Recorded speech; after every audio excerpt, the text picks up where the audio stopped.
people that this is a dual format tournament, which means we'll just duel a team and then duel a different team all the way through and duel all the teams.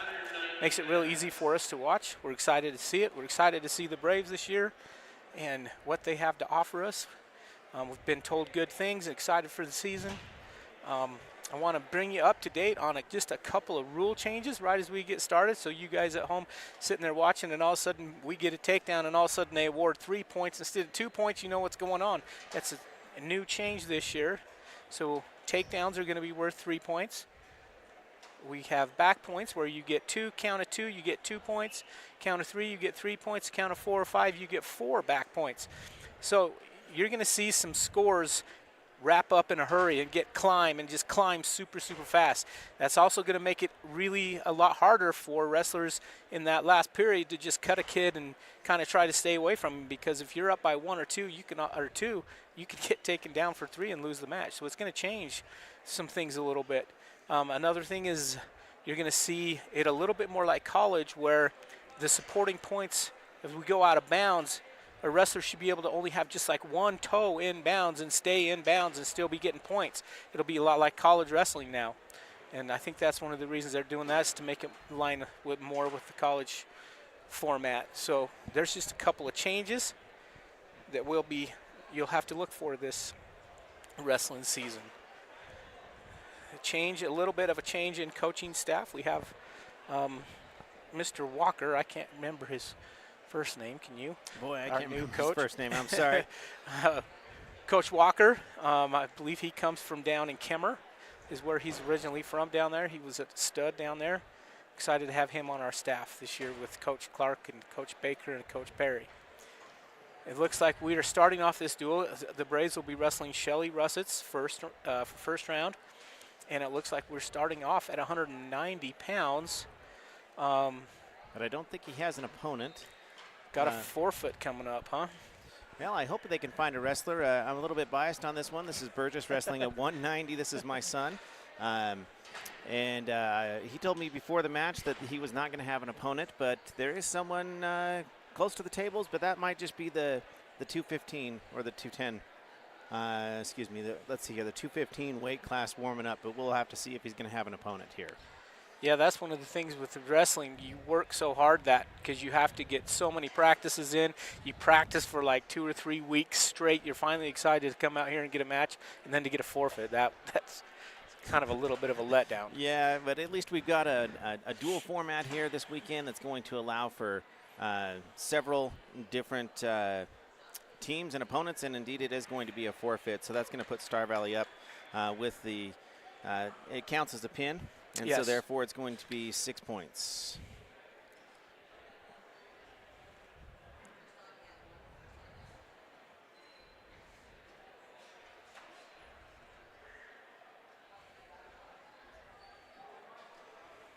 All right, so now we're going to go up to the 215. And we have Ryan Talbot that is wrestling for Star Valley. And his opponent, unfortunately, I've got to look that up here. It's going to take just a moment to get his opponent from Shelley. All right, folks, here we go. Start of the 2024-25 season. Ryan Talbot at 215. Nice little snap down to an attempt at a high crotch there. There's a nice little high crotch. Gets his head outside. Gets the 3-point takedown. It's going to be all night long. I'm going to be making that mistake. Talbot with the wrist, looking for the wing. I think he's got it in there. He's going to be taking him over. In good position here. He's getting some near fall there. And Talbot's, now he's got him in the half. Nelson. It's looking good right there. There's the fall. There's the fall. All right. It's a good way to start it off for the Braves with the fall. Good job, Ryan. A nice little shot. High crotch. Finishes off with the double leg, and it was really pretty.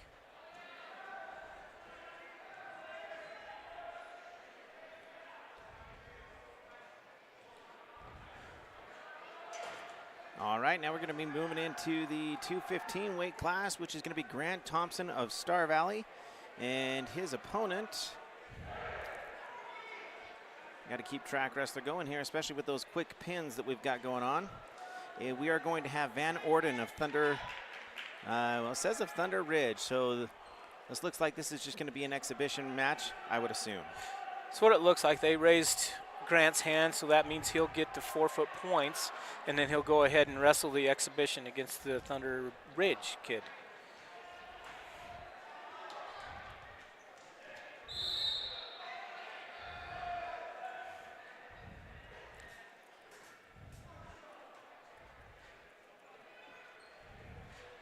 Nice little high crotch there to finish it off to a double.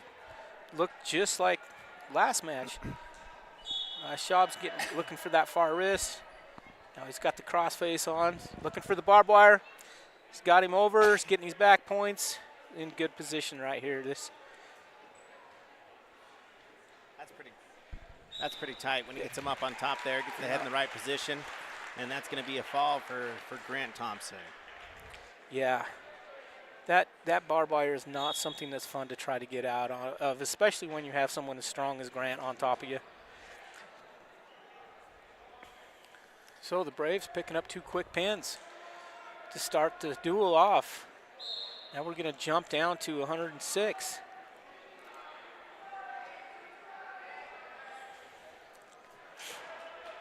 So for the 106 for Star Valley, we have Tommy Hoops that's going to be wrestling the 106 bracket. In one moment here, I'll get the opponent that he is going to be wrestling against.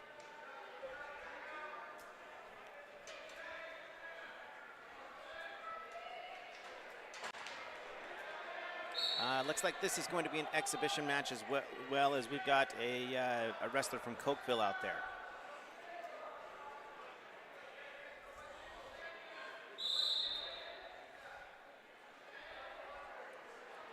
Looks like Tommy looking for a little knee pick there. Cokeville in on a shot. Tommy does a nice sprawl right to the crossface, looking for the barbed wire. Circling around, he's got him in good position right here. This should be good here too. Cokeville able to squirm out of that, but he gets the 4-point near fall. Looking for the far wrist. He's got that cinched up. Yeah, so just like that with the new pointing system, he's up 7-0 over his opponent from Cokeville. Yeah, man, that goes by fast. That right there was potentially dangerous. Anytime you have an arm trap like that and that you lift them up off the ground with their feet come off the mat, then it's potentially dangerous. So that's what that was. Looking for that wrist again. Looking up at all of his teammates coaching him there. They're doing a good job. Crossface on. Going in for that barbed wire again, digging in deep. Yeah, now he's got it tight. Yeah, that's tight.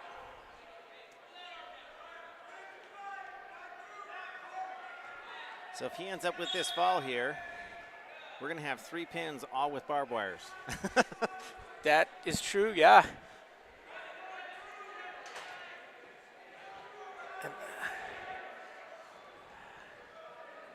Boy, Cokeville's doing a great job of fighting on his back really there was. to even stay in that long. Yeah. And so Tommy Hoops picks up the fall with a barbed wire. And that's the reason that's so successful for us. Is that's off of our main series, Star Valley's main series, which is that crossface series. So you're looking for 3 different things off of that series. You're looking for the cradle, the near leg dump, and the barbed wire. And so far, the barbed wire has been open for us, and it's worked. So good job on that. Absolutely, yeah. They've been really tough with that. I know that's one of the favorite moves of some of the. I know that's one that my son really enjoys. But like you said, it's part of a sequence. You're searching for different things, and that's one that's pretty hard to defend once they identify that there's a vulnerability for that. Yeah, once they get that on tight, it is really hard to get out of. That's right there a little bit of where a lot of people that don't know a lot about the sport of wrestling don't understand the thinking aspect of it in the process where you're doing one thing to set up another thing, or you're reading your opponent's body language to see which way they fall, which way they roll, how they throw their arms, and then you're going to read that, and then you're going to hit whichever move is going to work off of that. And that series is just like that. You throw a crossface on, and then you're reading what your opponent does, and then that'll determine what you do next. All right, so I'm not exactly sure what we've got going on here. We don't have a Star Valley wrestler on the mat right now. If this is true to the advancements or the weight advancements, this would have been Kimball Perry wrestling, but it looks like they've awarded 6 points to Shelley, so I'm assuming that Kimball has forfeited his match. Or there was we're missing the 13 there. Oh, we are missing the 13 class. So we've got Tommy was 6, right? So we got, gotcha. This will be the 13s. Gotcha, okay. So we'll have Kimball Perry coming up next to wrestle. Kimball, a returning state champion. Has looked really good. I've seen him in the wrestling room a couple of times, and really been working hard. Both the Perry boys have. Yeah, there's probably, I'm not going to say this for a fact, but there's probably not very many people that put in more time than those two boys do. Go all over the country wrestling. I would agree to that. You know, they've been over to Fargo. They travel all around Utah. Boy, they put in the time. Coach Perry's got a lot of connections down there in Utah, so he can get them into a lot of those things. And yeah, and you can tell the kids, not just the Perry boys, but all the kids that'll put in the extra time. You can really tell when it comes this point of the season, where you're just starting off. Those ones that have that experience start off strong. Of course, we have quite a few coming in off the football season, and that is always well when you win with the state championship in football. That's kind of like a momentum boost to the wrestling and basketball teams to get going into their seasons. And so we've got 3 or 4 of those kids on our team. Yeah, we had, let's see here, just in the starting lineup that we've got here, we got Ryan Talbot, Damian Burgess, and Grant Thompson, the top 3 weight classes in the on today's varsity squad. All of them were actually linemen for the state champion football team this last fall. So bodes well for our heavies. Yeah, for sure.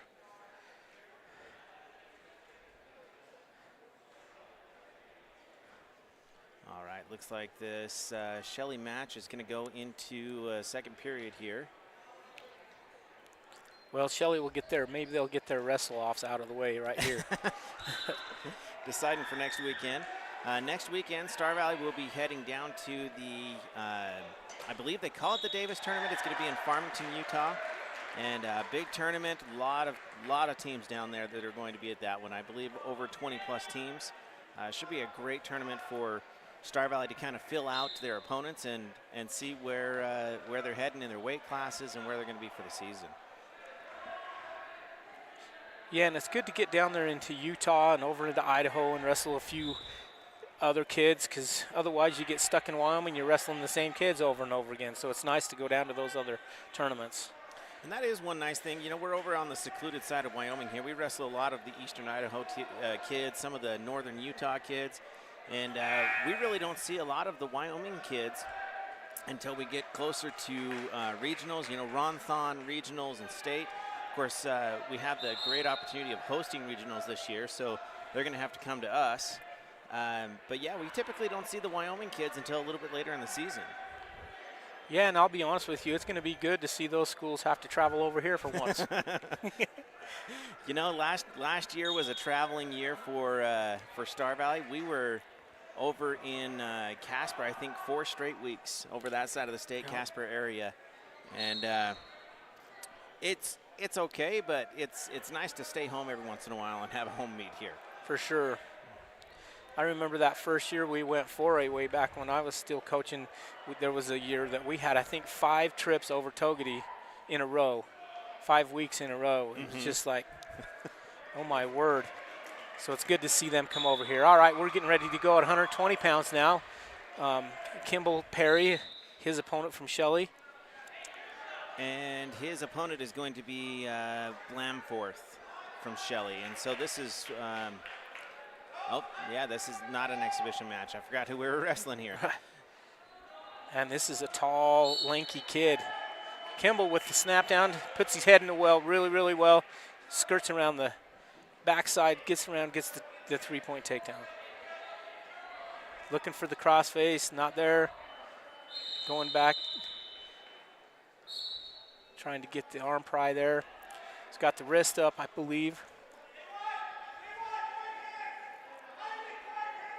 Still searching for that wrist. He's got good pressure on top.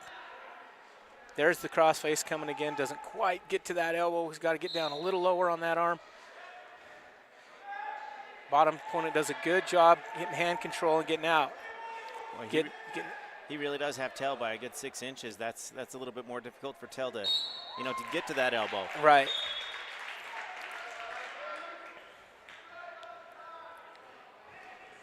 The Perry's some of the most aggressive wrestlers that you'll see.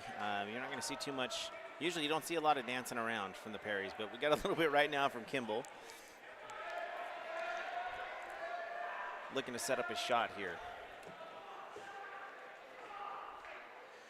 Heavy on that head.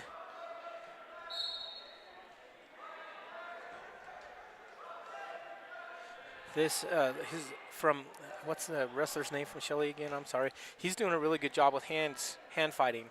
Lamforth. He's doing a good job with hand fighting, and that's kind of keeping Kimball's offense slowed down a little bit. He's using those long arms. There he goes on a corner single. Switches back to the double leg on the far side. That was really pretty. Gets the 3-point takedown. See, and that's where these 3-point takedowns. So that brings it right to 6-1, just in a hurry.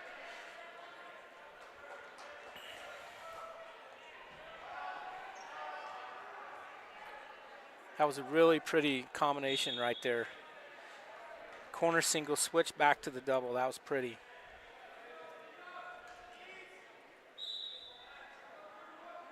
Perry starts on top position in the second period here. Got good pressure on him. There he goes. Now he's got that crossface. Yeah.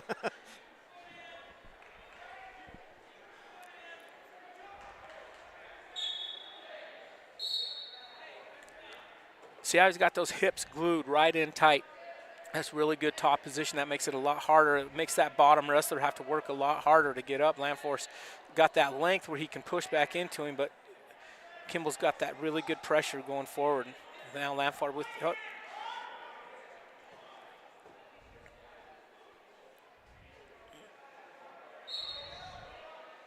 he's trying to get that arm pry there, but he needs to get down lower on the wrist. Now he's searching for that crossface again, and Lamforth's just kind of not letting that happen. There now, he gets close to that, but he's just not quite getting it right to that elbow.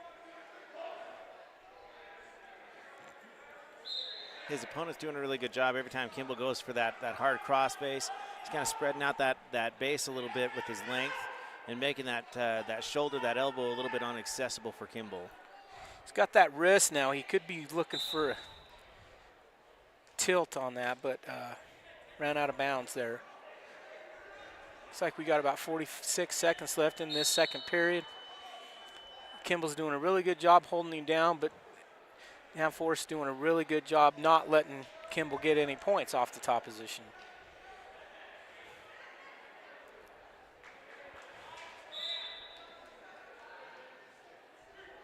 Got him broke down again. There, now he got the elbow. Out and let it go. That's that leverage there. That's that length. He can kind of just scoot back and push that elbow forward. And Kimball can't quite hold on to it. Now he's looking for that near arm. There, he's got that crossface again. Looks like he's got it a little bit better this time. He's got the hand posted behind the knee, maybe trying to bring that head down to the knee for a cradle.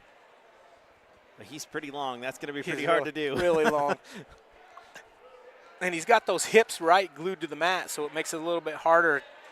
Kimball could jump out here and maybe try that near leg dump, and it might open him up a little bit, but he'll finish the second period right there. So the score, if I am right, it should be 6-1, I believe.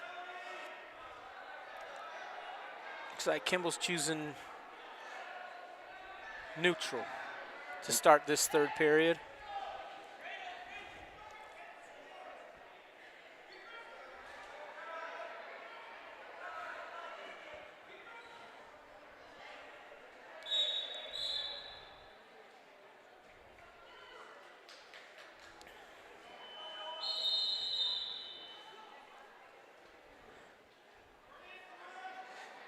sometimes you can see that a wrestler's gassed going into the third period, but sometimes what I see from the Perrys when they're, when they're going head-to-head in the third period and starting out, it's almost like they're stalking you rather than killing time. And so, it's only a matter of time before Kimball or his brother Tell also they shoot in the leg, or they're working on their game plan. JV 106 and JV 113. Yeah, Kimball's struggling a little bit on his feet with this kid, as Danforth does a good job with hand fighting there and just kind of keeping him away from him far enough that I don't think Kimball feels quite comfortable shooting underneath that length, because he's kind of far away, and that's because Danforth's using those long arms to kind of keep him out there a little bit. He needs to close the distance a little bit. He might be able to get a reshot right here. There into a headlock. Right into that front head. See how he gets that head down so deep? We call that head in the hole. And her head in the well, whichever you want to call it. And he does a really good job of doing that. That's why he can score on that. Back to that crossface. He's really looking for that. I think those Shelley coaches would probably know us by now that we like that move.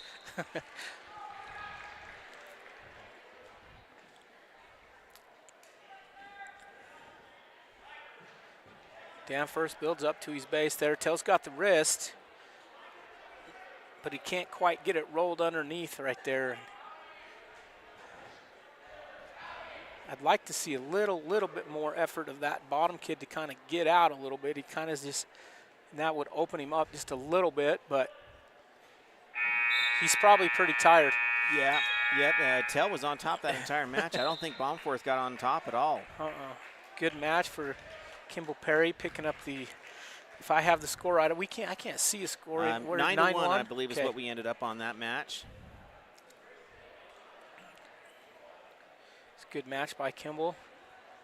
It is really tough, and I'll tell you this from experience, coming from a short guy, to wrestle those tall, lanky kids. They just have a little bit of leverage that makes it a little bit harder to wrestle when you're short. But Kimball doing a really good job picking up his first win of the season. All right, we're going to head into the next match. The next match we should have, let's see here, we go from Kimball Perry at 120, and we're going to go to Caden Crookston at 126.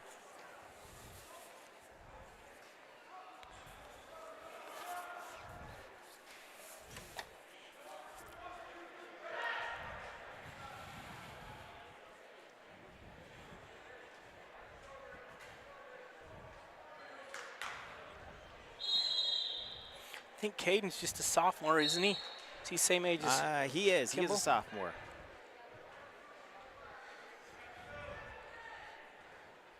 Don't know really what. They must have something going weird at the scores table or something, because they're kind of stalling down there. Stalling on the court. That's all right. It gives me just a moment here. We're working with the new software, so I'm just trying to get things updated for those of you at home that they can't see the faces of the boys currently.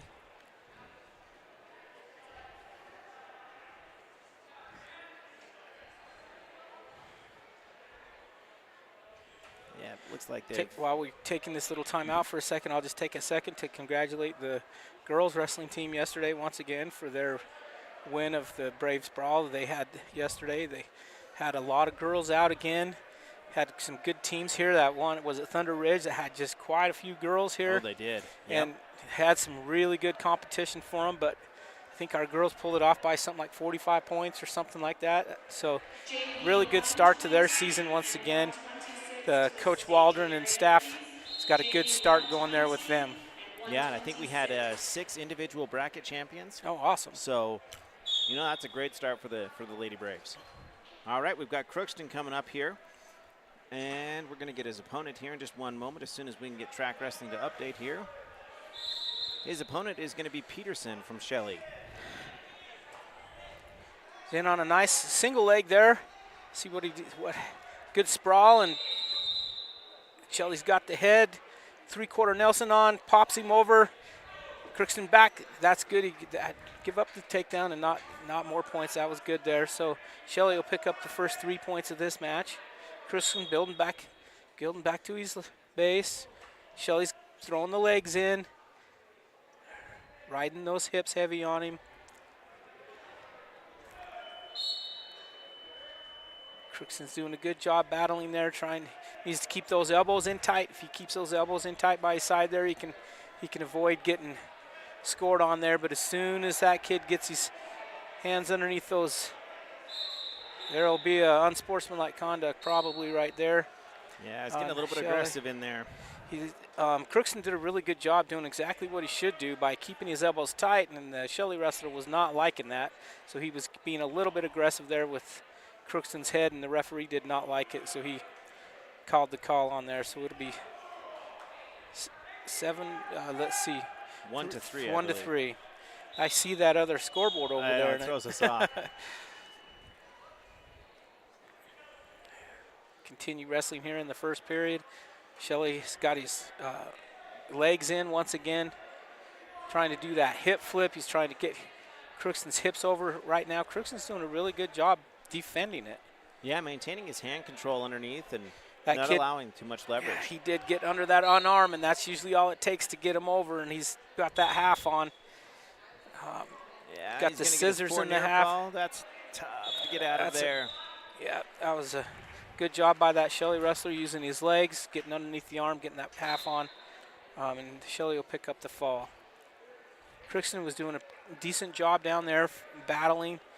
It's tough when you have a good leg rider to stay out of them, and it'll be a learning experience. Coach Clark and them will teach him a little bit about legs, defending it and stuff, but he did a really nice job. All right, we've got Max Jarrock coming up for the 132 weight class.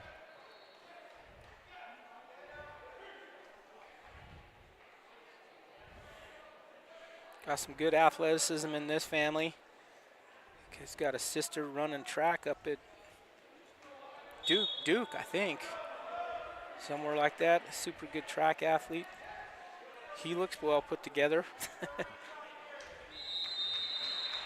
think his brother wrestled for us a few years ago and did well. Looks like he's going to have a 4-foot. So Star Valley will pick up the 16 points there. That'll jump us up to what, 138 now? I believe so. And at 138, we have Tel Perry.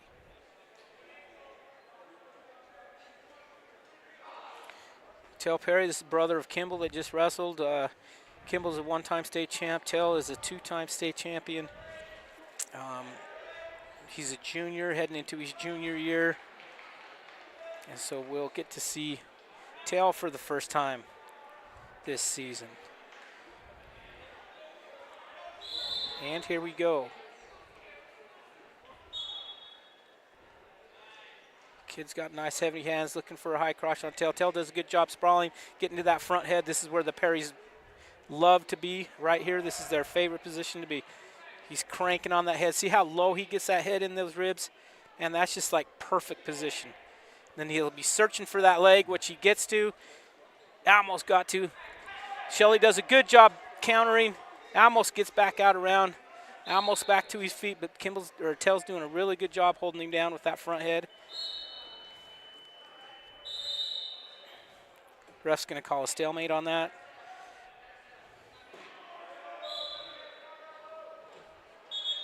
This kid's got really heavy hands, really trying to good snap on. Oh, nice. Zap tap, they call that. Knee tap on this far side. Almost gets him, but not quite. This kid's doing a really good job staying square with Tel, not letting him pick up that takedown. Tel's still on that front headlock, looking for the... Now he's got a leg. Oh, lost it, but able to get behind. That was awesome. You see how when he gets that head down deep, that's when he can go ahead and score with it. Especially against, this is a little bit of a better wrestler, and especially against those better kids. You got to really get it down in there, and he did a fantastic job right there.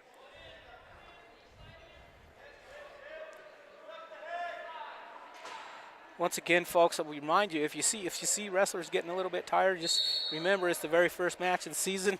The Idaho and Utah teams have already had a couple weeks of wrestling, so we're a little bit behind on that. So, but usually we hold our own with that. Tel's doing a fantastic job right now, in good position. digging those toes. You should always see those wrestlers' toes digging in the mat when they're on top position, driving their weight forward on their opponent, making their opponent really work hard. Even if they're not getting points, they're tiring him out. Shelley gets the escape here. Tries a little duck under there, gets back underneath tail, which is okay because that's kind of where tail loves to be. So good first period for tail. Should put the score at 3-1 in favor of tail going into the second period. Tail's choice on this, Star Valley's choice, he's choosing bottom position in the second period.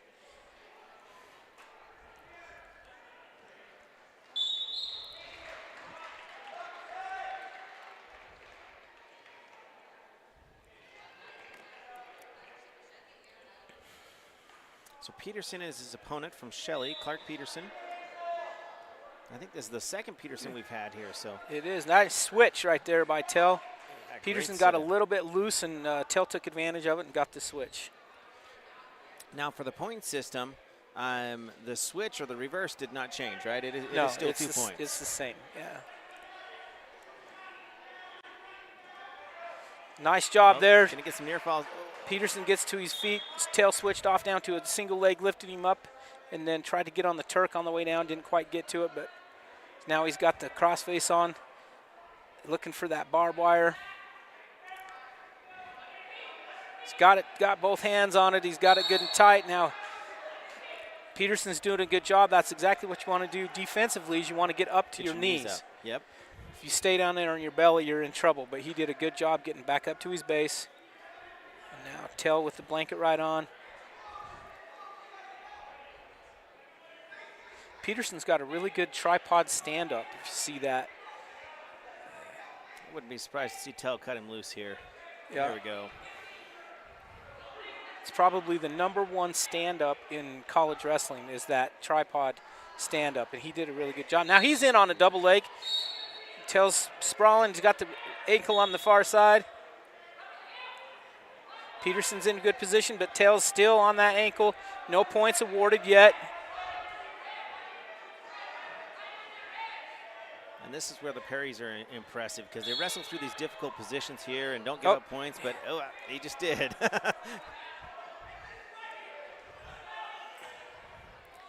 Peterson looking for the half, gets out of position again. Tell's looking for that reverse again. Good job, that switch. That was a nice job to end this period. It's just short time left in this period. Now he's got the wing, but he's going to run out of time, and it's a good thing that for Peterson that he's running out of time, because that was going to be tight. This is ending up being a pretty dang good match here. These Peterson kids are tough from Shelley. Yep, so we're going into the third period, 7-5 in favor of Tell. And like we said with this new point system, man, that can change in a hurry. Oh yeah, 2 points is not much.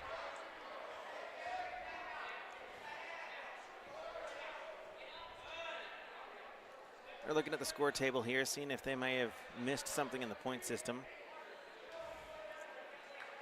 Should be, see, Tell got a takedown, 3 it, and then that kid got an escape, right? And then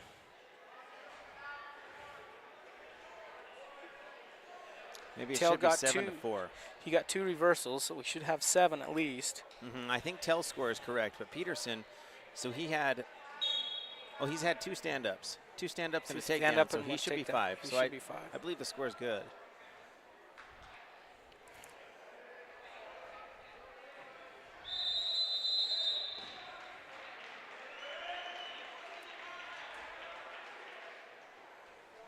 Way to go, 3 periods with a parry. That speaks to the, the quality of a wrestler that Peterson is from Shelley. There are a lot of kids that don't go into the second round with the parries. That's a good point, and Peterson does a good job. He's got that really good tripod stand-up, and on top position, he's just kind of got out of position a little bit, and Tell's taking advantage. That's where all that wrestling comes in to play. Tell can feel as soon as Peterson gets out of position, it's just a little, and then Tell hits that switch, and he can't stop it. And so, all right, it looks like they got things cleared up now. We're going to get going to finish this up. Shelley, a Peterson kid will be on bottom position to start this period.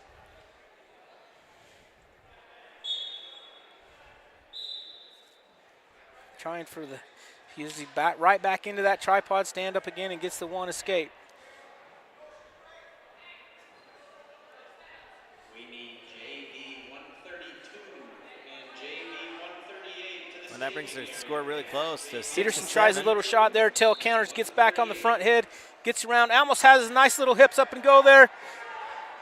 Almost out of catch position. Tell out of position there a little bit. Oh, he got Tell back gets out. back in and gets the three-point takedown. That was a nice little scramble, and Tell kept wrestling and wrestled his way to points. And so that all comes from both wrestlers. Actually, we were doing a really good job scrambling and not stopping wrestling right there.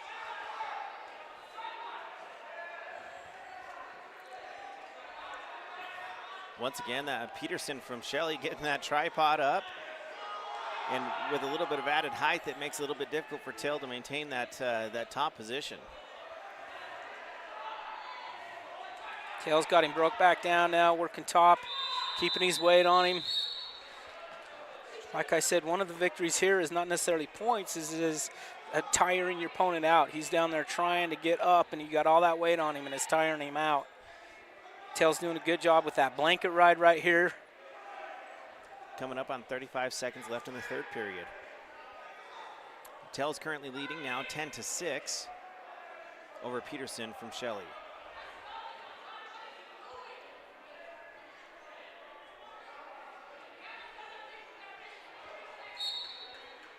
Tell's hanging on that wrist, keeping on that blanket ride.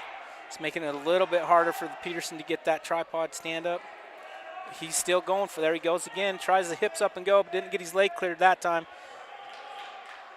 Now, Tell did a great job of stalling out that roll. Mm-hmm.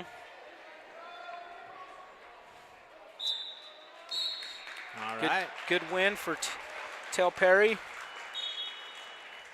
Good opponent. You have to be a good opponent if you're going to go all three periods with Tell. So congrats to Peterson from Shelley. That's one of the best tripod stand-ups that I've seen in a while. He's really good at it. But Tell able to counter and get takedown and get a couple of reversals and go ahead and win the match. Our next opponent is, well, we're going to have Daryl Hunting in, one of the Hunting twins that are going to be wrestling on the varsity squad today.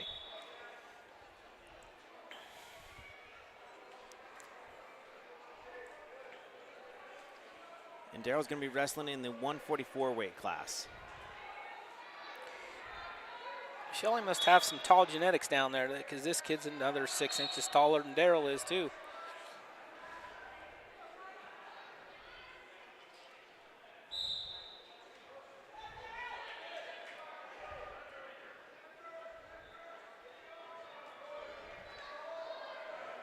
Shelley's doing a good job hanging on that head.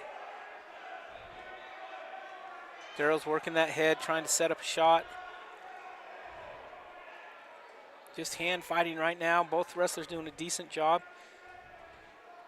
Keeping their opponent away. Shelley in on a shot, reaches, gets the one leg. Daryl's doing a good job, counters it off, gets switched, almost gets his own, but Shelley able to back out, no points there.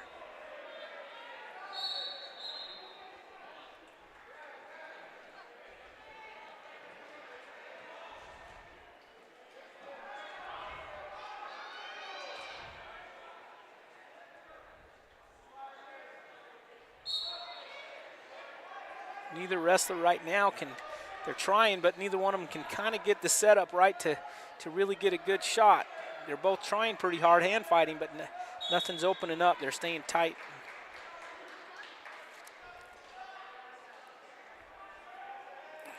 Shelley in on a high crotch. Daryl does a nice job countering it and then does a re-shot, trying for that corner single. He's got the leg, but he's having a hard time getting around the back.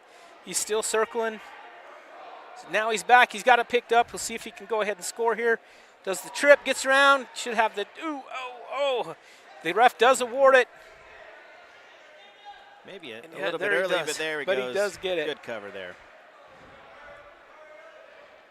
Good job by Daryl getting that. That was a nice little re-shot. He did that off. Shelley took a shot there. Daryl kind of countered it and then did a nice re-shot and was able to get the leg picked up and then go ahead and score. Our opponent from Shelley is Callan Anderson. Anderson, okay. And Anderson gets the escape to get, so the score be 3-1. Then he's in on a high crotch right away, but ran out of time. So we'll go into the second period. Looks like Star Valley's choice. We're going to defer to Shelley, and he's going down. So 3-1 score heading into the second period. Star Valley will start on top. Daryl Hunting. Anderson tried to stand up there. Daryl did a good job trapping that arm, not letting him get up. He's got the blanket on, doing a good job elevating that blanket ride. He's got the far wrist locked up here. Anderson's doing a good job keeping that one knee up underneath him. Now Daryl's got him broke down to his belly. Looking for that power half, not quite there. Got a wrist underneath. Let's see what he can do with it.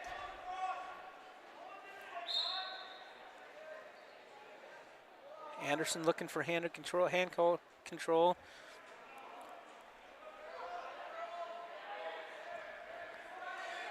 These tall kids look like they're hard to break down, don't they? Oh, yeah.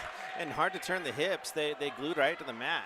Nope, there with his little sit and turn to a stand up there. Up, Daryl right switches back to the double leg, gets him back down. Straight to his back, isn't he? Oh, no, he's not on his back there. Almost had him there on his back. Coaches were yelling half at him, but he didn't. Now he's got an arm bar.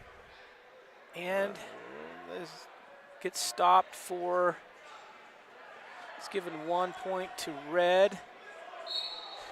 Oh, it looks like it said that Daryl grabbed his headgear on that. So when you go up like that, you can't grab that headgear. It looks like Daryl must have done that. So give Shelley the point there.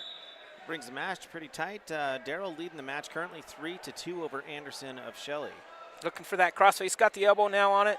Looking for that cradle. Running that head to the knee. Good job. He's almost got it locked up.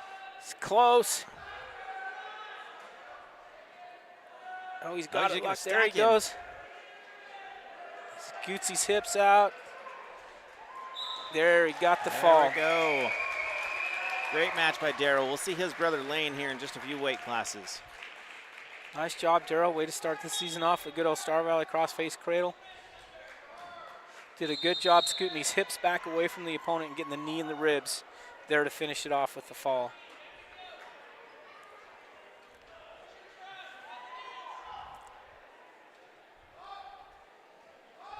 Looks like we have Ty Thompson up.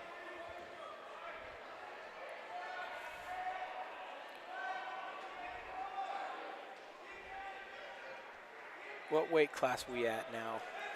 So Ty Thompson is 150 weight class. Okay.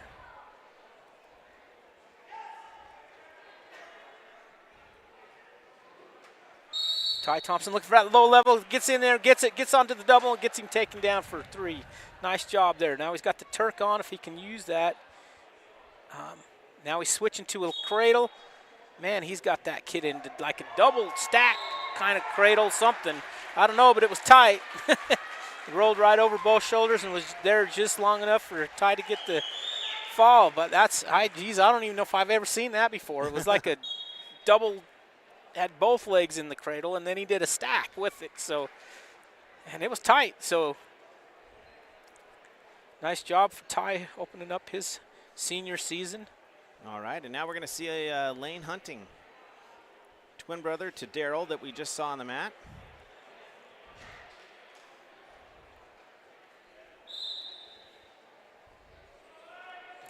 Shot attempt there by Shelley, wrestler. Daryl's doing a good job countering. Shelley's got an underhook. Daryl looking for the fireman's, got it. Oh, almost over. Dump it. Now he's switching off to the double, gets it. Nice job. That was one of the things I used to always preach about. My favorite takedown was a fireman's, and I always. Boy, these Shelley kids know how to stand up. They do a good job down there. So 3-1 here. Shelley looking for a shot. Shoots Lane off the mat there. Lane's got to be on his toes here. This kid's doing a good job shooting on him. We've got Davis as the opponent from Shelley. Davis, okay. Davis does a good job changing levels and shooting there. He's in on another shot, runs Darrell off the mat. Or Lane. Sorry, This Lane. one's Lane, yep.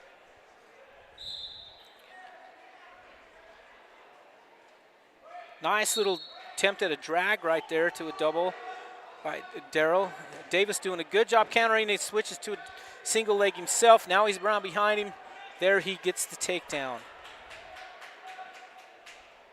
Darrell with the sit and turn to get to his base again. He's looking at trying to get hand control on Davis there. Davis skis him out to his belly, looking for a crossface. Lane needs to come up to his knees there. Come up to your knees there. Oh, Davis has got him over in that barbed wire. Oof, nice bridge by Lane, but he's got that sunk in tight. Yeah, that's pretty tight.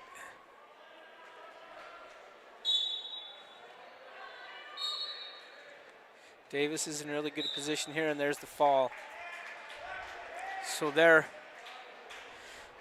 Lane will have to go back and look at that film and know that once that kid gets that on, looking for that, he's got to get back up to his knees to help stop and counter that barbed wire. But good job by Davis getting that fall on that. Now we've got Caleb Erickson. That's going to be coming up in the 165 weight class for Star Valley. He's a junior.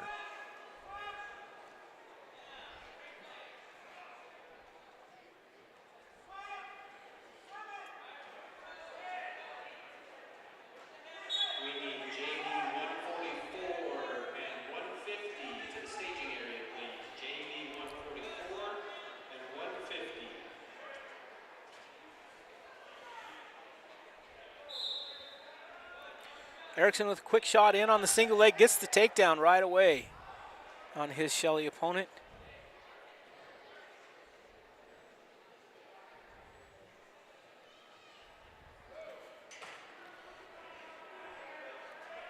Just looking for that crossface. Can't quite get to that elbow. And Murphy is the opponent from Shelley. Murphy, okay. Erickson does have that crossface on now. Tried to get the barbed wire, wasn't there. Switched off to the cradle. Looks like he's got it locked up. If he can step in between there now, he's got him pulled back over, getting some back points. He's getting that knee in there. Able to roll through. Good. Let's see how many back points we got out of that. He's still got that. Still hasn't released the lock, so he hasn't been awarded the points yet. Pulling him back, trying to get him on his back again. They're good. Now he needs to get the other knee. See, he has that top knee in his ribs. He needs to scoot back and get that bottom knee in the ribs. There, now he's got him down flat, it looks like. Scoot out. I can actually hear Coach Clark yelling bottom knee in the ribs. So he picks up the 4, but he will only get the 1 set of 4 because he never released that unless he did it when I didn't see it. No, he never released it, so the ref was just sitting on those points. Oh, now he's out of position a little bit. Oh, he manages to keep a hold of him and get him back on his back. Now he's into like a barbed wire position. And we got 4 more points sitting on the mat waiting for the ref to award. So it kind of looked like Erickson was going to be out of position there for a second, and then he ended up rolling him back over and getting another 4. So that should bring the score 11-0 in favor of Caleb. So good job there. Got out of position a little bit, was able to keep a hold of him and keep him down. So looks like it's Shelley's choice. They're going to go neutral.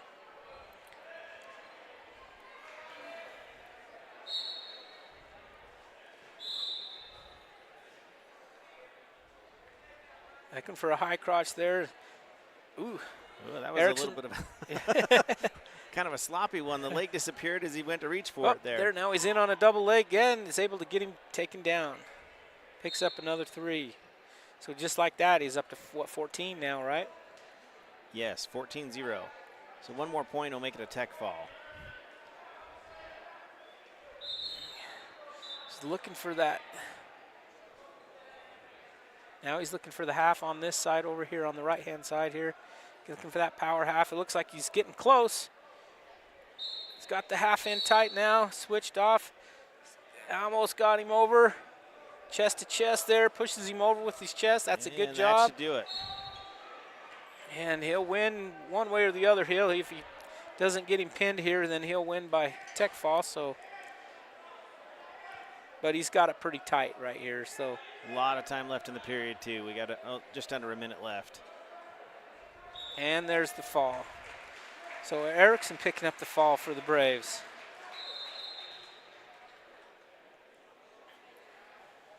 So after Caleb Erickson, we have got Cooper Burke at the 175 weight class. It's another one of Star Valley's returning state champions coming back. And I'll tell you right now, this Burke family is one of the most naturally strong kids that all of his brothers and him were just naturally strong kids. I'm not saying they don't work hard. Please don't think that, family. I'm not saying that. Just they have got some genetics for some strength. They're really strong kids.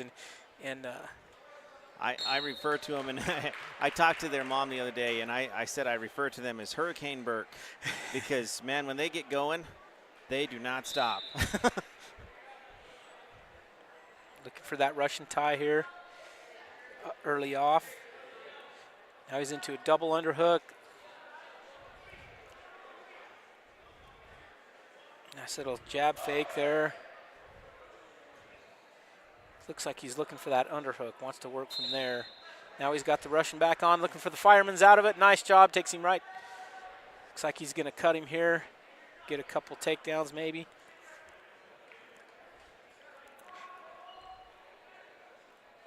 Looking for that underhook. Now he's going for high crotch. Nice job.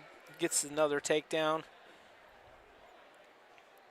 And it's hard to keep up with the scoring with the Burks. They do like to, when they feel like they've got a hand up on their opponent, they like to get every ounce out of their match. Yeah. Looking for the tilt here. He's getting some back points called. And picks up the 4. It's going to make the score 10-1. Wrestling fans, as we in a minute. round 1 of our varsity duels, we will move through with our JV, and we will start throwing some JV matches. Looking for a The next available snowplow cradle, not there, near side cradle. conclusion of the JV round. Looks like he's going to cut him and try to get one more takedown in this period. Start round 2. There's that underhook again. He looks like there's the headlock. Hits it. He's got him down and getting some more back points. That'll make it 13, and he can either pin him here or with these back points, it should be a tech fall.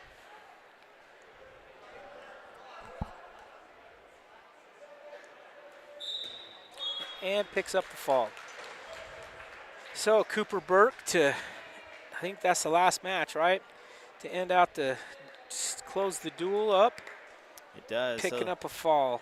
So that should make the total score 61-18 for that duel. That's a good start for the Braves this season.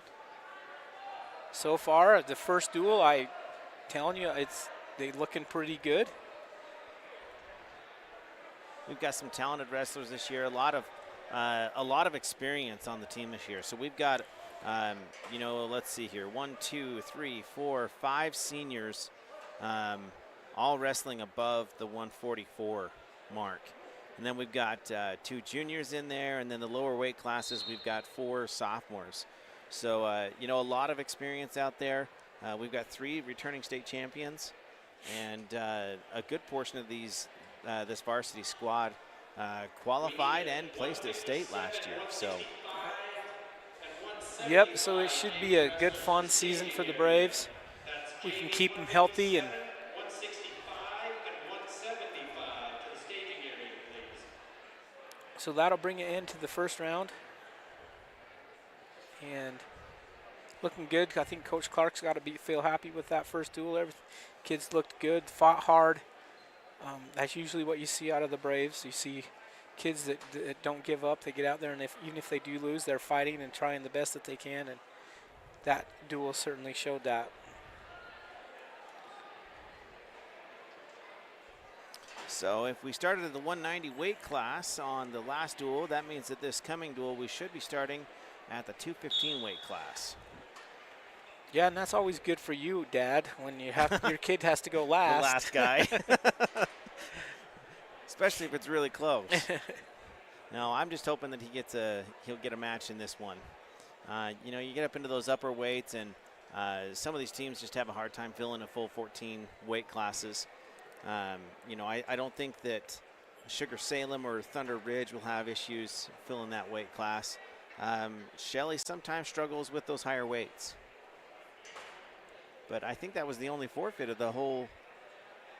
We forfeited 113. 113. And I'm sure that'll just be a matter of time before we get weights shuffled around and kids, you know, down to where they're going to be. And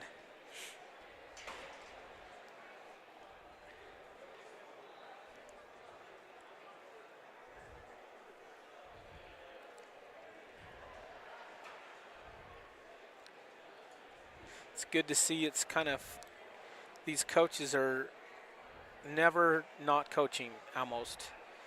You know, after this, I mean, I saw Coach Perry go out there and grab a kid. Now Coach Clark's down there with the kid, showing him with Tell, looks like Tell Perry, showing him some stuff.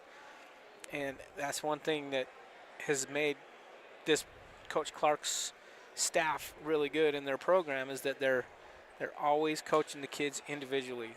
They're looking at what they individually or need help with, and then they're out there coaching them on that. And you know, and that's you having been in the coaching role before. Is it more effective to review the matches like at this point in time where you got a little bit of a lull and it's still fresh on their mind, or to do it later? it kind of depends on the mentality of the kid. If he's just suffered a big loss or something and his mind's not going to be in learning very well, and so it's just better to kind of let that go to probably till practice or till, you know, in between the rounds, you know, later on after another duel or something where he's not so emotional on the match. But other than that, sometimes you want to get right to it before another duel so that it's fresh on their mind going into the next duel. But like I said, when a kid, it's a really emotional sport because it's so personal, because it's just you and another guy. There's no one to blame anything on. You can't blame it on anybody. You know, you can't, well, my teammate didn't block for me, that's why I didn't score the touchdown. You know, it's not like that. Right. And so if they happen to drop a match, especially if they're a kid that doesn't drop very many matches, and then to try to go to coach them immediately right after that, doesn't, they're not going to hear it. So.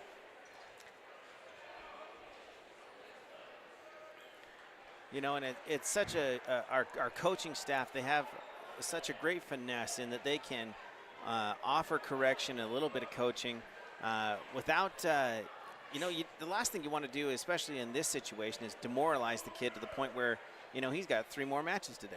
Right. You know, you want to lift their spirits, and our coaches do a great job of telling them what they've done right, but also offering some correction so that they can be better and go out there and compete. I know oftentimes as a coach you kind of feel sometimes that you're constantly looking for what kids do wrong. But you're doing that so that you can correct them so that they get better. Yeah. So it's kind of, you're like walking a fine line there with, it's kind of, you're like, oh, am I negative all the time? Because you're looking for what they can improve on. But at the same time, you have to keep in mind and really, really boost them up on the things they did right. Right. And not just focus on the 1 or 2 things they may have done wrong. You know, and having been a wrestling dad of my son has been wrestling for, 14 years, sometimes they just get in their own heads too much. And you've got to, after a loss that, they quote should have won, you got to lift them up. And sometimes you got to distract them, move them away from the match a little bit so that they're not dwelling so much on a loss, even though they may have several other wins during that day. Right. I know one of the things that that Coach Clark always preaches to these kids when we go into tournaments, well, anytime, is especially when we head into regionals of state, and that is to not let your highs get too high and to not let your lows get too low. So if you drop a match that you maybe shouldn't have dropped, don't let that be like the end of the world for you.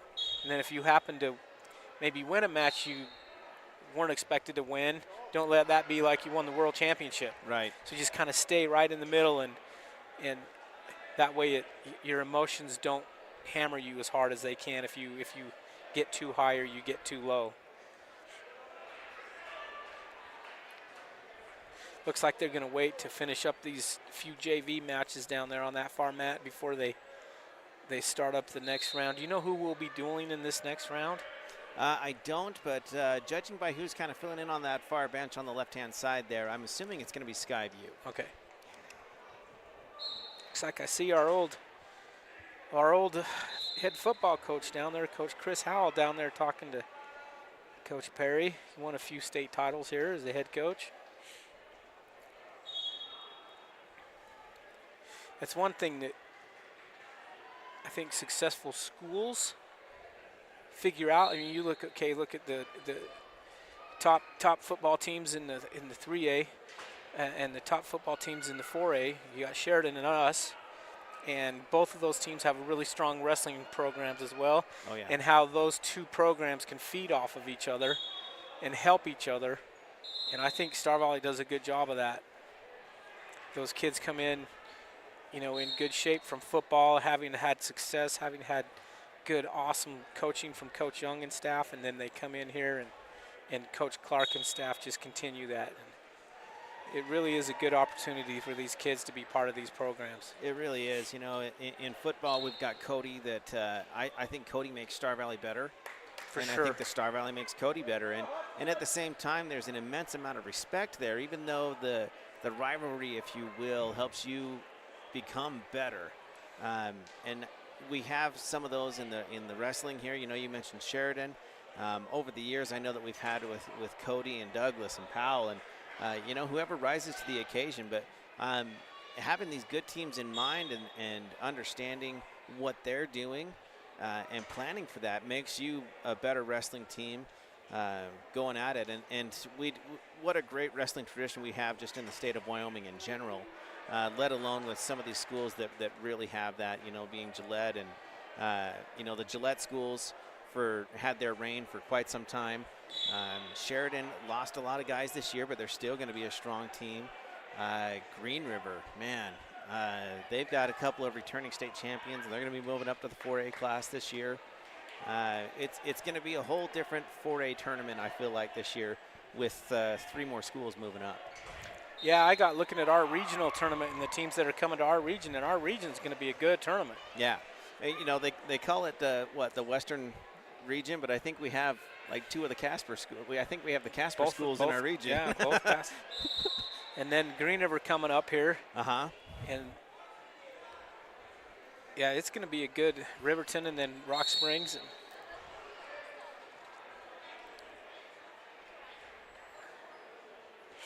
So the 3 teams they have moving up this year are Evanston, Green River, and Jackson. No, Jackson was already in the 4A. Mm-hmm. Can't remember who the other team is that they're moving up right now. But there's going to be 3 teams moving from 3A up to 4A this year. Is it Cody, or are they staying down into 3A? Cody would be close to there. I think Cody would be the closest. Closest was in enrollment. Riverton 3A last year, or were they 4A? Because Riverton is in our region. They were 3A. So are they in 4A now? They're in our region. Well, there you go.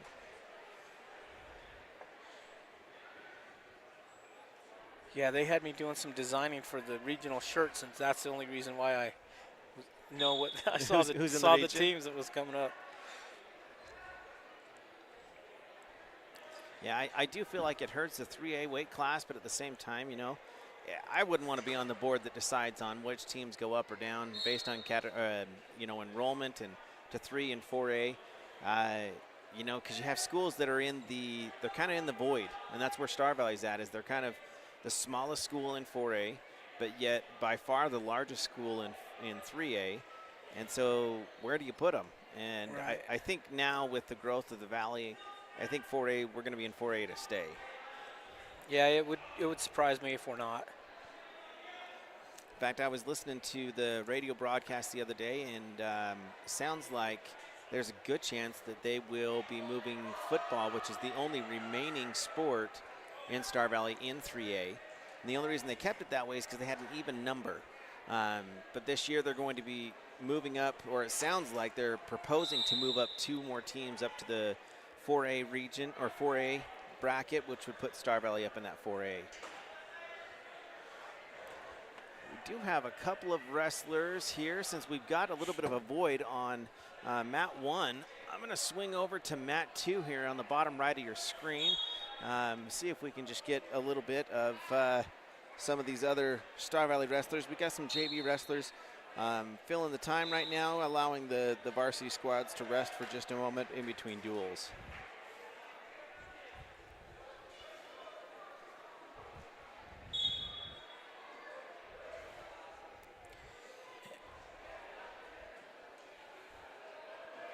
Looks like we got Star Valley on top position here. Score's 5-3. 20 seconds left in this, looks like the first period.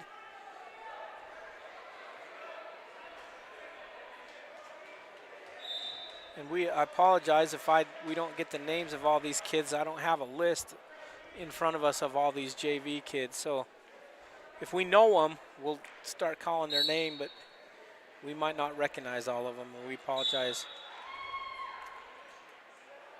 Looks like that's the end of the period.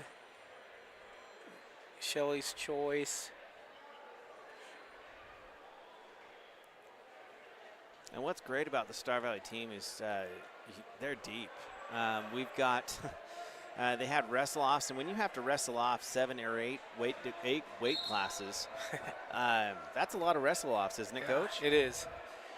And you've got some really talented kids wrestling in the JV bracket that could very easily, in whichever program around the state, you'd probably be wrestling varsity. Yeah, and that's really nice to have, because it keeps those varsity wrestlers on their toes. They have to stay sharp, or they could get knocked off as that varsity spot. So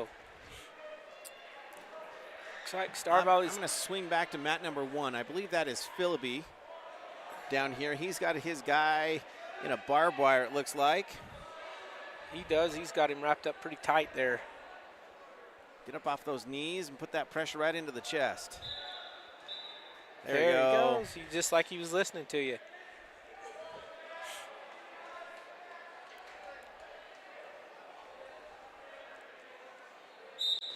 Transition off to a little bit of a bear hug there. Yeah. I know that's not the right name for it, but that's what it seems like they do, is they let go there and go into almost a bear hug. We're going to swing back over to mat number 2 on the lower right-hand side of your screen here.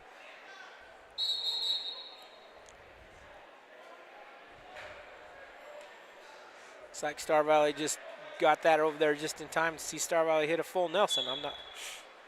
Score 8-4 over here.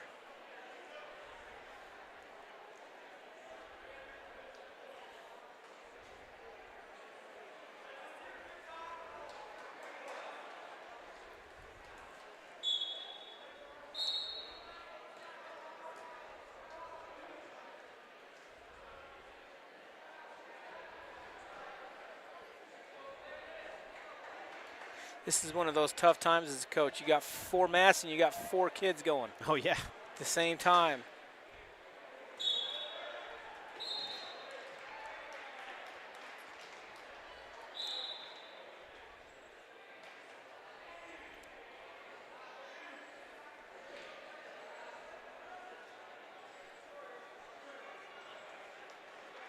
On 2 of the 4 mats, we got 2 Star Valley pins. And then we got 2 more here. I'm going to zoom out just a little bit, see if we can't pick up mats 1 and 2.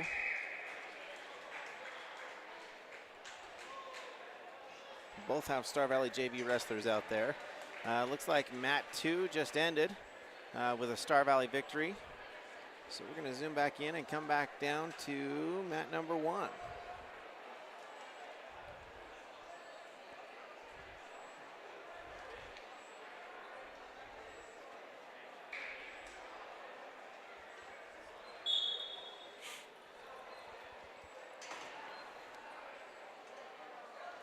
I want to say this is Hazen Hess, but I'm not certain about that.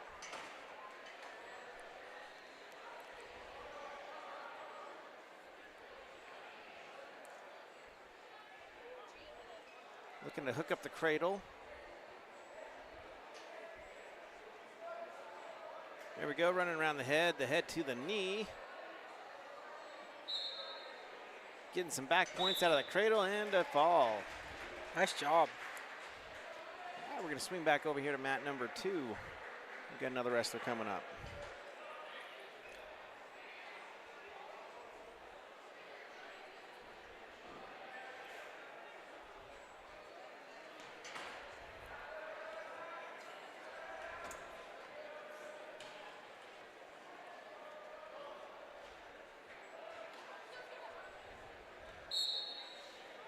This one looks like Mickelson. I think that's who we've got down here.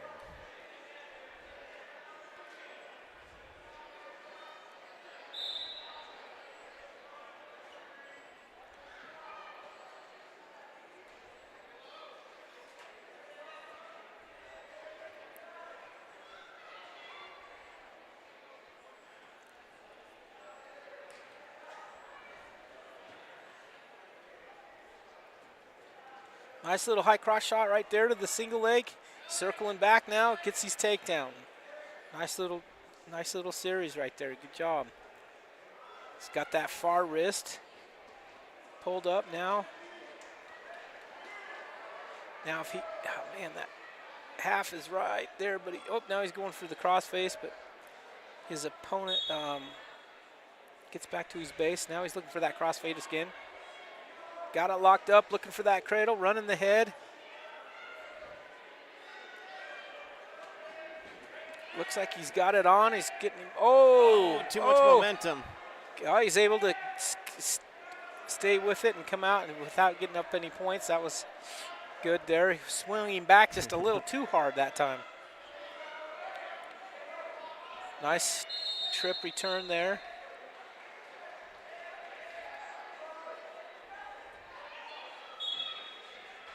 I think his opponent's from Logan, looks like to me. He's got a half on, running that through. Transitioned out.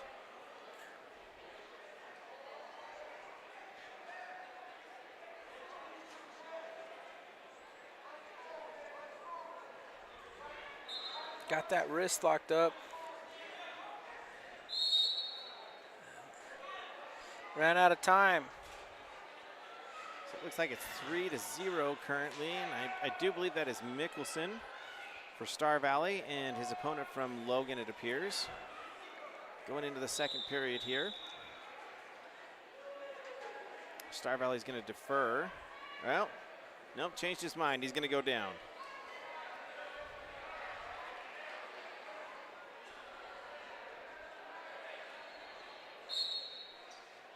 Oh, nice quick switch.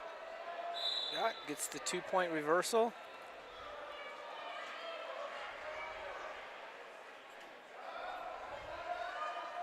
Looking for the half, got it on now. Can run it, get chest to chest here.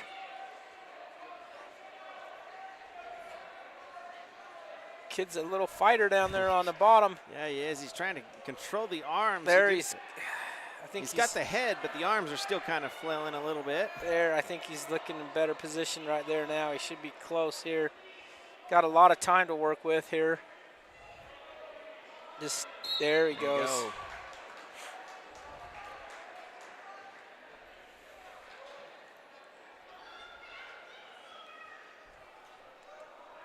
All right, it's a little bit of a long shot, but I'm going to zoom out and go up to mat number 3. I believe that is Elisha Matatui. He was one of the running backs for the high school team that just won the state championship. His first year of wrestling as I believe he's a junior.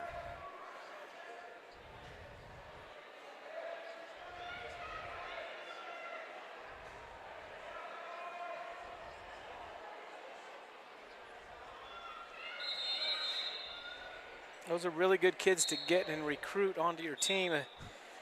might not have a lot of experience, but where they have a good athleticism, if you can just teach them a few things, a lot of times in those upper weight classes, you can get them to be pretty successful.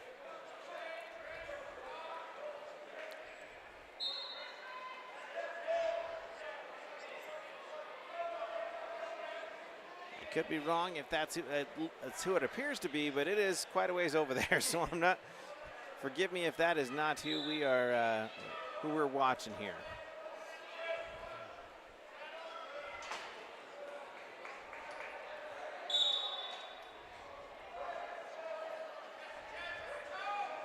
That was a really nice sprawl right there. That kid had him all but taken down, and he had him clear lifted up in the air, and usually that's 2 points, but he set him back down just long enough for him to get his toes underneath him and get back into the sprawl position. So able to get out of that situation.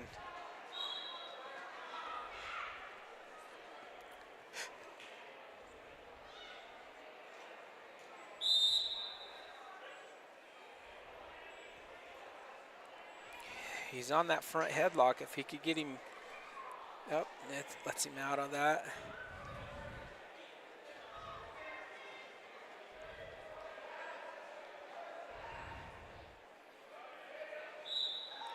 So while we've got a little bit of a lull here while we're waiting for the next duel to come up, just to give you an idea as to who's here at this tournament, we've got Cokeville, our neighbors here in Lincoln County. We've got Logan, Utah, Shelley, Idaho, Skyview, Utah, which was mentioned before that Christopher Howe, the old football coach for Star Valley High School, he's now down at Skyview coaching. We've got Star Valley, the home team, Sugar Salem, Idaho, Teton, Idaho, and Thunder Ridge, Idaho. So the only Wyoming opponent is actually our neighbor here in Lincoln County. Yeah. Like I said, we'll see a lot of out-of-state opponents at the beginning of the year, and it's not until the latter half of the year that we start to see our true competition, if you will, on the other side of Wyoming.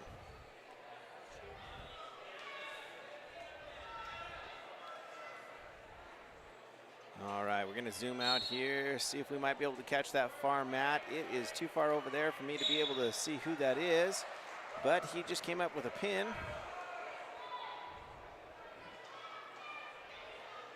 So some good wins, even on the JV side of things. Like I said, we've got some real talent on the JV squad as well, and it helps keep our varsity squad honest in fighting for their position and making sure that everybody's progressing as best they can and being competitive.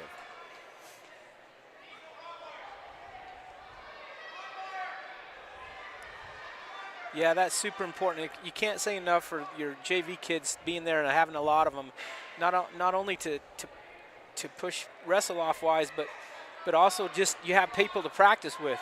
There's a lot of schools that they don't have good quality kids as practice partners, and it's hard for some of those better kids to continue to get better and better because they just don't have kids in the room. So it's always nice when you have kids in the room to practice with and get everybody better.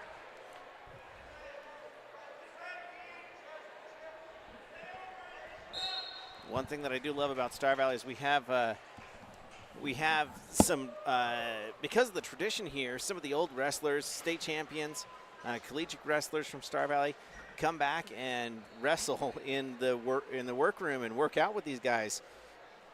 Harrison Hoops, the Hoops boys are known for coming back and wrestling with the team, and they put a thumping on them, and it's good because they're understanding what it's going to take to wrestle not only on the elite level in high school, but on the collegiate level as well.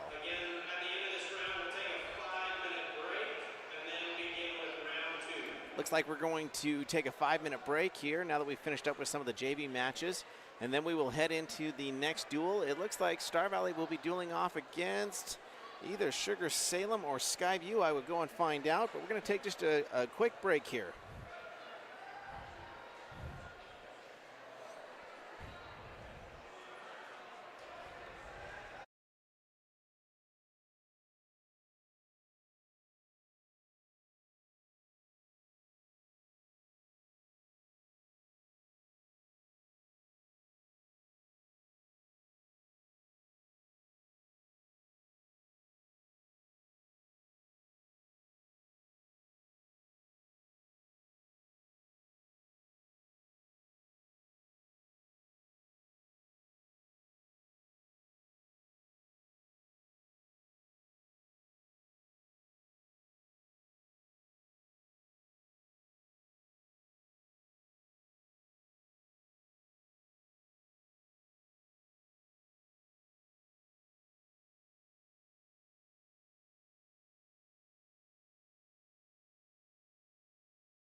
Folks, we're just about to get underway here with match number 2. So it sounds like we're going to be doing Skyview this time. So they should have a full lineup, hopefully, and get everybody a match. We're going to be starting at 215 pounds. And so we'll get started here as soon as the wrestlers get the mats cleared off here. Do the coin toss, and those of you that might not know why we even do a coin toss in wrestling, if you win the coin toss, then you get to choose what weight class that you have the option in the second round. So if you choose odds, then you could get, then whenever it's an odd match, then you get choice first, so you can defer or whatever in that second round. So that's why they do that, the coin toss. Is there any strategy to that? Sometimes there really is. It depends on your lineup, especially in duels. You want to. There's certain kids that are really good kids, that maybe an opponent. Say you're wrestling a Green River, and you got one of the returning state champions coming back, and you want to have the first choice against that kid or whatever. Then it can become really important in those duels.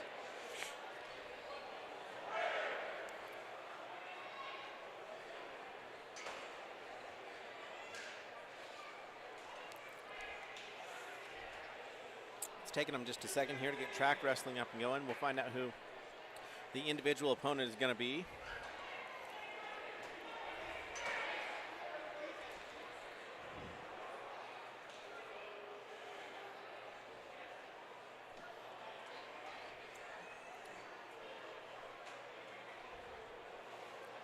The Lady Braves, they had their tournament yesterday here in Afton.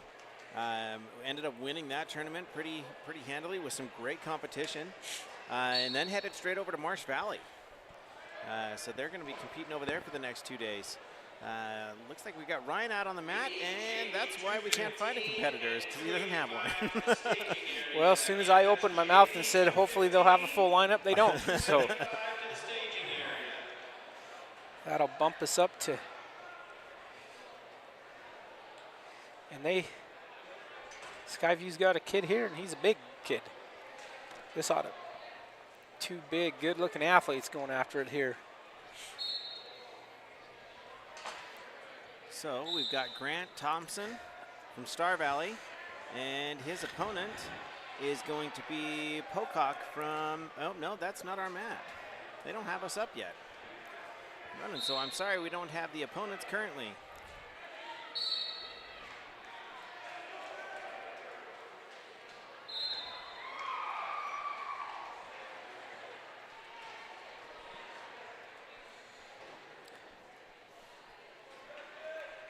Grant Thompson, a great athlete, linebacker, I believe, is his position for the football team. They're just coming off a state championship, getting out there, and he's got some muscle on him. Of course, this guy from Skyview's got, they're not your typical heavyweights. No, they're not. They're both athletic-looking kids. And I would say both of them are probably pushing even just to get into the heavyweight bracket. Yeah. Oh, nice knee pick there by Grant Thompson. That was really pretty.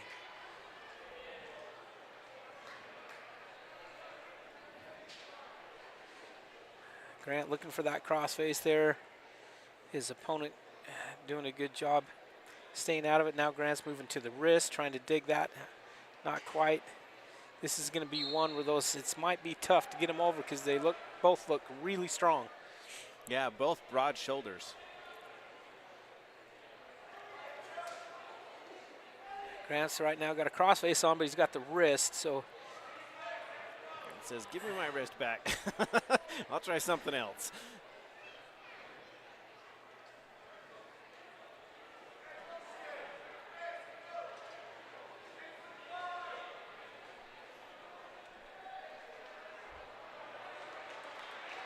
Grant looking to his coach, just about to run out of real estate there. And they run out of bounds there. So about 12 seconds left in this first period. Grant up 3-0.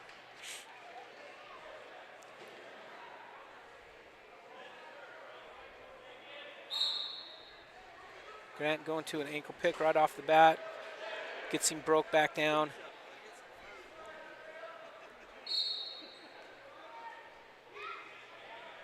And that's where we'll end this first period. 3-0.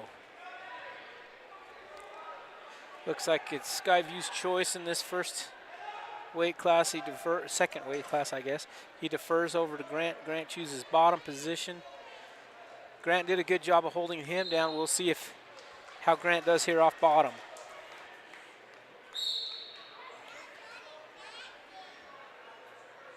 Grant just staying low there. Now Nice tries for a switch there. There's his stand up. He's to his feet if he can get hand control and get out here. Oh, Skyview does a good job of getting him back down. He's kind of got that foot tripped or pinched in between his legs there, making it there. Nice little knee slide right there by Grant.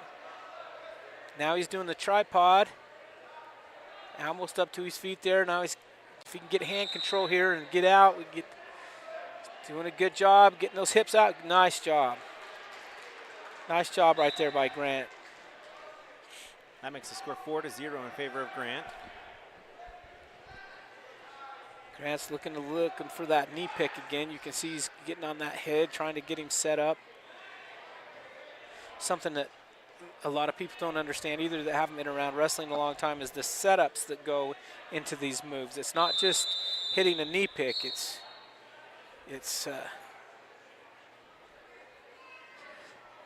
setting the kid up for the knee pick. And the referee stopped the mat, and I'm not really sure if there was a time mess up or something there, but anyway, 50 seconds left in this second period. You know, the setup, like you mentioned, with the hands, you see a lot of the hands on the head and pushing their heads down. Sometimes when they're popping back up, they're shooting in for singles or for blast doubles, the overs, the unders. There's a lot of setup for, you know, your go-to move or maybe even something that might be outside of your wheelhouse, but the setup is key to making your move successful. Nice little drag attempt there by Skyview, but Grant does a good job countering it. Grant's doing a good job changing levels and keeping him guessing.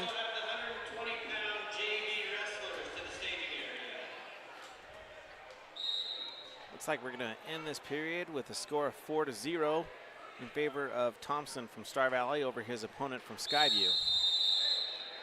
We're going to move into round 3. Skyview will start off on bottom position, third round.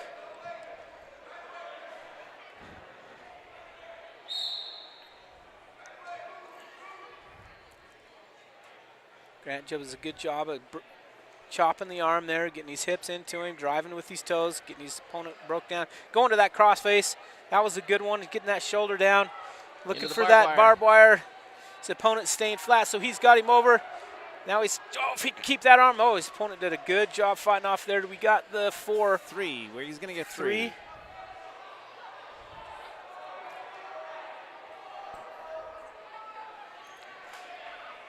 Looking for the bar arm there. Rolling the wrist now underneath. He's got it good here if he can get back to that wrist. Oh, Skyview does a good job of basing back up, and that was smart by Grant not to push something that wasn't there. 1 minute left in this match. Arm pry there.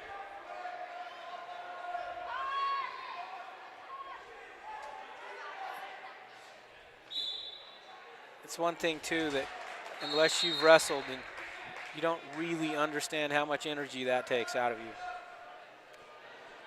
How painful some of these moves are. You know, that arm pry that you just had there. Grant's got his arm jammed up into the, you know, just above his elbow, pulling on that arm, trying to get that thing to break loose. And, you know, at a certain point, as his opponent, you just got to relent and let that thing bend.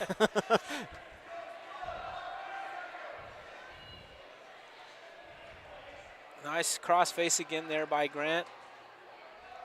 Might get some more left. back points here. He's got 10 seconds left to go two here. Swipes. 3, 4. 5. There we go, where he's going to get his 4 points out of that. So that's actually big because that puts it from a minor decision to a major decision.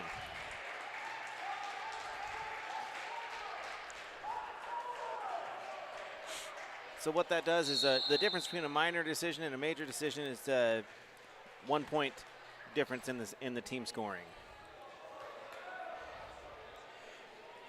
All right, good win there for Grant Thompson. Some nice stuff there, good match. Now we're gonna jump down to the little guys. 106 pounds, bring Tommy Hoops.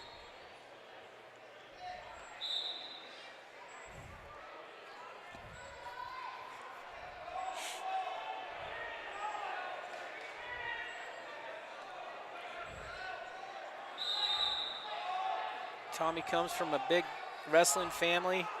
I just saw his cousin there, Harrison, that just returned from his mission. He's going to be going out to West Virginia or somewhere to wrestle for his brother, who coaches a team out there. Nice little double leg there. If he can pop his head to that outside, it'll help him out. Or scoop up that side. Good job. That was a nice takedown there by Tommy. He's looking right away for that crossface. If he can drop that hand down to that elbow, it'll be a little better. There he goes. He's got it now. Trying to get it. There he goes. Now he's looking for that barbed wire.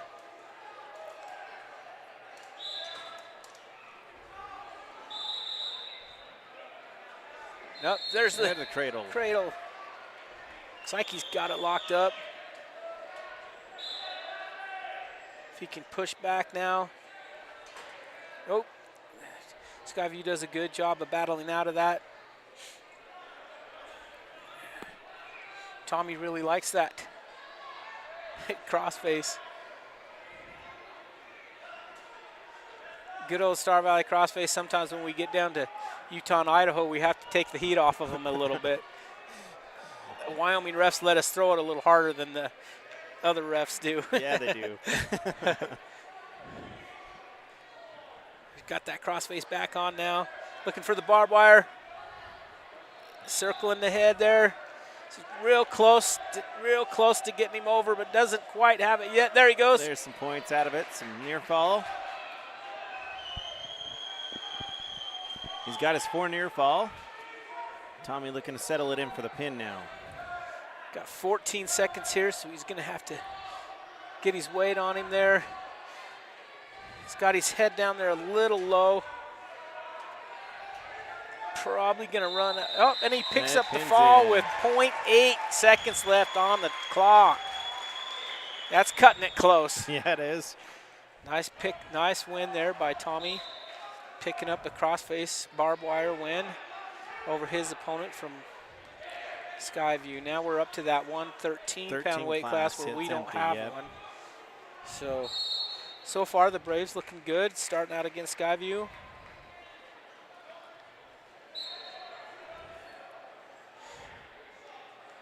Take a second here to make a little, I'll sound like an advertisement here for a second, but for wrestling fans, coming out January 16th, there's going to be a new wrestling movie coming out. The wrestling movie's going to be about the life of a wrestler from Iowa State by the name of Anthony Robles, who was a national champion for Iowa State, and he wrestled with, had a one leg.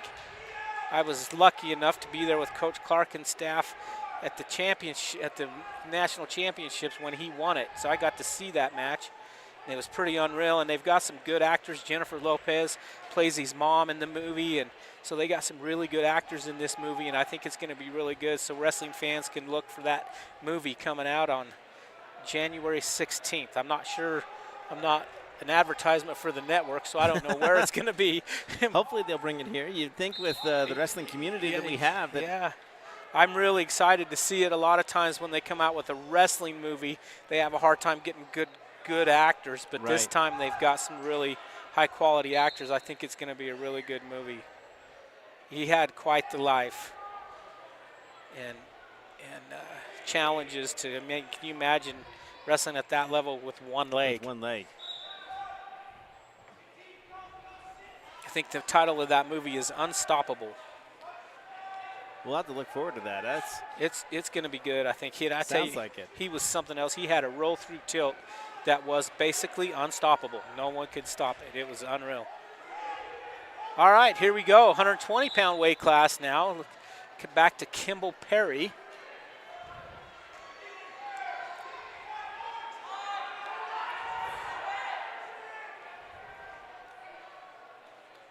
Really quick here before we start this match, we want to give a big shout out to the Wyoming Army National Guard. They're sponsoring this broadcast. They sponsored both the girls Brave Brawl and the Lady Braves Brawl and the boys Brave Brawl. So shout out to them. We couldn't put this on without them, and thanks to SVI as well for providing the equipment and facilitating this broadcast for those of you that aren't able to make it into the gymnasium today. We've got Kimball Perry up on mat 1 now against his opponent from Skyview. We're in the 120 weight class. Boy, these smaller guys, you go from the top of the bracket back down to the bottom of the bracket in the weight classes, and things speed up a little bit. And Kimball is filling out his opponent here. He's in on a single leg, able to elevate. Trying to get around the corner. Switches off to that double. There we go. No points yet, but he's right on the verge of it. There we go.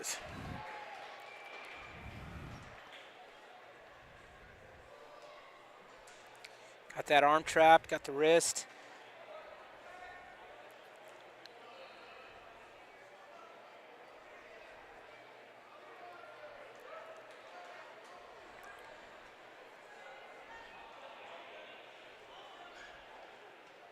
Looks like he's got an arm bar on one side, trying to trap the wrist on the other.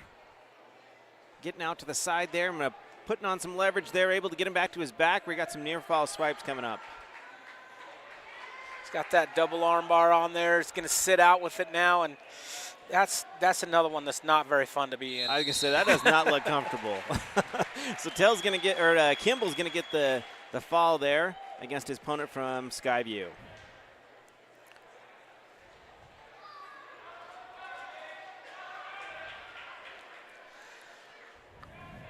All right, so now we're going to move on to the 126 weight class. We've got Caden Crookston that is going to be wrestling for Star Valley. And unfortunately, we don't have mat 1 is not on track wrestling, and so it is not showing the opponent's name. So unfortunately, we'll just be referring to them as Skyview. Yeah, we apologize there if there's any Skyview fans watching. We don't have a paper or anything that has a list of Skyview kids on it. So.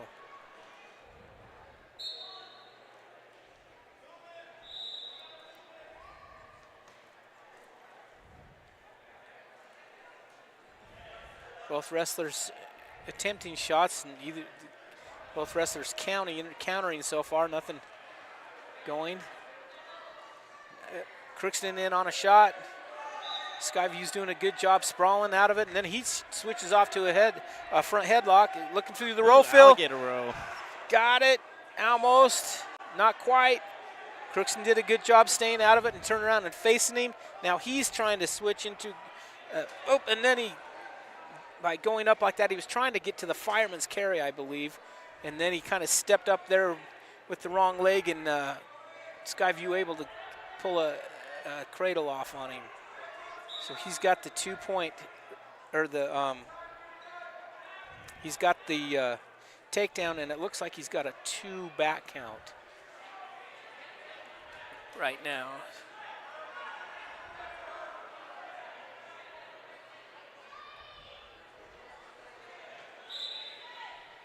Skyview's trying to keep him back in bounds. I think, he'd like to try and get some near fall points. He does definitely have the advantage of the control there.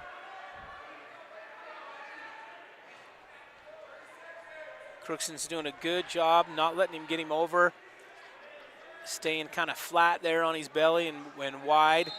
That's what you want to kind of do there, is stay big, try to get your, he might, there he's got a, still just got the 2 count. So he'll pick up the 2 back points, but Crookston did a good job staying down there flat so that he couldn't pick up any more than just the 2. And that's going to bring an end to the first period. And really for Crookston to be on bottom pretty much the whole first period, only be down 5-0. He did a great job of not giving up more near fall points in that situation. He did, and that's a credit to his character there, fighting out of that, not giving up, fighting through that situation. That can get uncomfortable for a long time. Star Valley Crookston starting off the bottom position on second period here. Skyview's got that wrist, that cross wrist. He's trying, looks like he might be trying to slide a wing in there. Crookston's doing yeah, he is trying to get that. He's trying to slide that hand up there. He's almost got it in.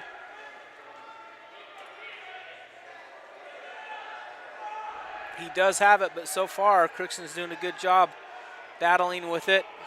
Yeah, he's not giving him his wrist on the other side to kind of pin him into leverage there.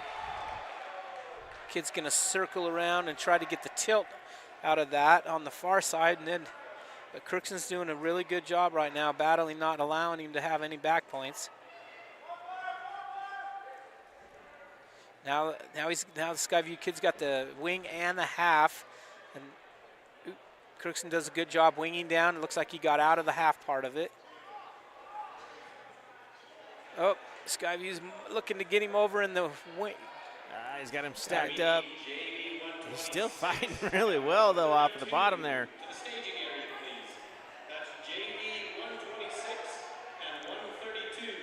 He got a 4 count. He's fighting hard down there. He's almost out. He's just real close to being out of it. At least I don't think he's going to get the fall here because I think Crookston's far shoulders up.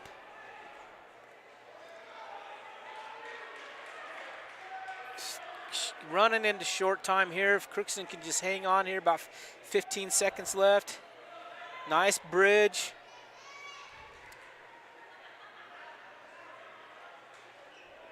Well, you know, great job by Crookston of keeping out of the fall here, but, you know, that takes a lot out of you. Going into this third period, yeah, he's going to be pretty gassed. He is. But that was a really good job fighting there. That says a lot about him, just not giving that up, because that probably didn't feel that great. Skyview chooses top position for this third period. I believe the score is 9-0 currently. And unfortunately, because it is not on track, we don't have the official scoring either. But I believe it is 9-0 in favor of Skyview.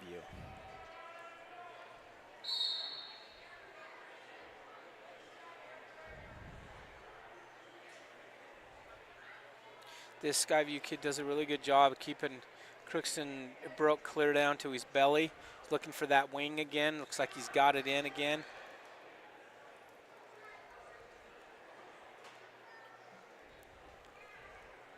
Almost a little bit of frustration by Skyview not being able to to get the fall out of it, but Crookston's done a great job. He's been on the bottom the whole match and fighting hard. He's looking for that half on the far side and the wing on the other. Now he's switched back to the wing, come around. At this point in the match, that's going to be really hard to get out of. Yeah, fight for another whole minute.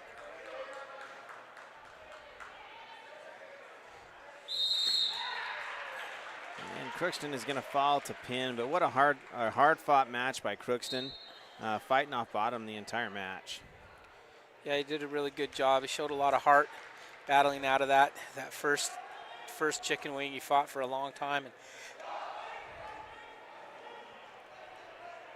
nothing to be ashamed of. He fought super hard in that match.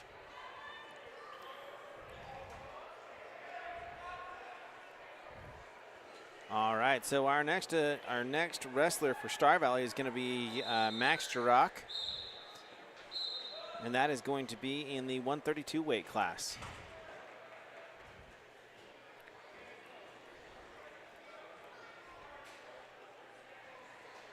Skyview on a shot. Max with a nice sprawl. Coming back up to their feet. He's got 2 underhooks here.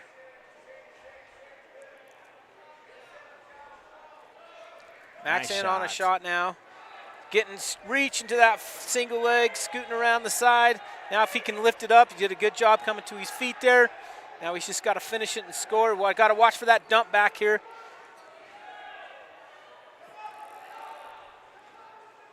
Max is doing a good job trying to get him up. The Skyview kid's doing a good job putting his toe behind that knee there. It's keeping Max from scoring. Max is trying all he's worth to there. He's almost had that foot out. Oh, that kid did an excellent job Great defense. of just keeping that foot behind his knee there so Max couldn't score on that.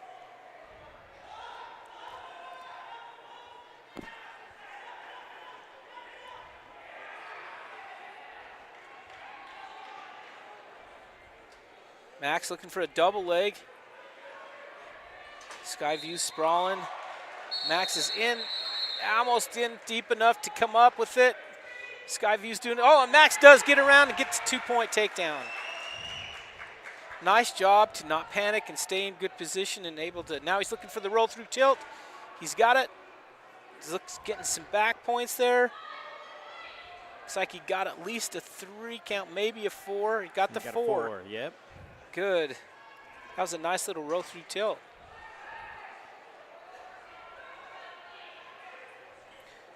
Those roll through tilts make me nervous every time, especially when my son's doing them, because you stall out on the momentum just a little bit and then you find yourself out of position there. Yeah. Or if you let go of one of, you've got to have your grip in a good place, because if you break that grip at all or if it slides at all in that roll through tilt, then you find yourself out of position and in trouble.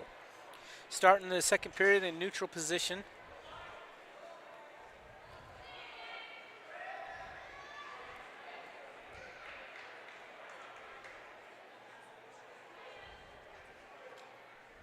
Max so far has done a good job with these shots, getting in, having patience, and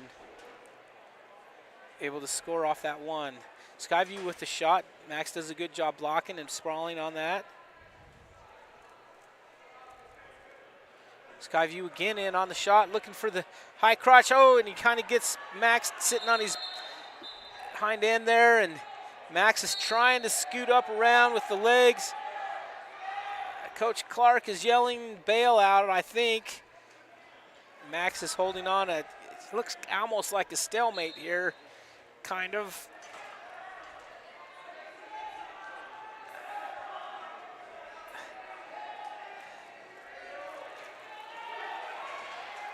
And Skyview hangs in and is able to get the takedown.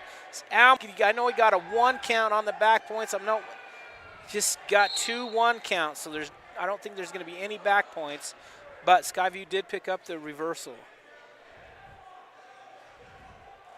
Or the takedown, I'm sorry. That's Takedown, right? Yeah, sometimes on that way you're trying to prevent points and the coach is yelling, bail out, bail out. It's better to give up the a belly out takedown than it is to give out some near fall points along with the takedown. Yeah, because now you're looking, if you get out of position, you give up the takedown and 4 back, all of a sudden you're down 7-0. Yep. Max has done a good job right here. That kid looks like he's a decent leg rider, and Max has done a good job not letting him score on this. So. And that's going to put it into the third period. We've got Max up 7-3 at this point. Once again, not the official score because we don't have that in track wrestling, but from what we could tell, that is the score currently is 7-3 going into the third period. Looks like Max is going to start out on top. Kid doesn't sit. Max needs to stay tight right there and under the arms.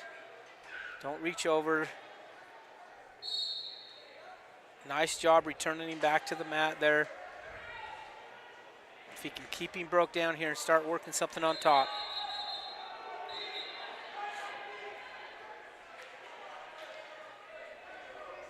Max is trying to get a wrist there. Skyview's trying to get hand control. Looks like Skyview does have hand control on the one side, but Max is able to keep him broke down. Doing a really good job here. Heavy hips, keeping his toes working. He needs to come out to that side there a little bit. He had that leg wrapped up, and if you stay right there, you can have a chance of getting a stalling call, so you want to kind of get out to that side a little bit. But Max is doing a good job holding him down right here. 1 more minute left in this one. Not a lot of action going on the bottom either, though. He doesn't seem to. He's maintaining his base, but he's not really moving much from there. Max is looking for that tilt again. You can tell he's trying. He's got that wrist up high in the ribs there. And then you'll watch his head kind of go down and underneath. And the Skyview wrestler's like, nah, I'm not having any of that this time. And Skyview gets out and gets the 1-point escape. Max has got to finish this, close this out here. 7-4 is the score currently, so a takedown would tie this up. Takedown by Skyview, that is. And Skyview comes out shooting and gets to the corner single and gets the takedown. That ties up the match.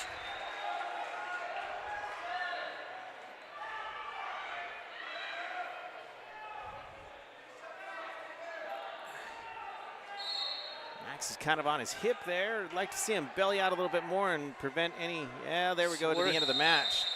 Going to have our first overtime. If we're correct on the score. If we're correct on the score. Looks to me like it is. Yep, we're going to go into OT.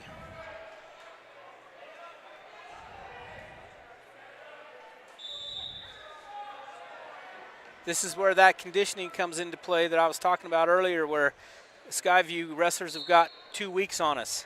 Yes. And so sometimes we get to these overtime matches and it's a little bit of an advantage to Skyview, maybe, just because they've been wrestling for 2 weeks longer than we have. Now, in overtime with the first period of in wrestling, it's sudden death, right? Yeah. First person to score. Yep. Max in on a shot. Skyview's doing a good job getting his hips in to counter. Max needs to come up off his knees. You can hear Coach Clark yelling that, up off your knees. Comes up there, that's better. Max is doing a good job elevating that underhook, just kind of hanging on each other. Now if he can get around, he's almost around for the points. Looks like he's going to pick it up, possibly. There he gets it. Max able to pull off the win here. That was good. Yeah, great win in overtime. Good job. You could tell he was tired, but he sucked it up there.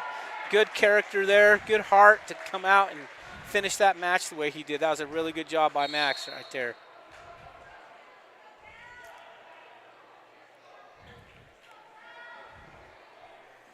All right, so our next wrestler that we've got coming up is Tel Perry. Tel Perry, and he's going to be the 138 weight class.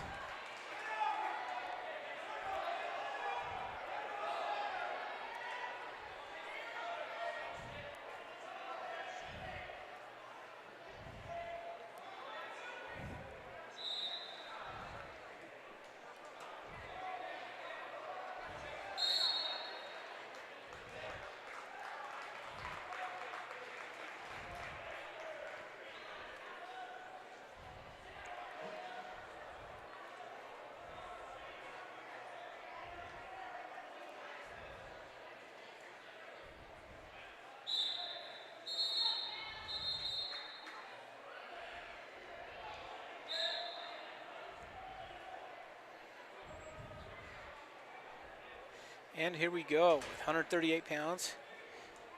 Tail in on a double leg. Nice job.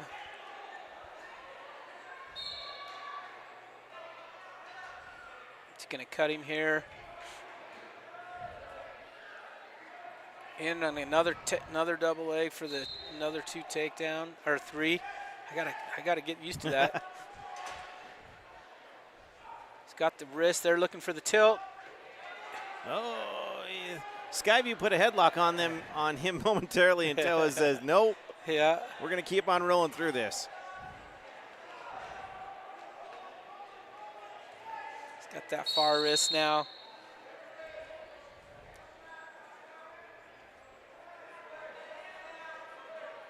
Got the wing, I think, locked up on that side. Swinging him back in. There he goes. He's got him over in the wing. Now he's got both hooked up there. He's going to sit out here. Oh, and Skyview able to. Tail did a good job of not panicking there. Skyview got out of that one arm, and he reached his arm over just like you're taught and is able to keep his opponent on his back. And there comes the fall. A good fall by Tail.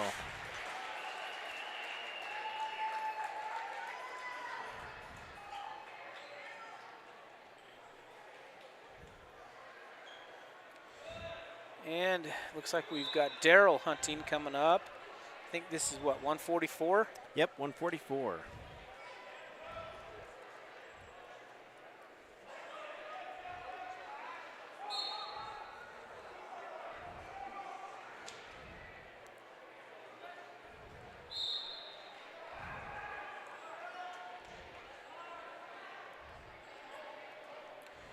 Skyview tries a little drag there. Daryl counters it nicely. Daryl's heavy on the head there.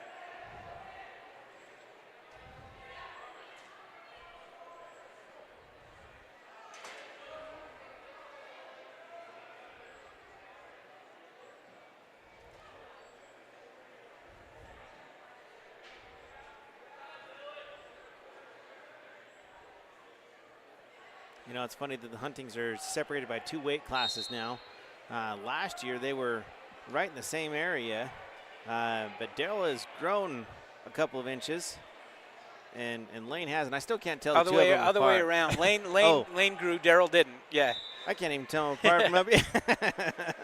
But Skyview in on a single leg. And switches off to a double, is able to pick up that first takedown. Only reason I know that right now is because I happen to have them both in the same class right now. okay. How do you tell them apart? Just by the height? Yeah, Lane's just a little bit bigger now. About 45 seconds left here. See if Daryl can pick up a escape or something here at the end here. Skyview's doing a good job keeping him flat and trying for that wrist. Looking for the crossface now. Oop, looking for that cradle. Looks like he's almost got Fight it. those hands, get that out. Look for that leg. He's got that leg. Oh, I almost had it there. 20 seconds left.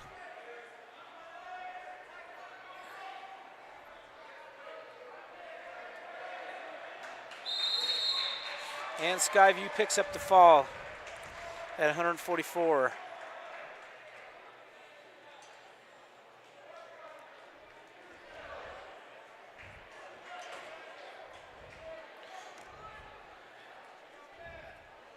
Moves us up to, looks like Ty Thompson. In the 150 weight class.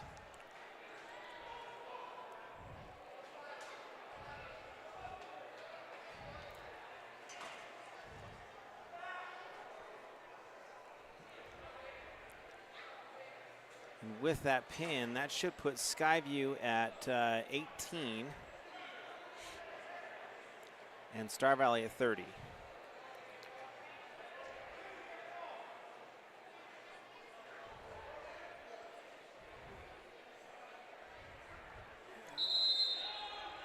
Something going on here at the table. They called the Skyview coach over.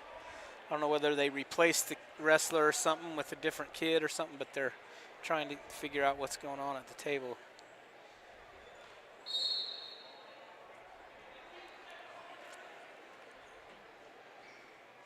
Some of these kids, even though I like the Huntings, they think this is really their first varsity stuff, right?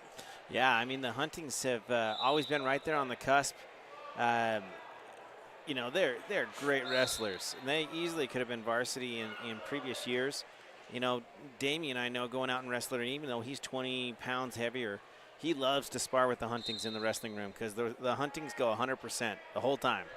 And even though Damien's bigger and typically has a little bit of an advantage, they give him a workout. That was a great ankle pick by Ty Thompson there, able to get in for the takedown there.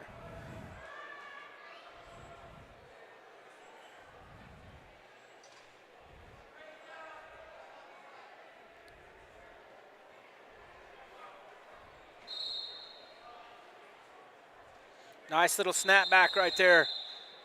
What? Ooh, they're Was going to that call one? locked hands. I didn't see that, but the ref's a lot closer than me. So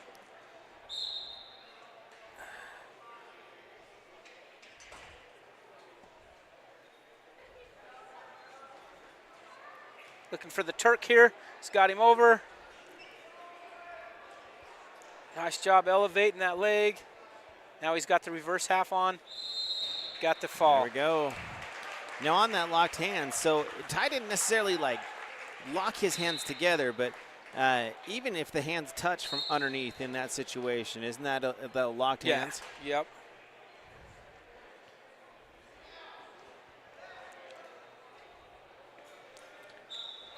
All right, next match we're going to be moving up to the 157. This is lane hunting.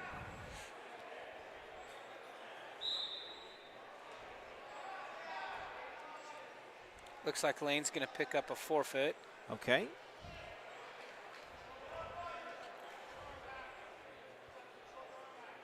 So that means that we're going to move on to Caleb Erickson.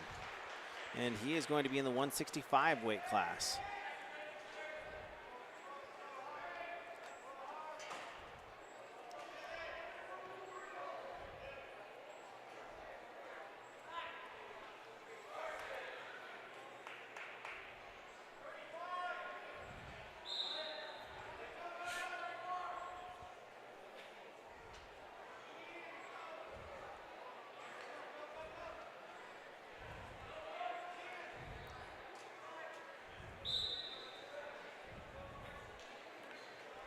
Erickson to the corner single there, gets it picked up.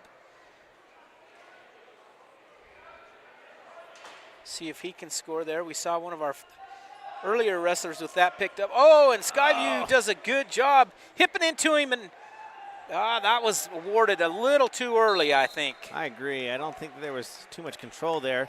Now with the new scoring, so, you know, typically that in the old scoring, that wouldn't have been too big of a deal that he awarded us soon because the reversal is worth the same amount as the takedown. But now the takedown's worth more than the reversal. So now you got Skyview up by a point because we got the reversal, but that was, you know, but that things happen quick out there. Those refs have to make quick decisions. So we'll battle back into this and see if we can't get him turned. We got 1 minute here left in the first. See if we can't get him turned here.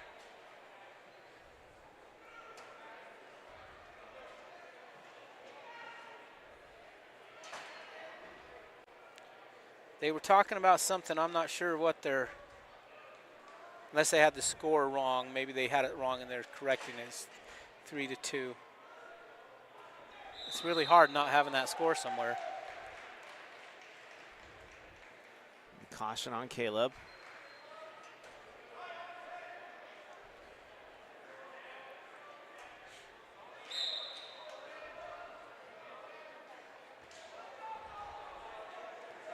Looking for that long arm cradle, doesn't get it, go out of bounds.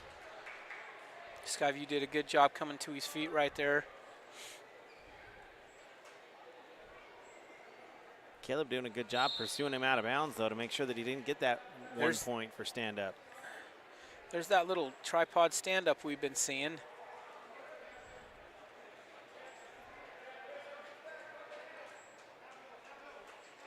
Skyview to his, Erickson able to hold him down there, get some back points. Skyview was to his feet, and Erickson was able to just hold on and not panic and get him back down and picked up the 4-point near falls. So that is going to put Erickson up 6-3 over his opponent from Skyview. Now he's looking, he's kind of in a weird position there. He's got to be careful. Yep. Skyview does get out around the waist, and man, he just doesn't panic, does he? Boy, I panicked. It wouldn't have taken too much of a weight shift. Once again, he kind of threw the Skyview right on top of him. He did that time. And saved by the clock on that one. See what happens here with the ref. I would assume he's going to reward a reversal.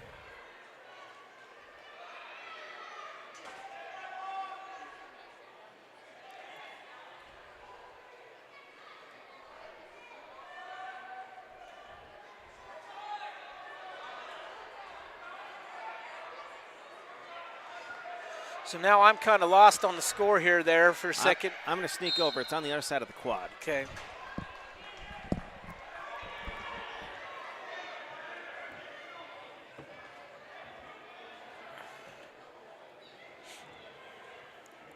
Okay, looks like Star Valley's going to choose bottom position.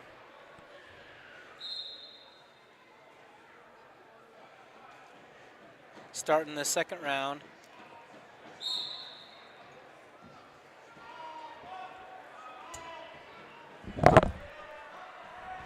Yeah, we can't see this clock from where we're sitting, and then it's not up on track, so we're.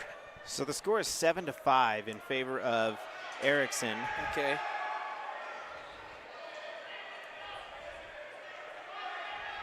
Skyview's doing a good job right now. Now Erickson up to his base. See if he can get hand control and get out of this here. Skyview's got his wrist, looking for a tilt maybe. Doesn't quite get there. Erickson needs to try to get up to that base.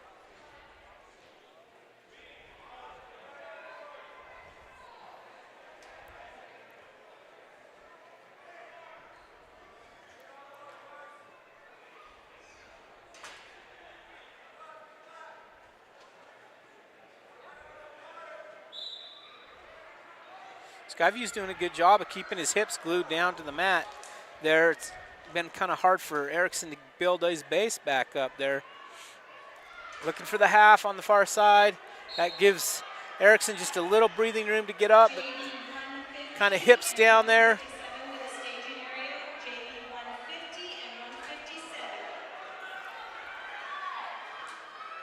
Neither wrestler right now really able to do much. A lot of hand fighting and, countering your opponent's. The Skyview puts in on a half, and he's able to clear it. Star Valley is, and wrist controls back and forth. Just a lot of grappling for position as they're both down on the mat. Crossface, looks like Skyview's going to go down and try and hook up the Almost looks like they do have the cradle looked up. 6 seconds left. Nice job of breaking out of that, right. Wow, he broke that off just as he was starting to reach the they're going to give 4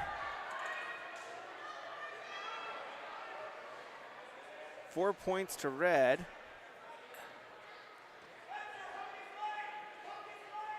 I'm not sure what happened there. I didn't see any points there. I'm not sure whether maybe he was just holding his hand up like that. Could be. Or something, because there shouldn't have been any points. Going into the third period now. And we think the score is still 7-5. Erickson's on top now, trying to get his legs in. He's a little out of position, but he needs to scoot back up and get that other foot in. If he can get that other toe in. Almost had it. Trying to dig that other toe back in so we can get in a little bit better position here. He's a little bit high. There now, he's kind of in there. He's a little bit better now. Yeah, he's got double legs. Trying that power half.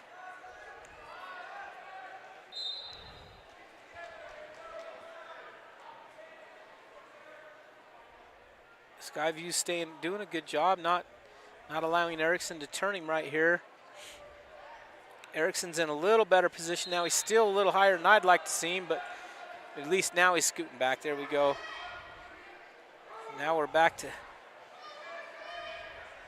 looking for the crossface now, looking for that cradle. Looks like he might have it. Had it locked up for a second, but lost it. He's got the far wrist, looking for the crossface, I think. I can't imagine that he's down at this point. I do think that he is up in the match right now. There doesn't seem to be a lot of urgency in regards to turning him, but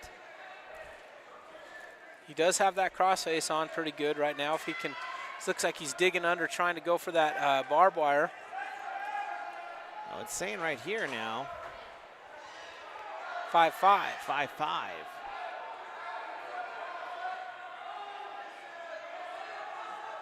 Oh. 10 seconds. 10 seconds left. He's looking for Skyview may. Oh. Good return. How he held him right there, I don't know. but he did. And we're going to end here. So let's see if they did adjust the score to 5-5, I think, and it looks to me like it's going to go into overtime.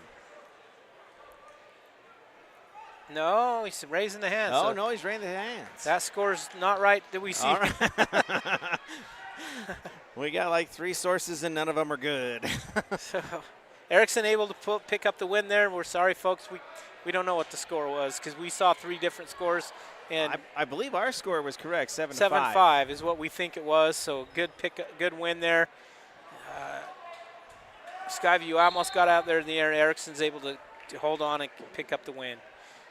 And now we're up here to Cooper Burke.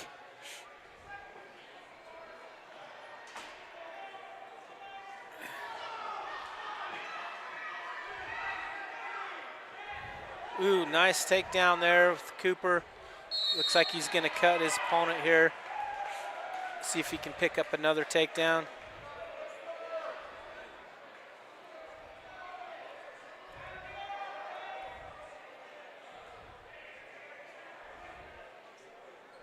Cooper heavy on the head there.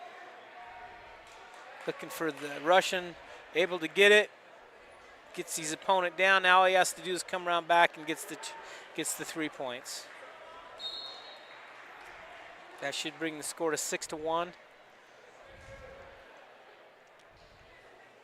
He's looking for that tilt again. He likes to get that wrist on the back. Then he'll come back towards his own body and tilt him up there. You can see him trying to do that. He goes under that arm to the shoulder, and he's really trying to suck that up. There he goes. The ref calls that potentially dangerous. It's funny. He looked like he almost called it. He did. He called it illegal. He did. Yeah. When you do that, you can't bring that wrist off of the kid's back, and it looked like that's what Cooper might have done. Quick escape. So that's going to bring the score 6-3 in favor of Cooper.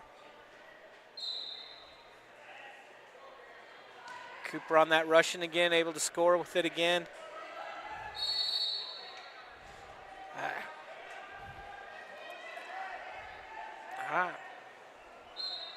Looks like he's going to cut him again. He does.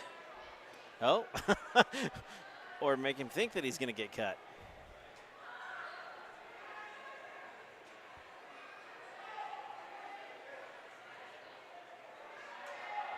I don't know. He's going to cut him, and then he keeps going back. So there he goes. They're looking for the near side cradle. Got another takedown, plus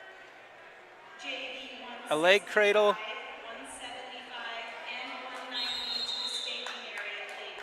165, 175, 4 more. and 190. He got the 4 count, but the coach is over there. It was right at the end of the period. The coach is saying that the time ran out before he got the 4 count, so we'll see.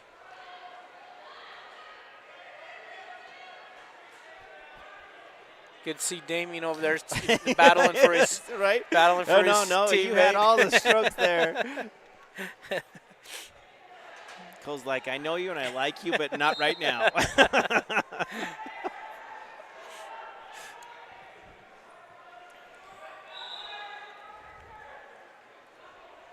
And it's hard sometimes down there as the table health. You're just trying to keep the system up to date and the timer going, and you're trying to watch 5 different things. And to watch the coach or the ref as he's given the swipes, you almost have to have 2 people at the table, one watching the referee solely, and the other one just running the system and and telling you what to put into the system. And then one thing we have to always keep in mind is these are high school girls that have never done this before in their life, running the table right now. And track can be a little bit tricky sometimes. I've run the table a couple of times, and like I said, you have to pay attention, a lot of attention. I kind of think this is in this particular match, I think this is a moot point anyway. Yes, I think Cooper's going to tech fall him in 10 seconds into the next round. So yeah, sometimes you're just, okay, fine, go ahead, coach, have it that way, and then we'll just go ahead and finish the match here. In a lot of other situations, it would be a little bit more important. Right.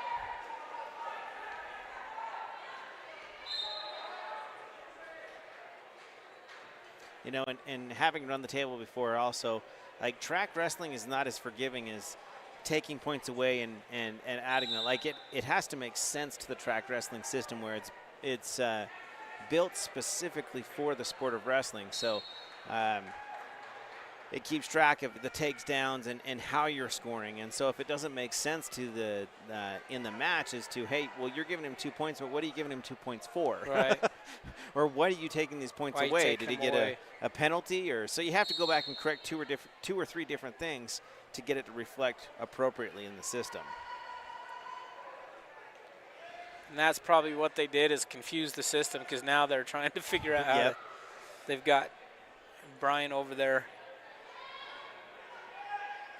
tournament manager over there, trying to get it figured out. Well, at any rate, the wrestlers will get a breather. Right.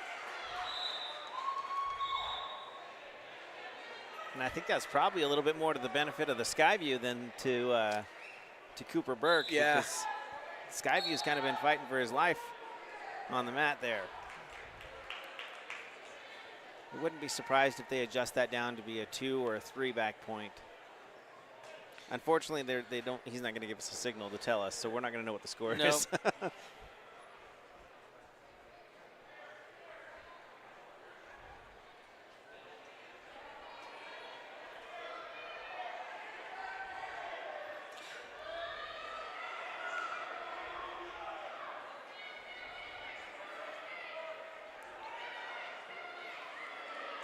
All right, they're going to start off in the neutral position. And once again, folks, we're sorry with all that.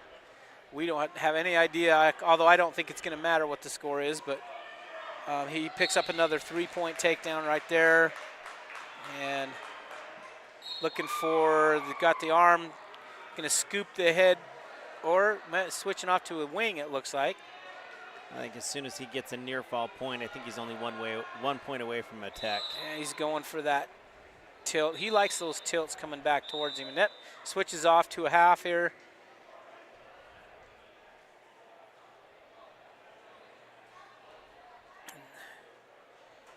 And that's probably going to about do it, because he's got a minute 20 left. And there's the pin.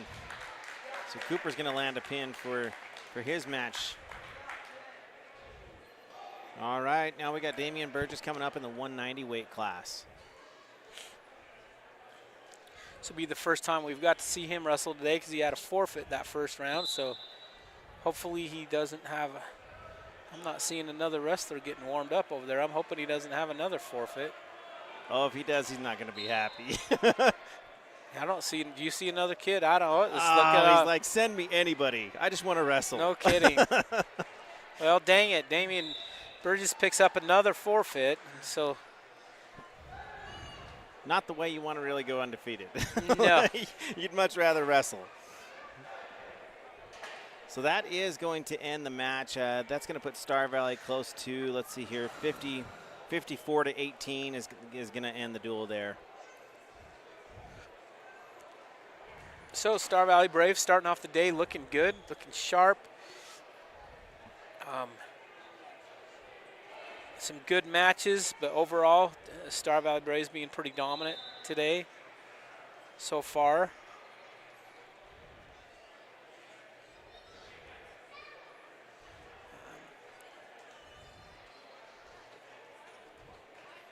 Looks like they're going to have a few more JV matches going on.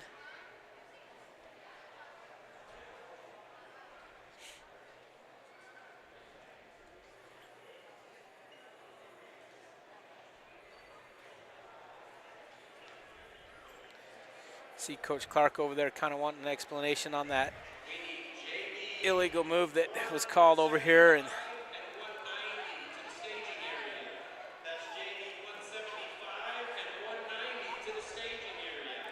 so it looks to me like they are most likely going to put in some JV matches here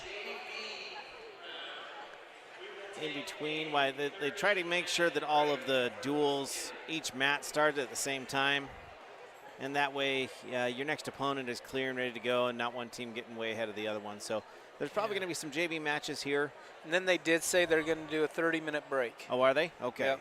So during the 30-minute break, we're not going to end the live feed, but what we will do is we'll just simply put the microphones on mute, and we'll join you as soon as the matches continue.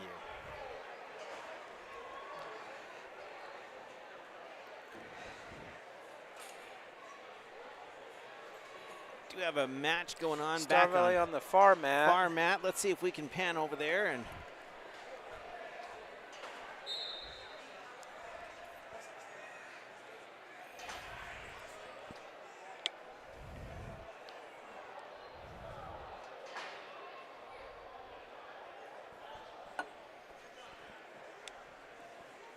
fortunately, we don't know who that is, but hey, he gets to be on camera, so.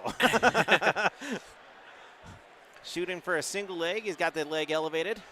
Trying to clear that from in between his legs. He's able to do that and dump him straight to his back.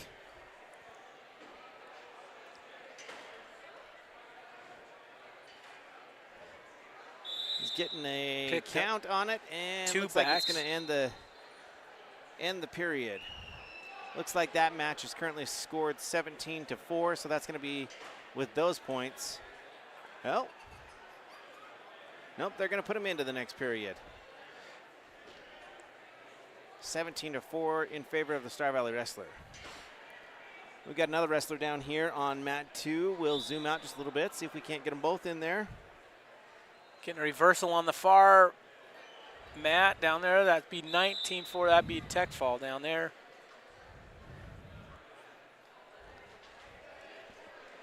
Is that the Hess kid on that far mat? It looked like that could yeah, that was Hazen. So down here to mat number 2.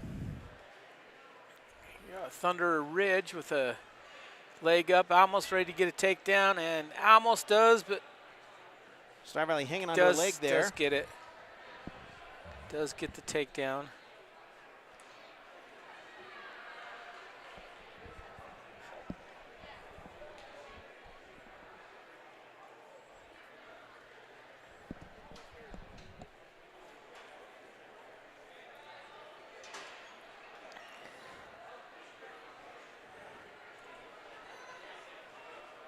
Star Valley battling, but keeps reaching back like that on that leg. He's going over top of it. He needs to get underneath it instead of over topping it. Would help him a little bit more.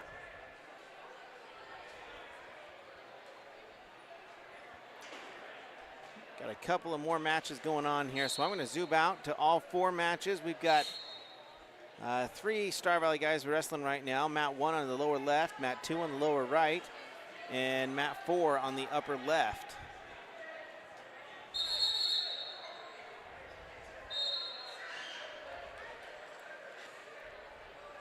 This is where it gets tough as a coach because you got 3 matches going on here, and you probably got 2 going on in the other gym, and you only got 4 coaches.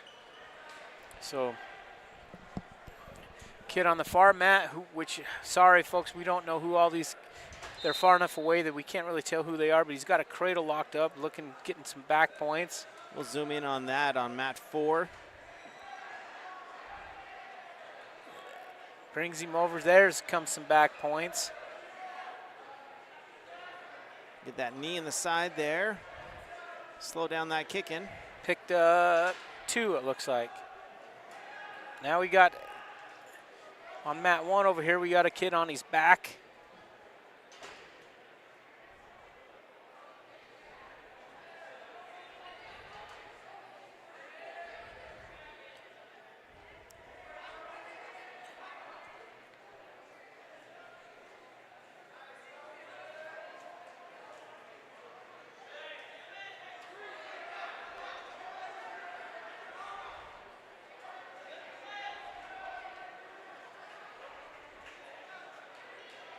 Mat 1's got him back to his back, and he's going to get a fall over his opponent there.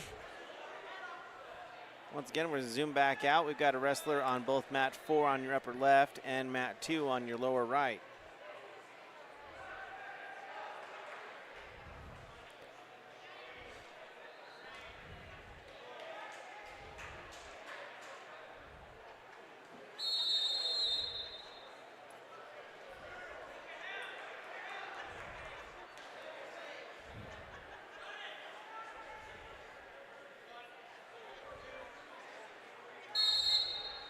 Thunder Ridge picking up the fall there on mat 2. I guess that's mat 2. It is, yep.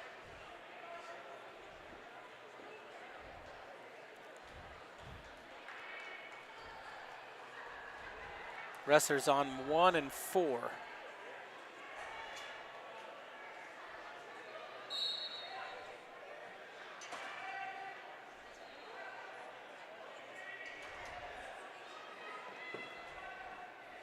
It's good for him to get some of these matches in this main gym here. Sometimes with the duels, especially with the Braves Brawl, the duels seem to get ahead of the brackets in the auxiliary gym there.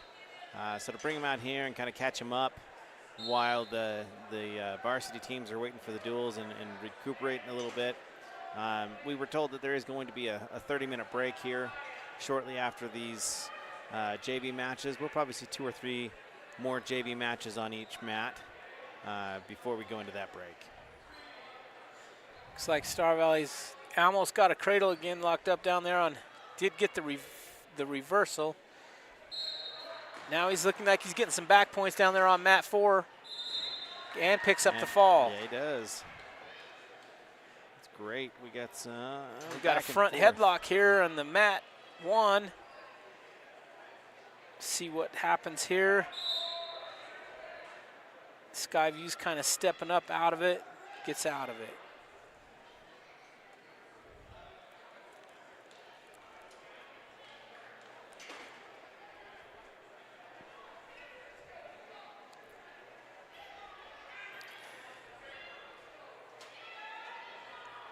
Star Valley with the threw in a sprawl on a wizard real quick there. He's not being very polite. Oh boy, he's not. Oh my word. I'm glad that was not me down there. Get his nose pinched in the pit of his elbow there, raking him across pretty good. Looks like he's got the cradle hooked up now, and he's going to put his opponent back. Short time, and probably not going to get the pin in time. Runs out of time. Picks up to 4 points. We got another wrestler over here on mat number 2. We just got the takedown. Once again, mat 2 is going to be the lower right-hand side of the screen there. He's getting coached there by Ty Thompson. Skyview's coach was playing with him down there and said, tell your wrestler to cut him. Tell your wrestler to cut him.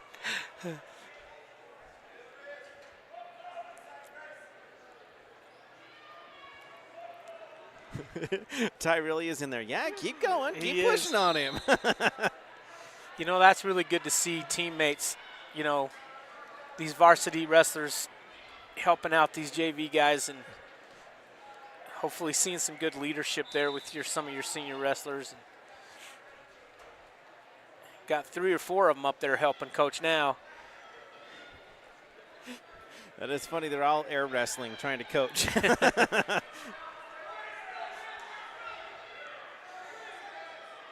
There we go. In on a single, not able to get around the back. He's still got the leg. He's going to elevate it. Oh, nothing yet for either wrestler. Oh, he gets around the waist. Can he get around the back and keep him down or not? There it is. Off the top. There we go. Oh, out of and position, then he gets though. out. Oh. He's got the head, but his legs are in the wrong place, and they're going to return back up to their feet there. If he can just give him the one, that's okay. That's not that bad. And get him back down here and get another 3 points. Looks like Star Valley on mat 1 has got him on his back.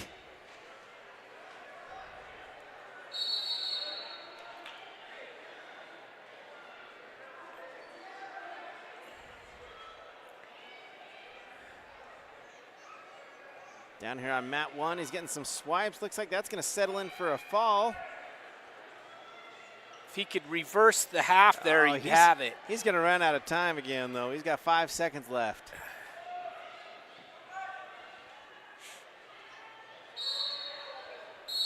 All right. Still a pretty handy win, I think, for him on mat 1. Going to swing back over here to mat number 2. And we've got somebody starting up on mat 4, so we'll shoot over there in just a moment.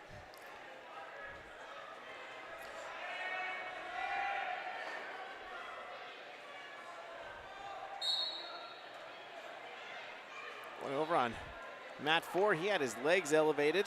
His opponent, and Star Valley, was able to muscle his legs back down and get back into a neutral position. Now we've got mats 1, 2, and 3 of Star Valley, or 1, 2, and 4 of Star Valley wrestlers here. So we're going to zoom out. Looks like Ty Thompson's got his wrestler with the barbed wire going on here. See if he can get him over. Now he switches to the cradle on mat number 2. He's got that locked up. Got him on his back. Again, gets the fall. He gets the fall. Nice. Good coaching, Ty. Ty and the Hunting twins down there. Star Valley to his feet on mat number 1. Almost to get an escape. Ooh, he's got to watch out. Up. Illegal headlock there. Ref did a good job catching that one.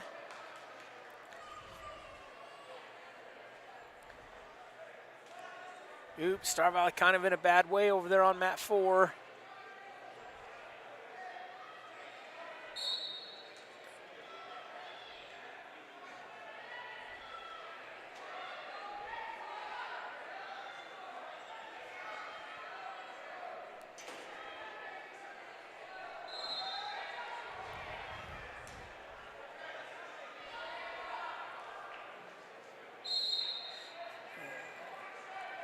I didn't hear a whistle up there on mat 4 on the upper left of the screen there, but I do believe that Star Valley fell by fall there.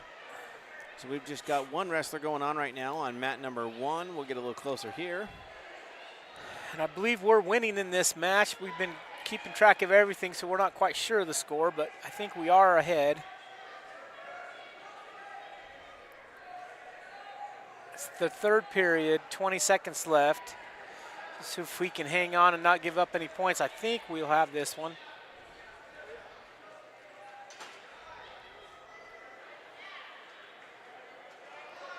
And 10 seconds left, coming down on 5. And that's going to do it for that match. I would assume, based on what we saw there, that's probably a major decision is what we would see there.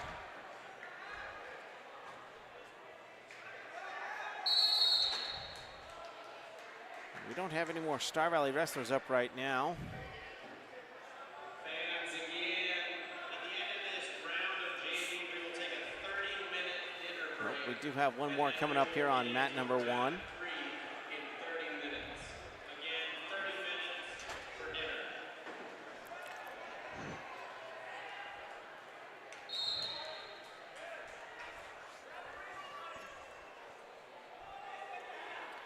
All right, looks like we've got an opponent from Skyview, it looks like.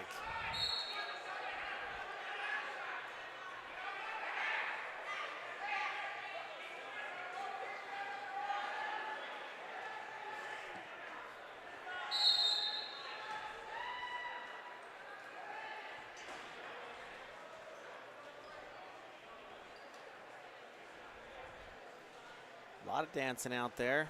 A little bit of hand fighting. Now they're head to head.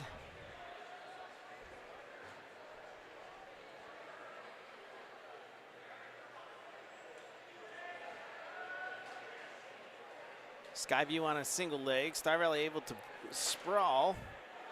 And they're kind of back up to a standing position. They're going to separate and start over again.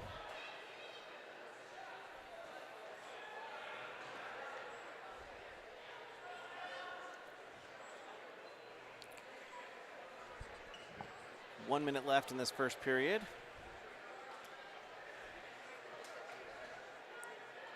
Skyview trying a little drag there, but doesn't get to it. Wrestlers, please be aware there is a weight check scale in the training room. There's one available in our training room out in the hallway. And that is your weight check scale. Please go there. You know, these aren't our big guys. You'd like to see them down on the mat at this point. Yeah. A little bit of dancing there. Skyview's got a wrap around. Trying for elevated leg or an inside trip. Got it elevated there, but Star Valley's doing a good job keeping his leg on that outside there. Does a good job countering and keeping Skyview from scoring right there. Man, we got 5 seconds left in this period. It looks like Ooh, we're gonna almost go to a high crotch there. second period. Looks like we're going to go on the second period scoreless.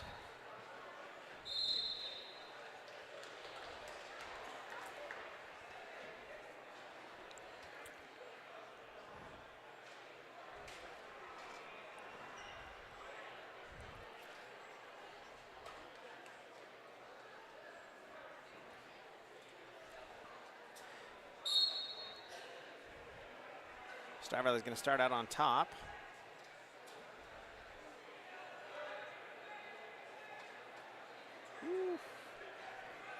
Oh, he got out of position. He tried to pull him back and roll him, but he was only able to pull him back right on top of himself. So Skyview's going to end up on top with the takedown there for 3 points. Yeah, he got just a little bit too loose there. When you do that, you got to keep your opponent really tight to your body, and then you can trip and take him back. But looks like he's got an arm in, trying to get some leverage on Star Valley there, getting some near falls.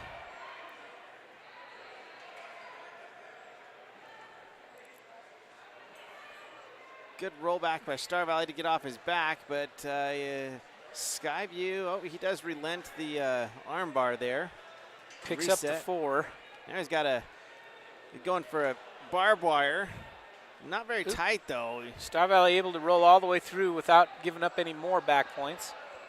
Star Valley up to his knees, and he's going to get a Good stand job. up.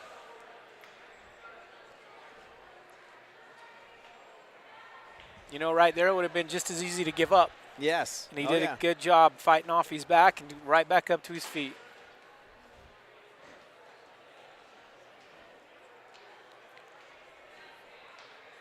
Coming up on 30 seconds left in the second period.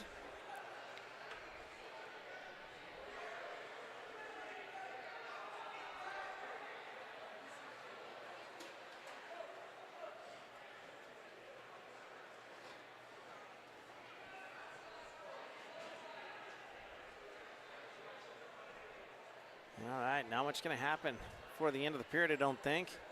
We're going to go into the third period here, and I do believe the score is 3-0 in favor, well, maybe a little bit more than that, probably 7-0 in favor of Skyview.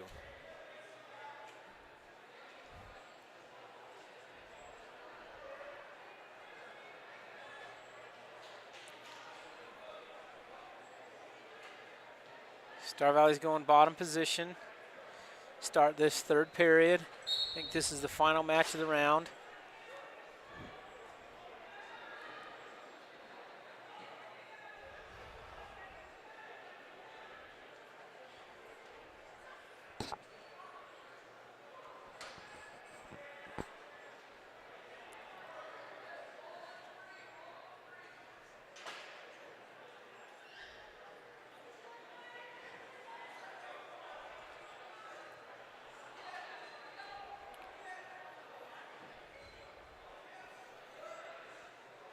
Star Valley doing a good job of building up to a base and trying to get his hips out from underneath Skyview, but Skyview really good to follow him and cover. He's got a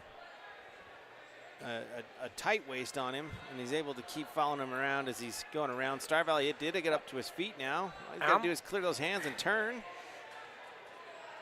He's trying to break those hands. There he goes. Does get the escape. Coach Clark's yelling, you're behind, you got to go. 50 seconds left in the match.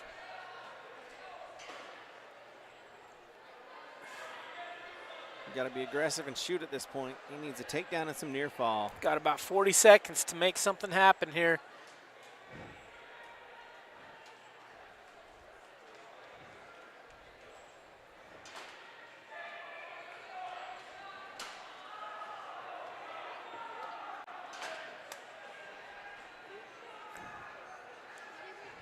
.20 seconds left in the match. He is on almost done on a single leg, but they're going to separate again. Looks like we're about 10 seconds left from Star Valley in on the shot, but not good, not quite far enough. Skyview able to hold him off.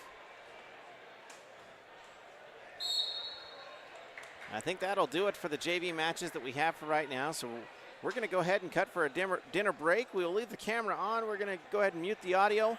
But once again, just want to give a shout out to the Wyoming National Guard for sponsoring this broadcast and supporting our Star Valley Braves. Once again, SVI providing the equipment and the broadcast, making this possible for those of you that aren't able to make it over here to the Crimson Cathedral in the gymnasium here in Afton. We appreciate you all tuning in, and we'll be back in about 30 minutes.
Welcome back, Star Valley Ray fans. We are getting ready for the third round of the dual wrestle-offs here at the Braves Brawl in the Star Valley High School in Afton, Wyoming.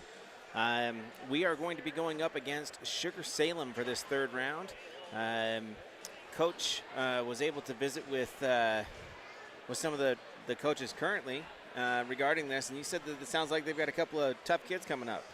Yeah, it sounds like they're excited for it. Sounds like Sugar's supposed to be pretty tough. And of course, we know there's a bit of a rivalry there for football. Oh, yeah. And you're not going to be surprised if that carries over a little bit into the rest of the bat. So should be some good matches and hopefully some really good wrestling going on. Yeah, you're not going to be well liked when you're the team that breaks the 27-game win streak. No, you're not. But Sugar Salem usually brings some tough kids every year. Seems like every year the matches to watch in the Braves Brawl are the duels between Star Valley and Sugar Salem, and Thunder Ridge usually brings some pretty good kids. So yeah, it'll be interesting. Probably a little bit some more close matches as we're heading into these last two duels of the night. The fourth duel of the night will be against Teton. Typically, they do not field all their weight classes, so that might be a fairly short duel. They do bring some good quality wrestlers often, but usually they only have 6 or 7 wrestlers filling their weight class. So really the one to watch is the one coming up, which is the Sugar Salem versus Star Valley here on SVI as we're broadcasting live from Afton, Wyoming. Yeah, we're excited for this one. I like it when the matches, I mean, it's always fun to go out and just pin everybody, but they're a lot more exciting to watch when we get those really good matches. And of course, I say that it's not quite as fun as a dad and a coach when you're, but it's still just fun. So hopefully we'll have some good matches here. Especially not as fun for the moms. The moms are the ones usually with their hands in their head in their hands, you know. Why can't he just pin him? Sometimes in wrestling meets, it's funner to watch the parents than the kids. I agree.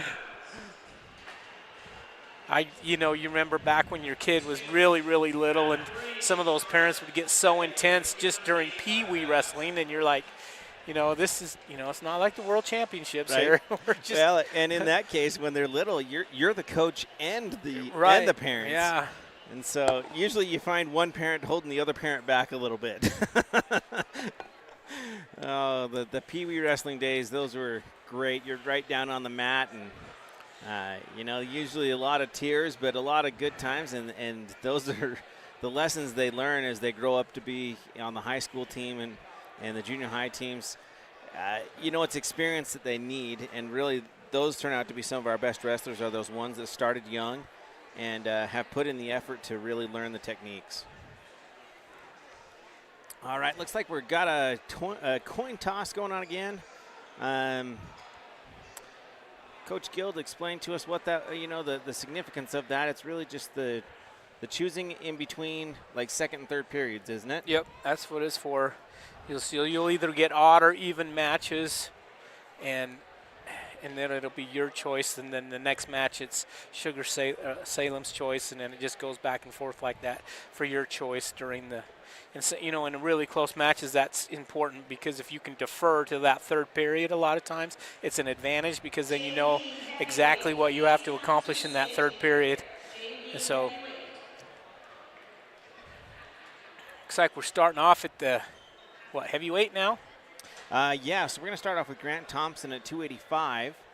I'm not sure why on track wrestling we are not able to see mat 1. I wonder if that's something's been changed in my settings.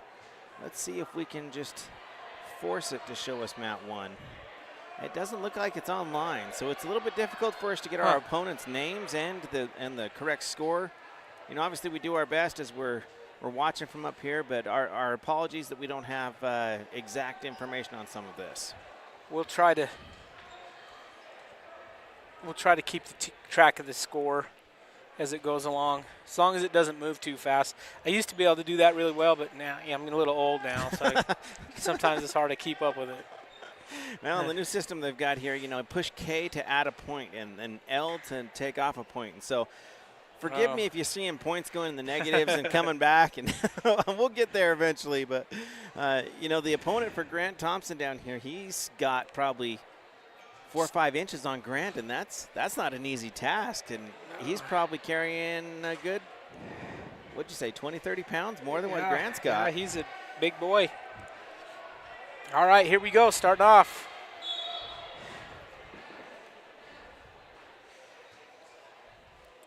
Grant in on a single leg, whips him down. He's able to get the takedown and to his back.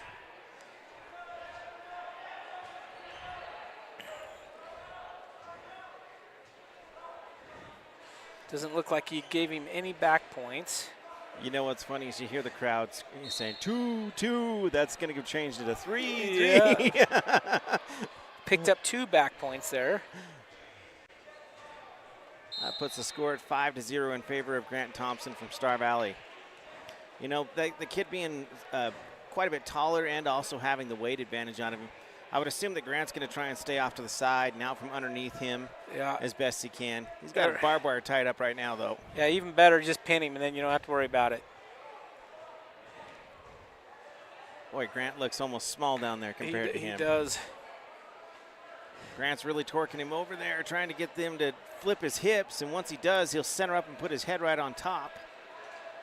I don't know that he's going to flip his hips, though. The kid looks kind of like, oh, there he goes, got the fall. And he looks like he's actually from Logan there, so that would have been I think that was an exhibition match anyways. Grant Thompson picks up the fall over the kid from Logan.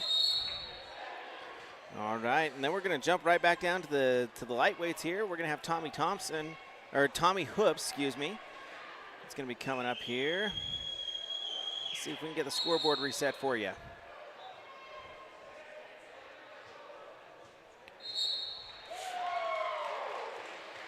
Once again, we apologized about not knowing the names of the Sugar Salem wrestlers. We just don't have anything, and with track not working with Mat 1, we just don't have anything in front of us that shows the names, so they'll just be Sugar. JV 106, 113, and 120, please. So we've got Tommy Hoops coming up. He's a second-year wrestler on the he wrestled a little bit of varsity last year, mainly in the JV bracket. He's a sophomore. Star Valley's really quite lacking on the really low weights. The 106 class, they've had a hard time filling that. So Tommy's going to step in there, and he should be, you know, the family that he comes from, and he's got some talent. Maybe just needs to learn a little bit of patience, but he'll be a great little wrestler, and he'll fill that spot well. And then at the 113 class, obviously we didn't have anybody in the varsity lineup this week. All right, here we go, 106 pounds. Oh, he got out of position just a little bit, but he's able to capitalize and get back. And now he stepped over and they were back and forth, and Tommy just fell wrong on this one, and now he's battling back out of. Oh, now he's. Now roll through it. There we go. There he got out. Feet. Oh, good. Looks like we're gonna see. Boy, it looked to me like he gave a takedown and. Yeah, so he's just like that. He's down 10-0, 10-1. I'm sorry, 10-2 now. He just got another escape, so he's got a little bit of a hole to dig himself out of. But we'll see what he can do here. Oop. Sugar in on another. Fireman's got Tommy down again.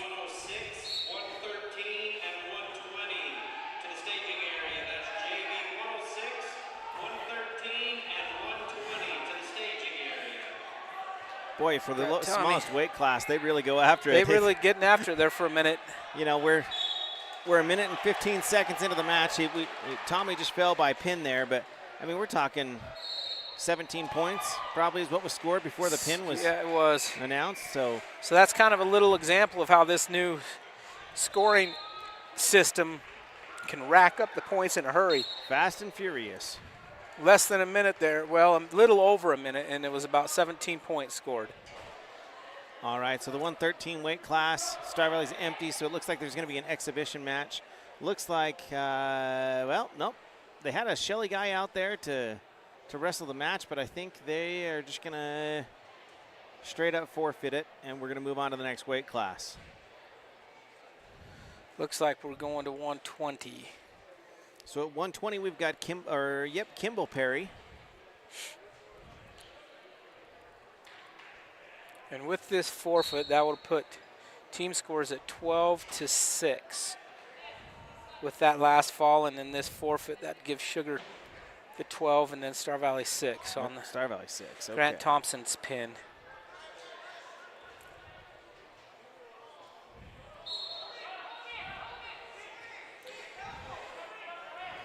Kimball Perry, and we're told that this Sugar kid's a pretty tough kid, and I know Coach Perry was hoping for a short kid, and he did not get his wish. He's got another tall, lanky kid, and see how this match goes for Kimball.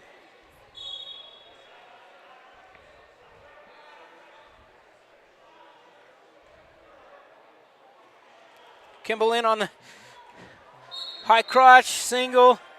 He's got to watch the whip here. Good position there. That was really good job staying really low there, getting the takedown early. Looking for the cradle here. He's got the arm locked up. Almost to it. Got it. This kid looks like he's like a freestyler kind of kid, looking for kind of funky stuff. Kimball's wrestled enough, though. He should be able to handle some of that, most of that stuff. Really like that Kimball's being the aggressor on this. I know last year sometimes his dad was wanting him to be a little bit more aggressive right out the gate and to get that shot. So when he went in on that single high crotch there, able to secure that takedown, that's going to put him up early in the match, and I think that's going to be valuable for him. Keeps looking for that cross face. He's got it. They got that locked up now. This kid's doing a good job just kind of sitting there and then turning and then using that length to break out of that cross face. Kimball's got it back on again now. Almost got it locked up. The cradle. He's got to be a little careful. I almost think that kid's almost baiting him with that, it looks like.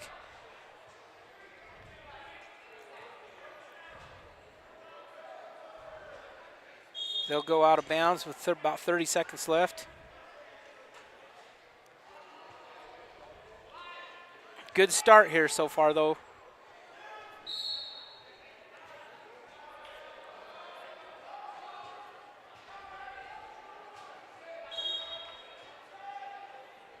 Good stop in his first move there.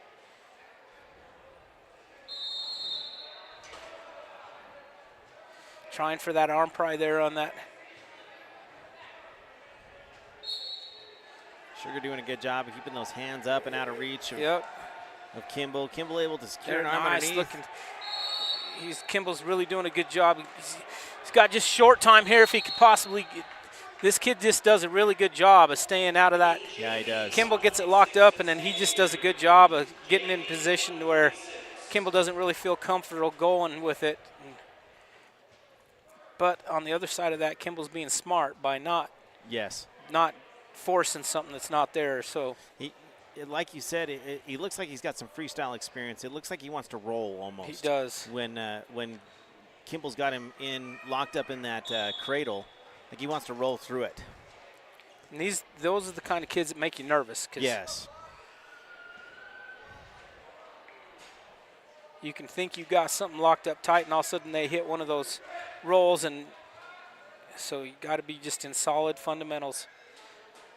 Kimball trying to dig out a hand there for an arm bar. Now he's jumping sides, going to the cross wrist. Might be looking to get that, if he can get that tight in there. Looking for that tilt a little bit. Now he's going back to the cross face. There he's got a wing if he can punch it in there. Does have the wing now if he can. Looking for that half on the far side or the wrist.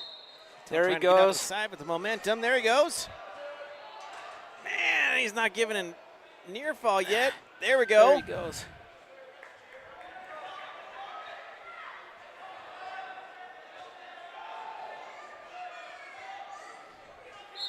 That's definitely going to get him 4, I believe. Yep. He's got the same move, so the ref hasn't awarded it yet. Hasn't released that arm, so this is still considered the same move. If he can push that, sometimes you can push that head with. Now sit up, sit up, sit up, sit up, sit up, sit up, sit up, sit up. Picks up the 4 near fall. Tell's almost going to use the out of bounds to do his favor there and push him out before he loses too much control. So 14 seconds left, 7-0 in favor of Kimball Perry. I would not be surprised to see this kid really pop up here. Try and get at least one. Right here at the end, yeah.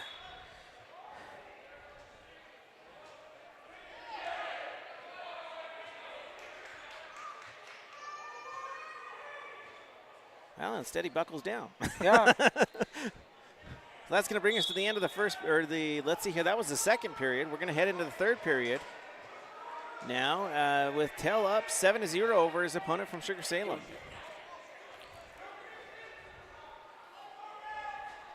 Coach Perry's telling him to go top. And sometimes, and I'll tell you why sometimes we do that. You get these tall, lanky kids, sometimes they're really good with either legs or cradles. So if you know you can ride them, sometimes you'll just say, just stay on top and ride the heck out of them. Instead of taking a chance of maybe getting in a cradle or something. Kimball able to break him down, get him flat on the mat. Once again, Sugar Salem's doing a pretty good job of keeping his hands out front and keeping his hands unoccupied by Kimball. But Kimball, and he is riding well on top right now. He really is. He's looking tough there. He's staying in really good position, which is what you have to do when you wrestle kids that's freestyled and stuff. You just stay fundamental and stay solid. And Kimball's got a crossface on. Does have the cradle locked up now. If he can, there he goes. Now he's got it good. I think we're going to get our full. And he gets the fall. Looked like he broke his hands right there as he right called as the pin. Good win by Kimball there. So we're going to have Crookston coming up here.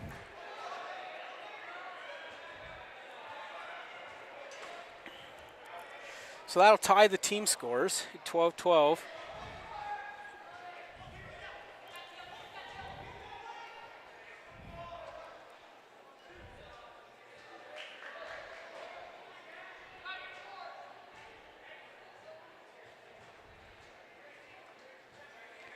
All right, so that's going to move us on to the weight class of 126.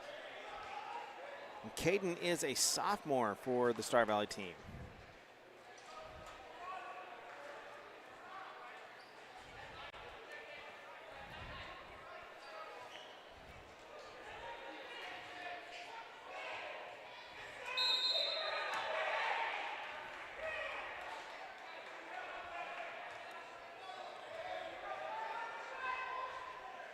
Oh, hey, they got the first mat. They got mat 1 back up and rolling here. Good.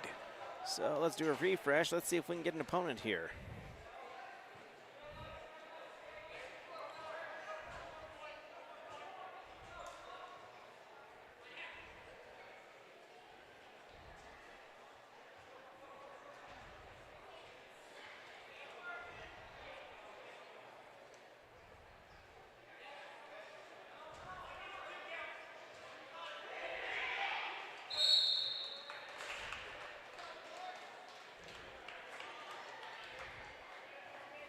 All right, looks like we got Taylor from Sugar Salem. Crookston in on a single leg. Taylor trying to counter, doing a good job staying on that ankle. Crookston needs to try to get to, there he goes, back up to his knees. Now if he can pop up the back here. Now swim out, there you go, good job. Just like he's, nice job. So Crookston picks up the first points of the match. Sugar Salem trying to get back up. Almost to score the one. Does get not quite yet.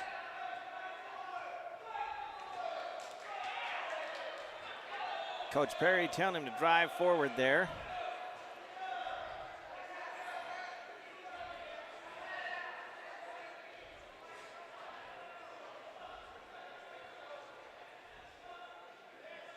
And picks up the reverse. Taylor does.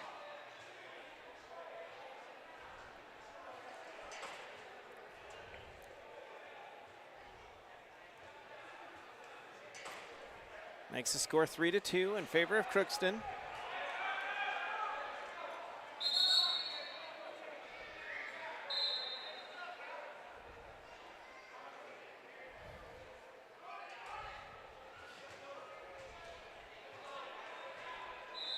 Looks like Sugar Salem may have an arm bar on the other side. Yeah, he's got a chicken wing in. But he got that up a little too high, and he's going to call that potentially dangerous. And they're going to restart back in the middle in the referee's position. And you get that arm bar on your fist, has to be in the middle of their back, and he got it up on the shoulder there, and the ref didn't like that, so he stopped it, which is good, 'cause then you don't get somebody hurt. Crookston, the sit out, up to his feet. Sugar Salem doing a good job of being able to return him back down to the mat. Oh, Sugar made a mistake and reaching over the top there, and Crookston capitalized on it and was able to get the escape. Back in on a reshot.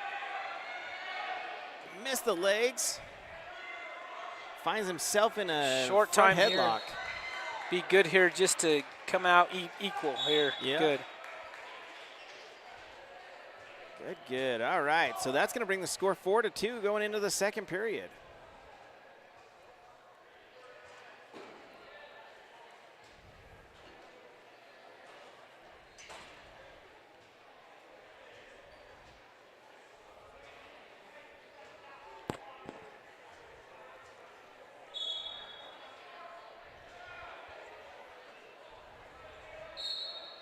Crookston in on a double leg. Oh. Sugar Salem able to sprawl and get back out and around for a takedown. Crookston shooting just a little far away. He needs to close the gap just a little more before he tries those, and then he'll be in a little bit deeper. So Sugar looking for that wing again. Taylor, I guess.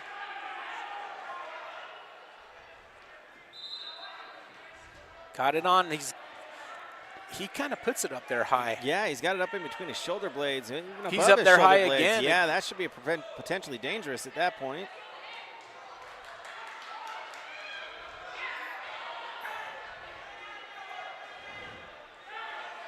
Boy, he's got the hand way up there, yeah. I was going to say, yeah, in my view, that should be just called right away because it's really no difference if he has the hand or the fist. It's supposed to be in the center of the back. So I know there's a limit to how many dangerous calls you can have or illegal moves. Is there a limit to potentially dangerous? No. There's not. Okay. Just keeping the wrestlers safe.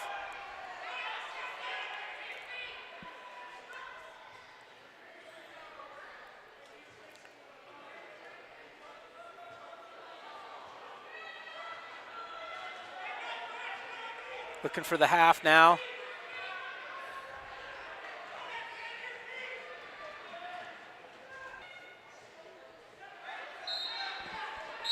Crookston doing a great job of trying to maintain his hands free and moving his hips back and forth, trying to get make it a little bit more difficult for Sugar Salem to stay on top there. Taylor still with the wing in.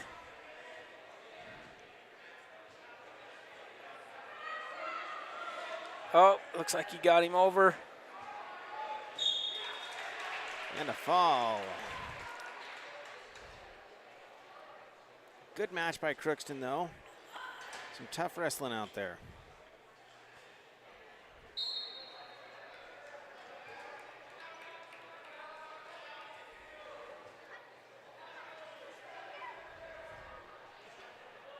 All right, after Crookston, we are going to move up to Max Jaraka at the 132 weight class.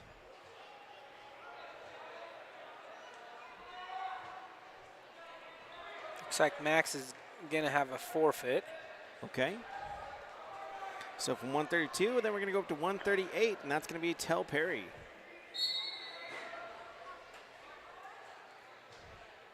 I think that brings the team score to 18 even.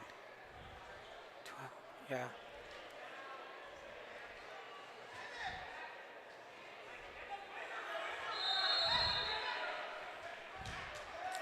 $18 even, you say, for the scores?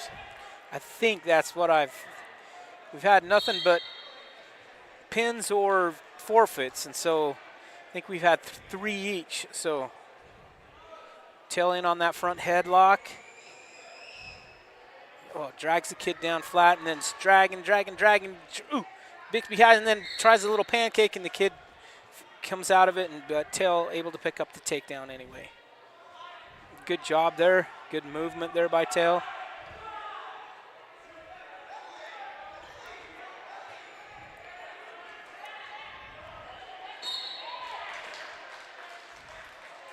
The opponent from Sugar Salem is Jason Fleming. Fleming, and tail's able to dig that wrist off. He's got it draped across the back. Now he's looking for the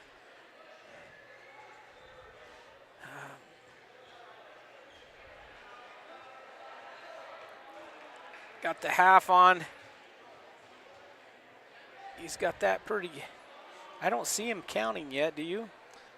Geez, you No, think he'd maybe be, he's hovering about. There we go. Now he should definitely be getting. Maybe or he's maybe al- he's he's already already hit the got him, 4. okay. There we go. Maybe he's already hit the 4. Kid did a good job fighting off of that. That was tail looking for the wing now. You know, and that's not the most comfortable Oh, move when now he's got he's- his arm around the back of your head and he's holding onto your No. chin. Tail had that Zuniga. I think they might call it an arm pry now. I'm not sure. We called it a Zuniga when I was coaching, but the kid was able to get out of that, and the kid's doing a good job countering tail. He's not able to score, but he's doing a good job countering tail right now. Tail with the wing on.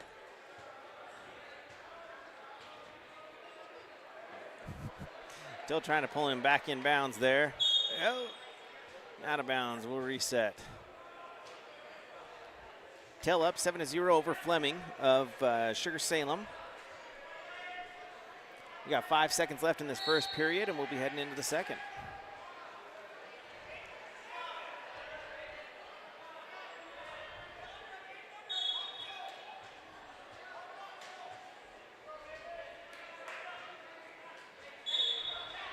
All right. We're going to head into the second period. Tail Perry up 7-0.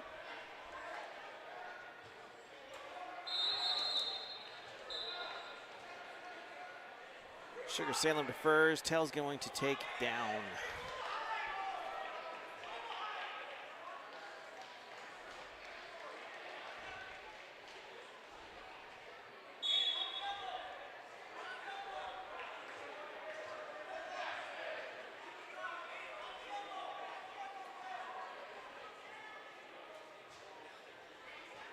Fleming trying that arm pry there.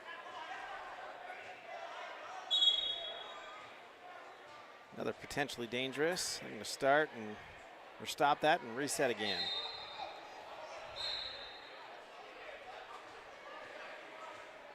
From what I've seen so far, Sugar kind of likes that arm bar. And sometimes it kind of slides up out of position there. Tail looking for the escape and able to get that.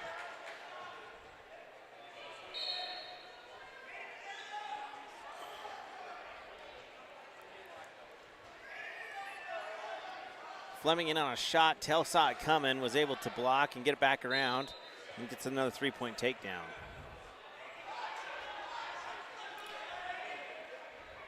Tail looking for the back points here. He's real close to getting them. Doesn't quite have. There he goes. Got 2 on it. Oh, out of position just a little bit. Oh, he's like, no, I'm not going to have that. I think it made his dad nervous for a second there. Absolutely it did. I just laughed because I've been through it. It's not as fun one as you going through it, that's for sure. Patel with enough experience to realize and feel that he was out of position there and able to just come and capitalize on it. And now he's back in that front headlock that he likes.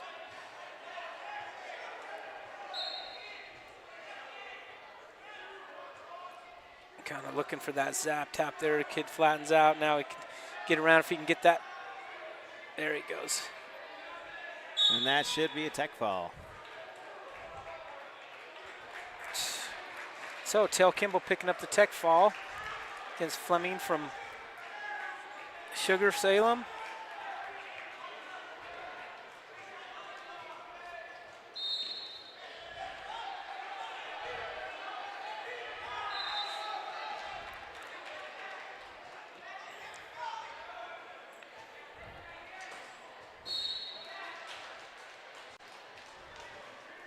All right, now we're going to move up to the 144. This is going to be Daryl Hunting.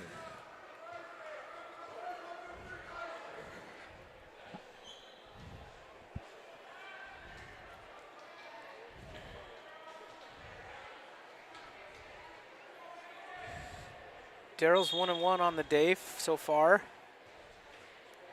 Kids tried a little slide by there, didn't quite get it.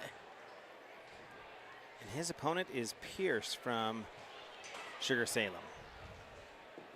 Daryl's trying to battle for inside control there.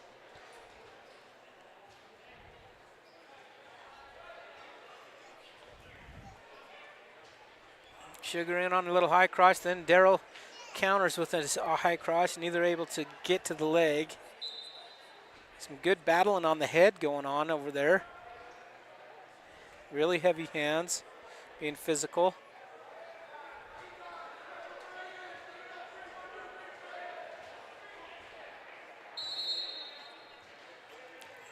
With Tell's tech fall there, that's 5 points for Star Valley, I believe. And so that's going to bring the team scores 23-18 in favor of Star Valley.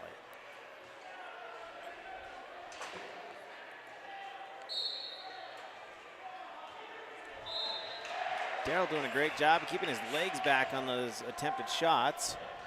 Daryl in on the front head now. Now it gets a little bit too far front, and Sugar Salem able to capitalize on that and get the takedown.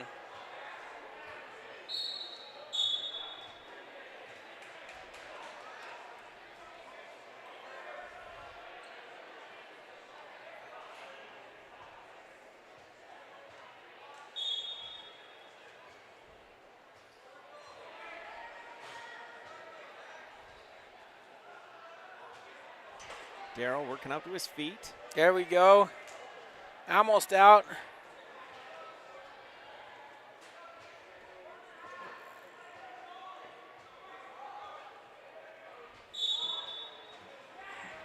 Stall warning on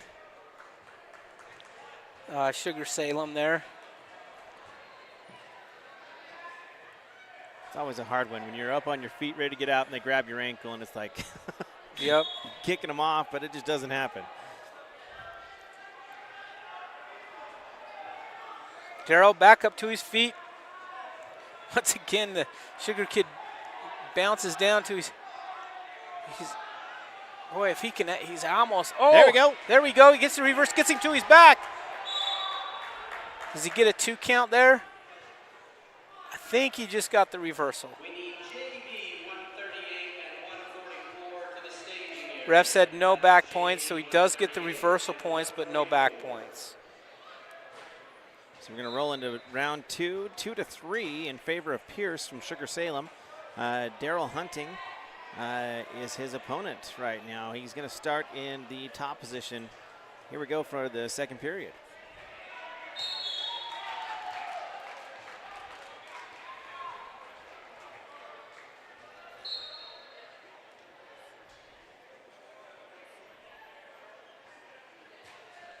Got the cross wrist there, looking for the cross face. Doing a good job right now on that blanket ride, elevating that leg.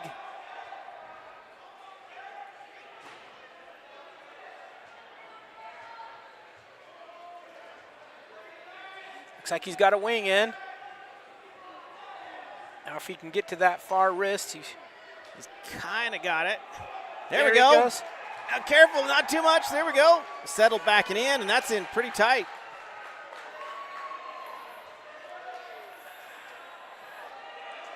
Flatten him out, Daryl. He's trying to scoot his weight back just a tiny bit on that Got shoulder. it. Got it.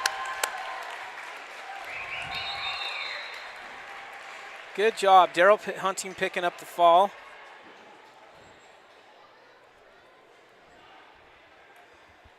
And now we're going to have Ty Thompson coming up in the 150 weight class.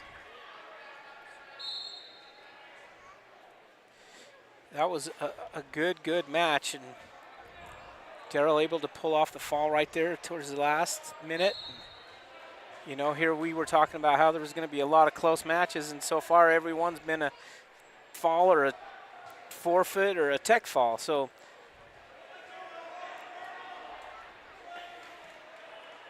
that one was a pin by Star Valley, so that'll give them 6 points. That should make the total score for Star Valley 29.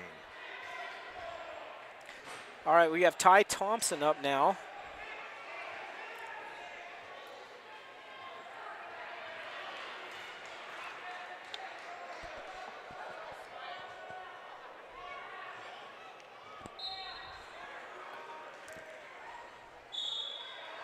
Ooh, Ty almost got that ankle right off the whistle. His opponent is Lurwill. Lurwill. Lerwill.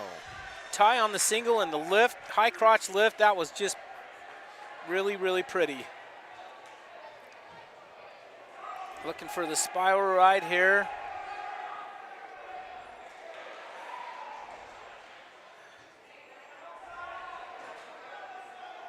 Got the arm dug out. Looking for that near side now. Not quite there, I don't think. Maybe he'll get it. There, I think he does got it. He does head in the hole on there. If he can circle him back on here. He's trying to pull him back. Yeah, circling back towards the right here, and that's what he's trying to do.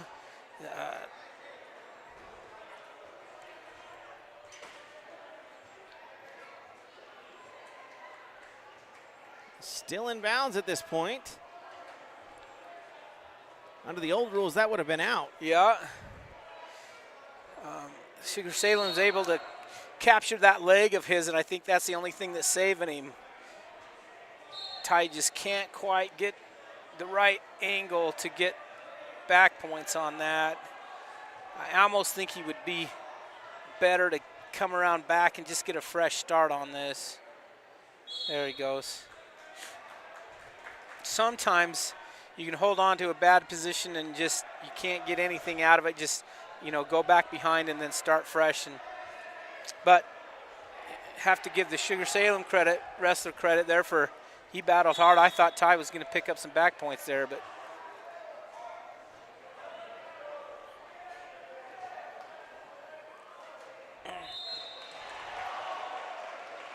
careful there, don't get too high. Yeah, looking for the roll through. He's got it. Get that leg out now. You got to get your leg out, Ty. There we go. All right, so we're back on top. Did pick up 2 back points on that. Now he's got the half on if he can get over there, but I think he's going to run out of time. Oh, yeah, that was going to be in deep. So we're going to move on to the second period now. Ty is going to be up 5-0 over Lurwill of Sugar Salem.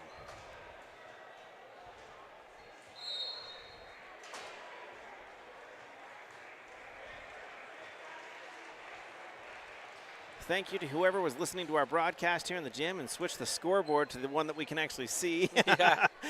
And they got the mat online with track wrestling, so that's making things a little bit easier for us in this match. Ty heavy on that wrist. Oh. Careful here. There you go. Thread that arm. Now come back. There you go. Good. Sugar Salem wrestler is a flexible little guy, and oh, there he goes. He got him over.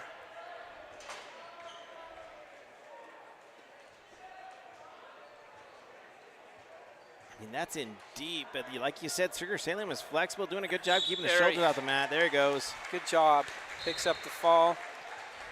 Nice job by Ty on that match.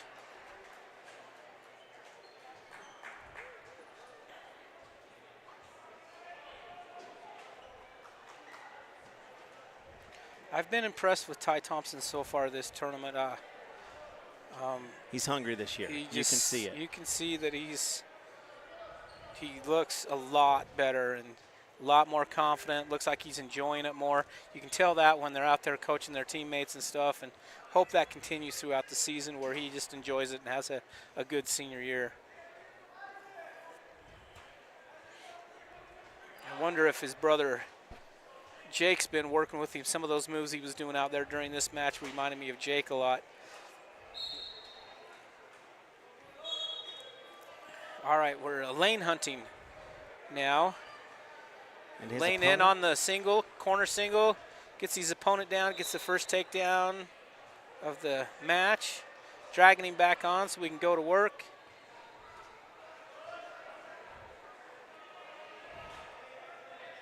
Crossface.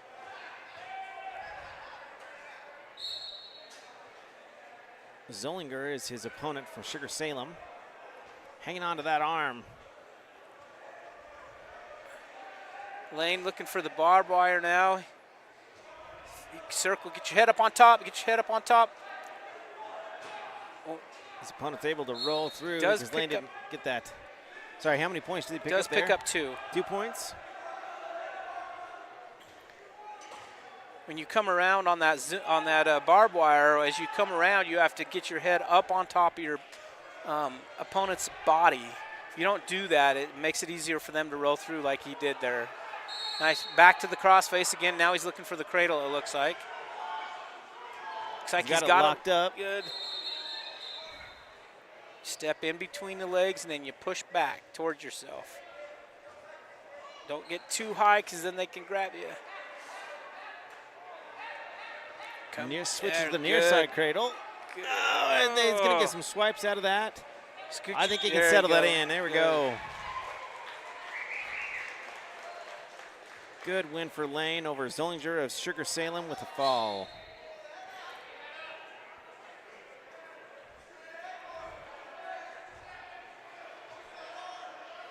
All right, so now we're going to have Caleb Erickson.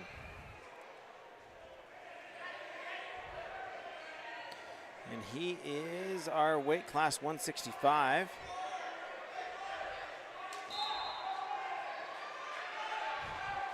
Let's see if we can find out who his opponent is.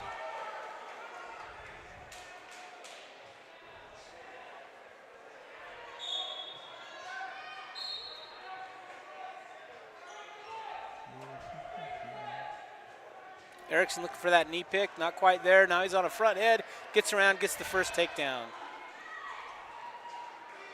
Chops the arm, looking for that cross up. Oh, he's gonna cut him. In on a high crotch to a double, and gets the takedown again.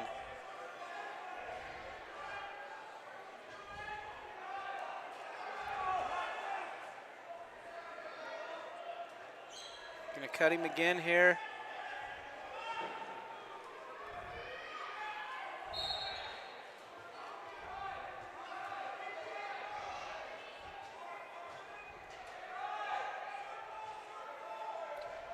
Sugar on the high crotch this time.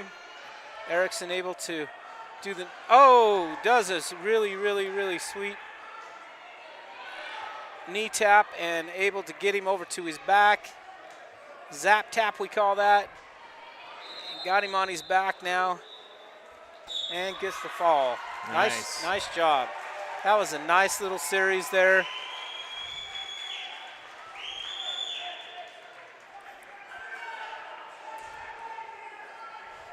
And it looks like at this weight class, it looks like Sugar Salem's open because I see it as Star Valley kid going out there.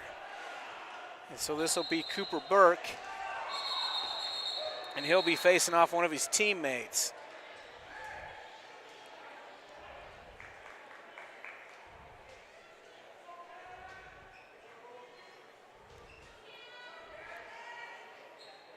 And I'm not sure who. 175. Do you know who this kid is? I'm not sure. Clap? Clap? Maybe?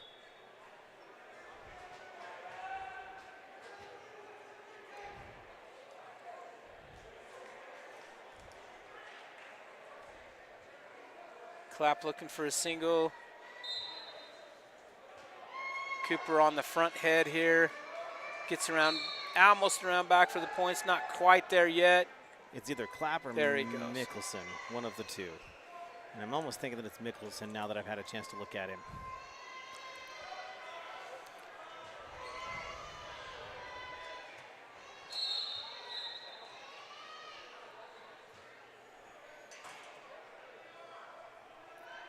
Trying to dig that arm out for the Zuniga or the arm pry. Now going for the tilt. Yep, it's Mickelson. Okay. Cooper with the legs in, skiing it out, doing a cross body ride, picking up some back points there. Mickelson doing a good job battling back to his belly.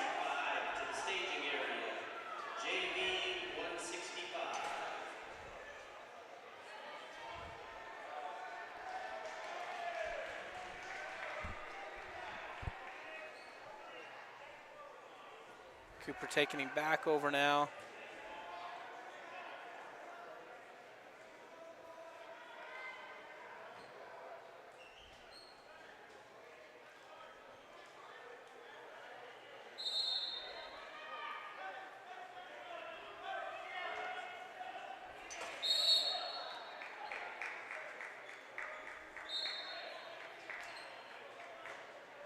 Getting some fall points, Burke is.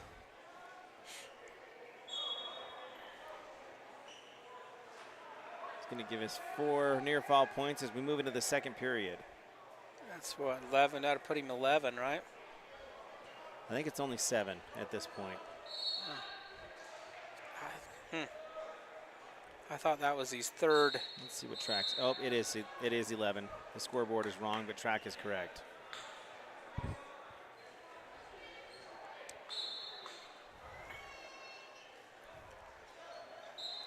Once in a while, I'm right. not very often, but No, you're watching the match a lot better than I am. I'm trying to keep the scores up for everybody that's watching the broadcast here. And Cooper starting out bottom position on this one. Mickelson on top. Cooper looking for the stand up onto his feet. Mickelson trying the return, getting out of position just a little bit. Cooper's going to take advantage of that and get the reversal. Going for the, I don't think he held him quite long enough for any back points on that one. Cooper's going to dig it out here for the arm pry. Chest under the shoulder.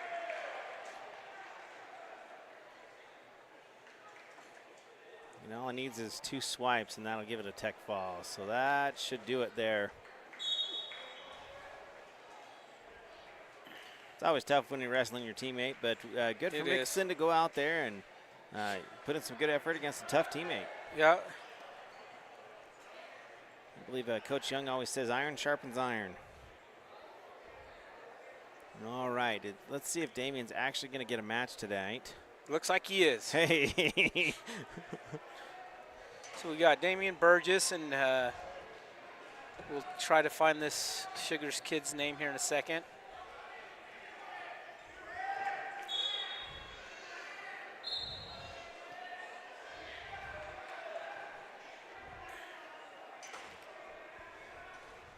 Nothing like waiting around all day for a match. Sugar Salem in on a shot. Burgess doing a good job sprawling. There he goes. There we go, and behind. Gets around to the 2-point takedown. Or, Good. sorry, 3. Good boy, Damien. There, there he goes. The snap back. In good position. Oh, he's in good position. Got him here. on his back there. That's going to be pretty tight. There he goes. I think he's got him now. There we go. Yeah, once you get that chest to chest, and when Damien spreads out his legs there and really builds that base, that's pretty tough to get out of when you're on bottom there. So great match for Damien. First one of the night. He's happy about that. He is. You'll have to tell him, though, Gal, you get a match and you only take 45 seconds. Hey, at least we didn't drive over to Casper to watch it for 45 seconds. That's very true. All right, here, let's get everything reset as we're ready to go here. So 2:15, we've got Ryan Talbot.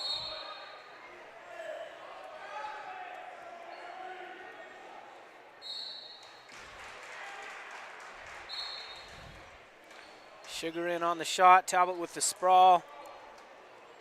Now he's on the front headlock. Looking to get around back.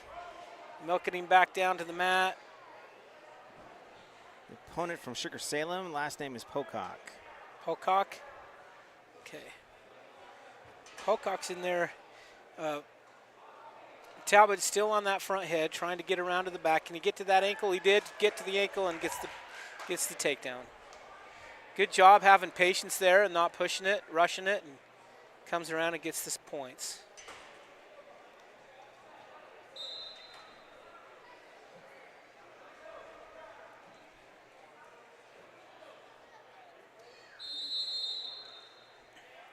Got the arm dug out for the arm pry.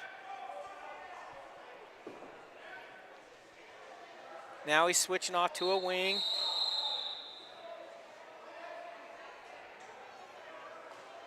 Pocock's trying to back out of that and push that arm forward.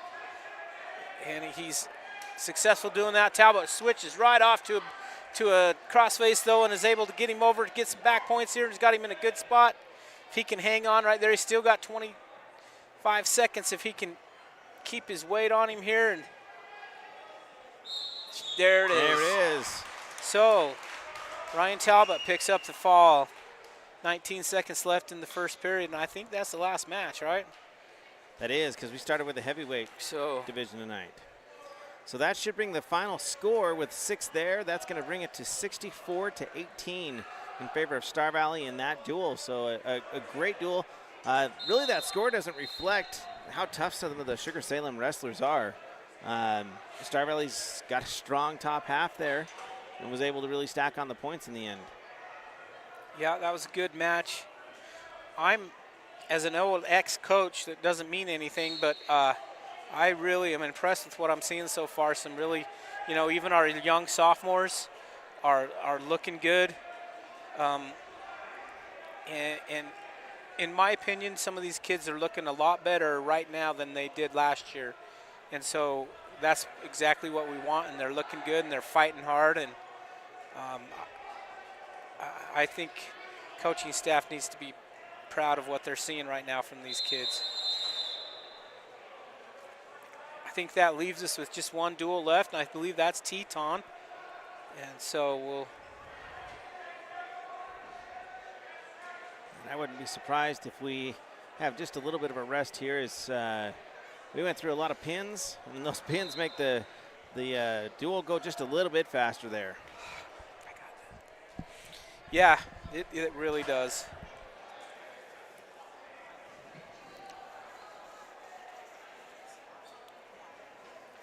Looks like we're going to have a JV match here on. We got the camera on us. So we'll just go ahead and talk through it. I'll have JR try to help me with the names here because it's amazing. You get out of coaching for a couple years and all of a sudden you don't know the names like you used to. I need to get back into it a little bit more so I know the names of these kids. But at any rate, we'll keep the camera right there and follow this match. I'm being told this could be Reagan Rivard down here on mat number 1. And we got Kobe Merritt up on mat number 2. So I'm going to zoom out just a little bit here, see if we can't pick up both these matches.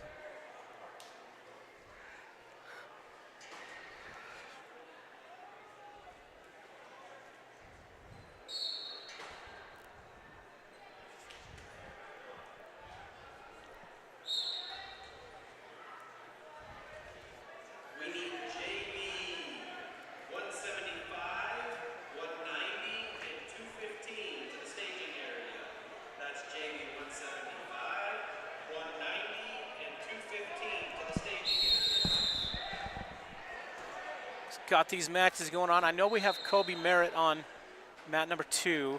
I'm not sure who the wrestler is on mat number 1, and I apologize to the parents. I'm sorry. We'll kind of trap both of them. On mat 2, it looks to me like we got in here late. Looks to me like Kobe is up 7-5. 34 seconds left to go. He's wrestling a Cokeville kid. On mat number 1, we got a Shelley kid that we're wrestling, and we getting a takedown there.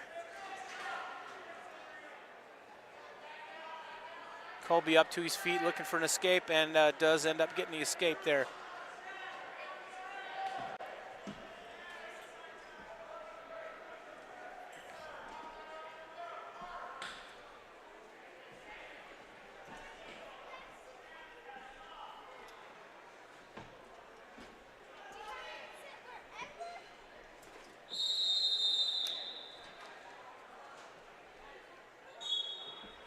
So, on mat number 2, we're going neutral. And on mat number 1, Shelly chose down. So we're going to be on top on mat 1, going neutral position on mat 2. And I've been corrected on mat 1. That is actually Tucker Hendricks. Okay. Tucker Hendricks. Sorry about that.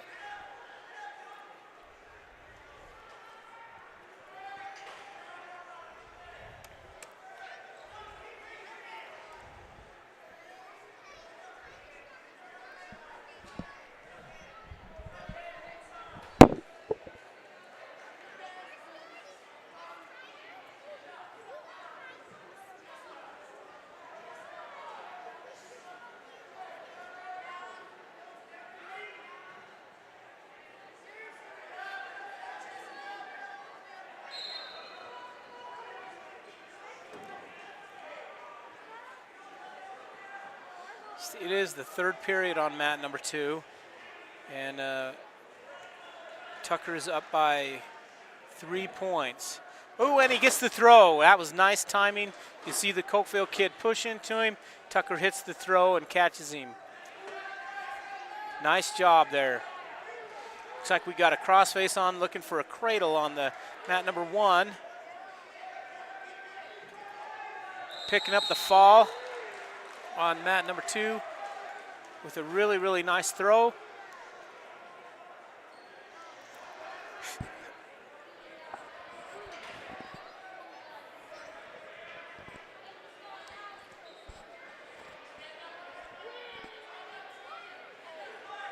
Looks like Shelly gets an escape over here on mat number 1.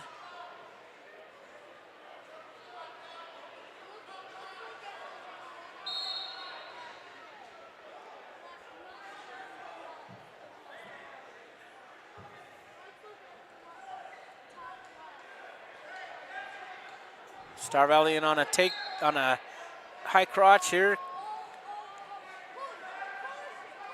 Almost got the takedown. Now we should have it there. Get your arm out of there and get around the waist there, buddy.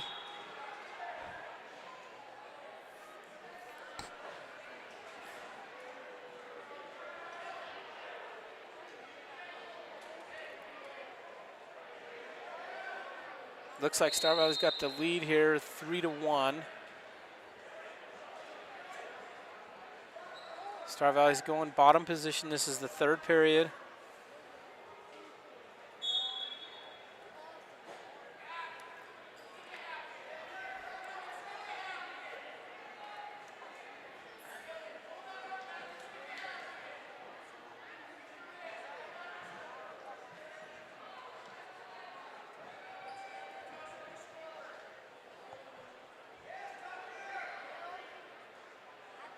Star Valley with the reversal to get 2. Brings the score to 5-1. Looking for that crossface. Got it.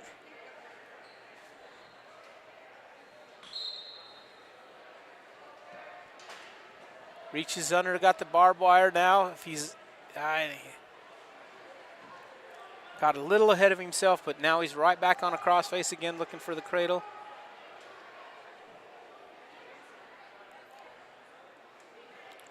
Got the cradle locked up. Oh, and tried to roll through and got caught. That's why we teach not to do that. But if he can battle through, if he can get that arm through now and battle back to his belly, that's going to give. Oh, now he gets the reversal, and now he catches that kid on his back. So this one's going back and forth and back and forth. So Shelly came back and tied it up, and then Star Valley was able to get the reversal in the fall. So a good back and forth match right there, ended up with Star Valley with the fall. Getting underway over here on mat number 2. Looks like we had a blood time.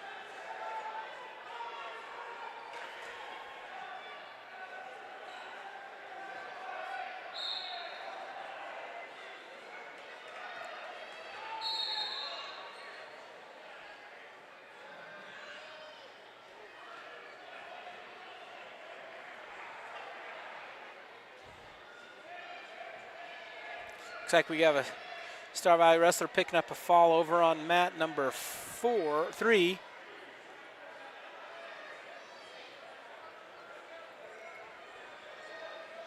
Mat number 2 looking for a tilt, not quite there. Looking for the half now.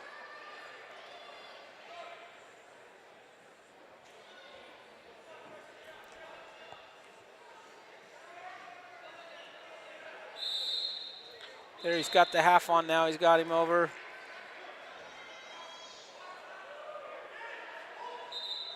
Looking for that fall. Should be able to pick it up. We got about a minute left, so there it is. So good job there to that young man.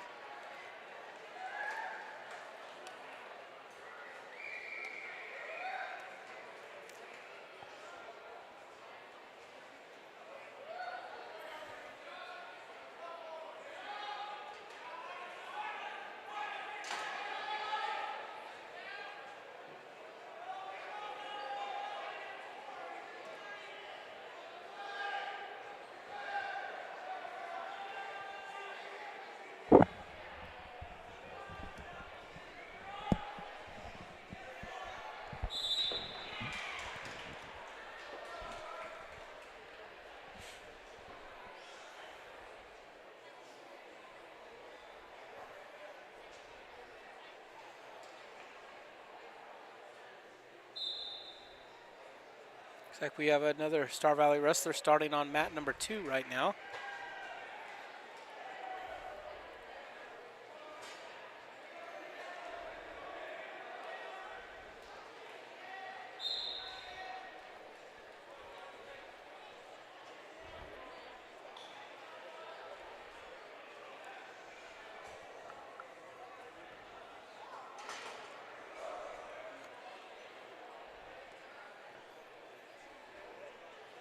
Star Valley looking for the headlock, gets it, oh, but Skyview able to roll him through.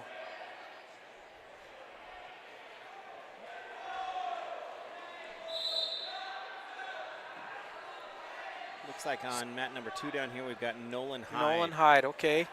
Nolan gives up the takedown early. Now he's looking to get back to his feet here and try to get it. Looks like he picked up a locked hand, so the Skyview kid locked his hands.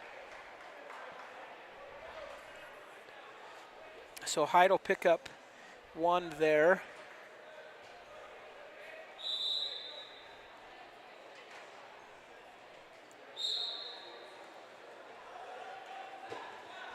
Just a little over a minute left in this first period. Hyde from Star Valley. Looking to get around and get a reversal. He's almost there, he's got it. Nice job. Looks like he's looking, got to be careful. Oh, he locked his hands this time, so now they're going to stop that. So both wrestlers now have locked their hands. So we'll get going here. About 50 seconds left in the first period. Hyde from Star Valley is down by 1.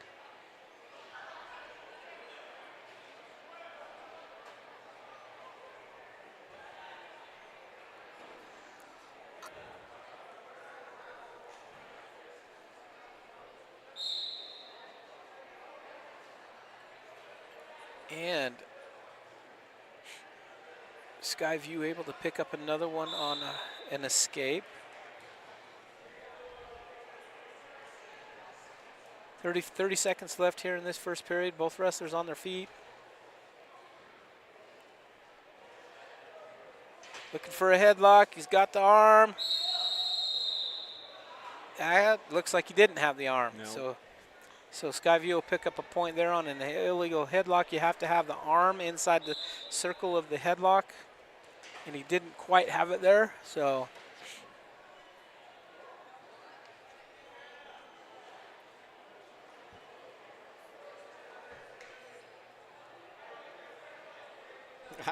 oh, my son is listening to us, and he says, never mind, that's not Nolan, that's Colby.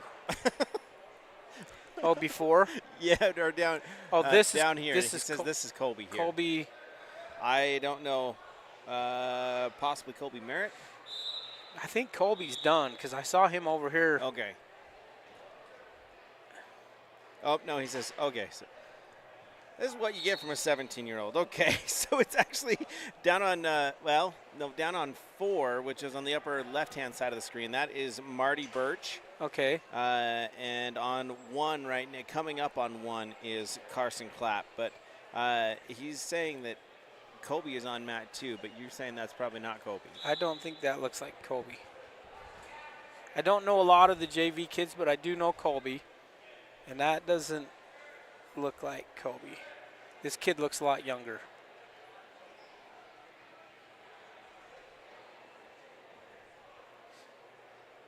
See, I think that's Colby sitting down there on the bench with his shirt off down there on the other side of Ryan.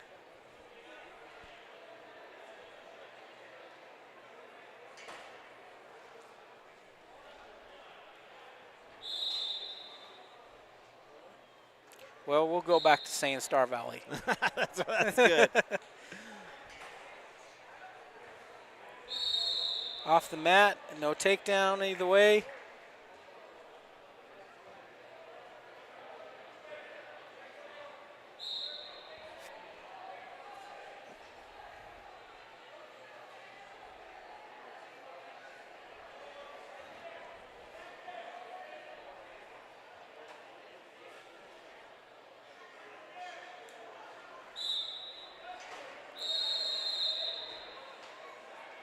All right, looks like they're going to take it into period number 3.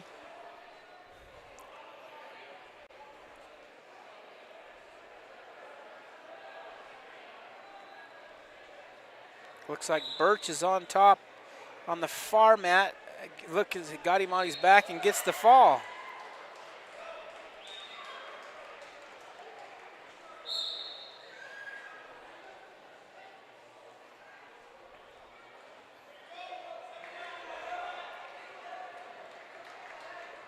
Got an escape, so we've got a 6-4 match going on here on mat number 2. Star Valley's down by 2. Oh, and Skyview tries a shot. Star Valley sprawls and is able to pick up and gets locked hands again. So that's going to, so he went up to being up by 1, but now he's going to be tied. Gets the 2 points now for the locked hands. Oh, so now he's going to be down by 1. Yep. That's just things that young wrestlers do sometimes, and he'll learn that and break that habit. So now we're 9-7 in favor of Skyview. I do believe that we're in the 3rd period, even though the scoreboard only indicates a 2nd.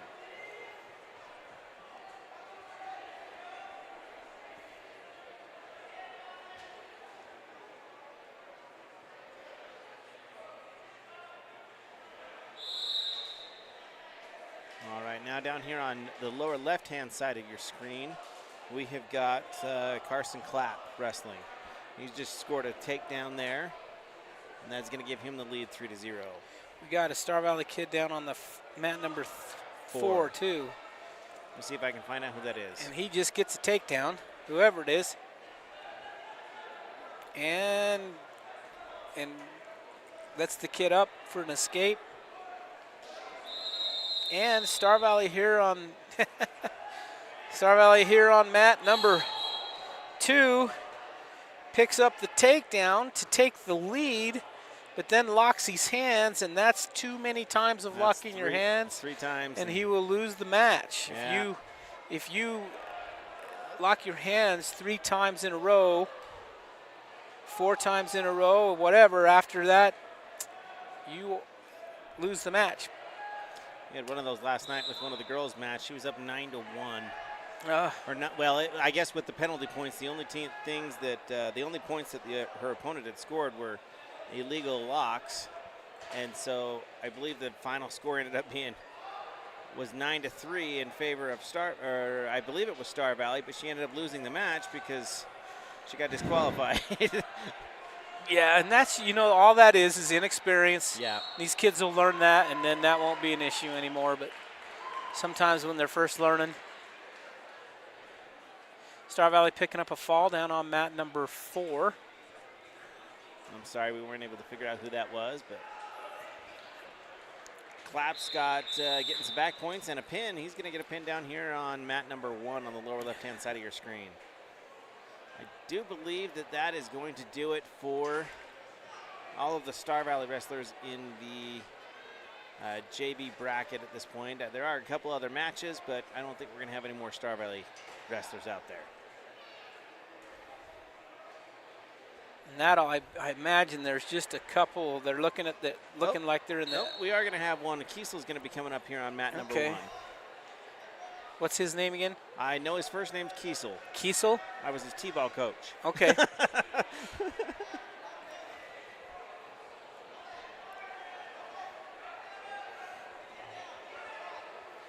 Looks like his opponent is going to be from Cokeville.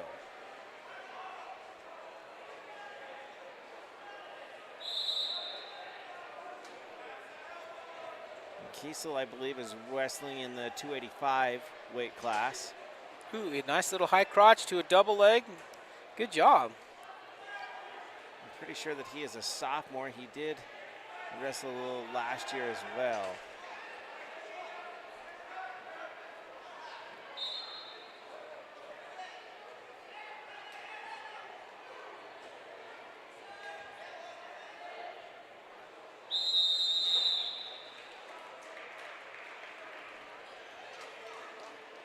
Cokeville with the escape.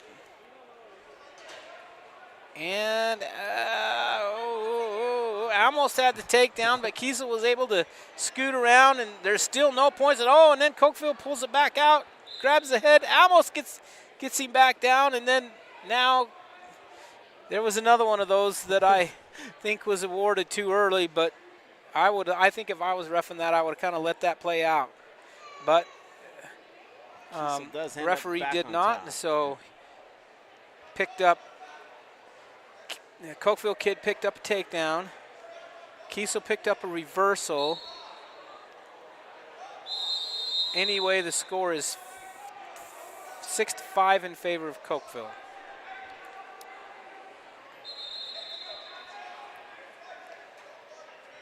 Kiesel's going to let him up, so that's going to make the score 5-7 in favor of Cokeville.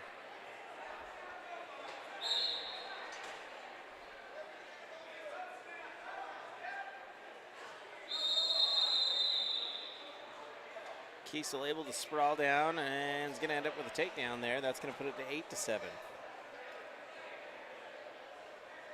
You know, some of these younger, heavier weights, one of the biggest things you can do is make your opponent carry your weight the entire match.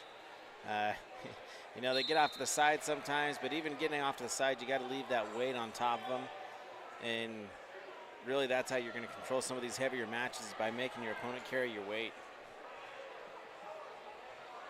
Oh, it's Kiesel Hebden. Hebden is the last Kiesel name. Hebden, okay. And actually, it does look like we've got a wrestler up on the upper right-hand side as well on mat number 3, and that is, we believe, to be Jordan Kubas.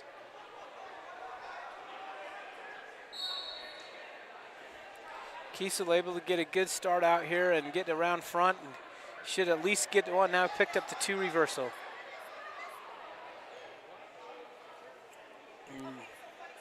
Jordan down on the far mat. Looks like he is, look at the score here.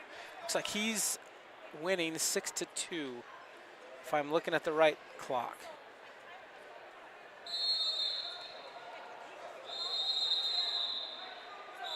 And Kiesel picking up the fall.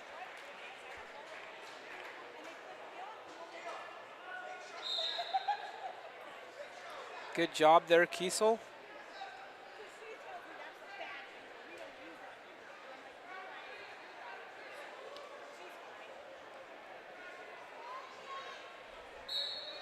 All right, looks like Jordan, if the scoreboard is correct, is going into the second period leading 6-2. And since that's the only match here, well, nope, we got another Star Valley wrestler coming up on mat number 1, so we won't zoom in right now.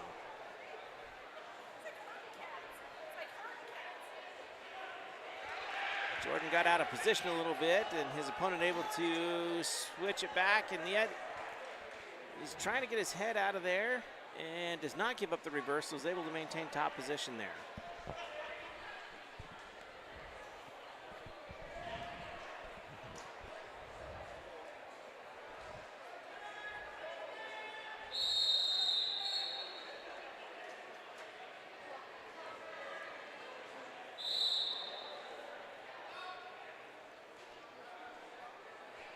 See if I might be able to find out who's on one.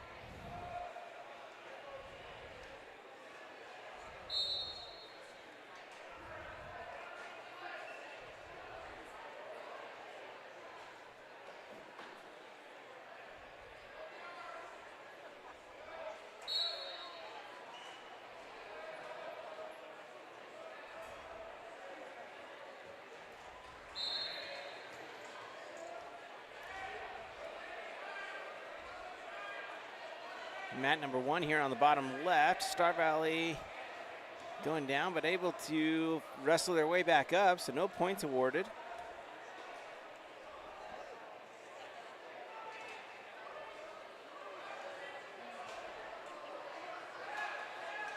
Finds himself in a front headlock, trying to keep his leverage behind, and he did.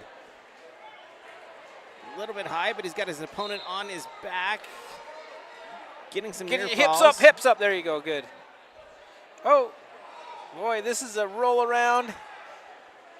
There, he's able to get his leg back over and stay on top. He's a little worried there for a second, but he did a good job. So he's going to come out of that 7 points up. Now he's got the barbed wire locked up, but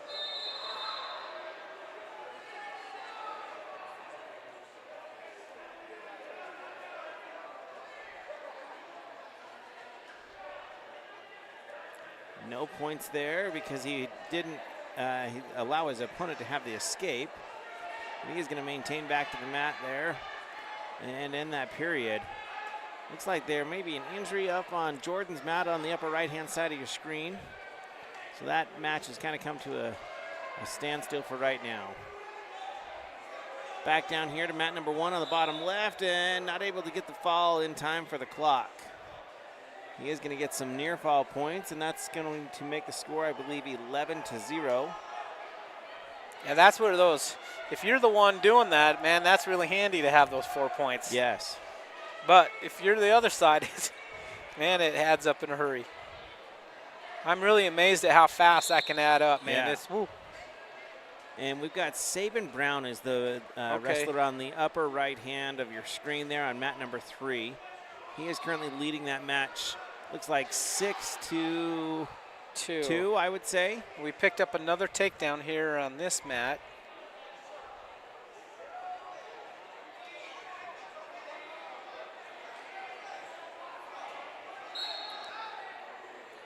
I thought we were 11. I thought we were too. Because we were 7 and we got that 4-point near fall, and then the takedown, we should be.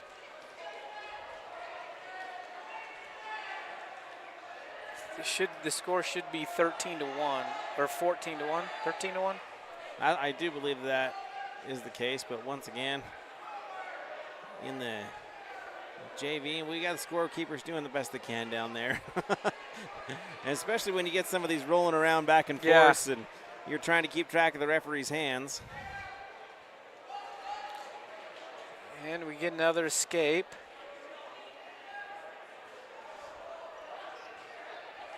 So up in the upper right-hand side, Jordan Kubas, he is just going to pick that up. It looks like they ran out of blood time or injury time, his opponent, and so he's going to end up winning that match there. So back down here to the lower left-hand side of your screen, which is mat number 1. We're continuing with Saban Brown here. So he just picked up another takedown. Now he's got a barbed wire on. If he can circle around, there he goes. Now he's in a good spot. Sinking it in and got a good fall there.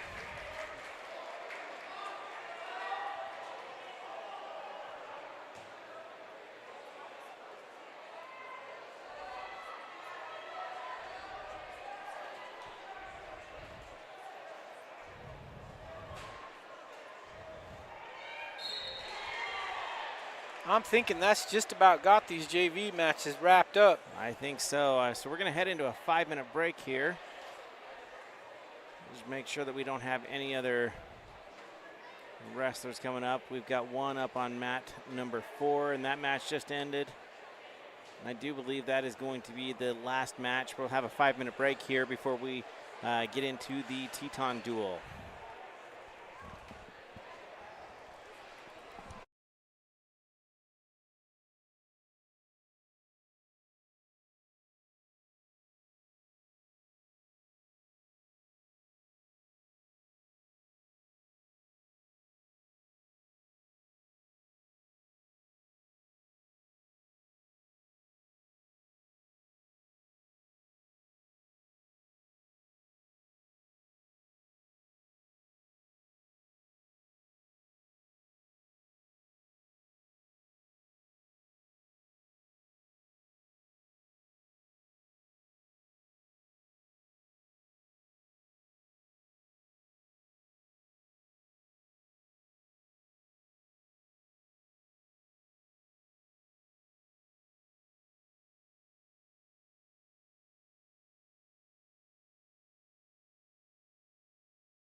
All right, welcome back here. We're getting ready for the duel between Star Valley and Teton.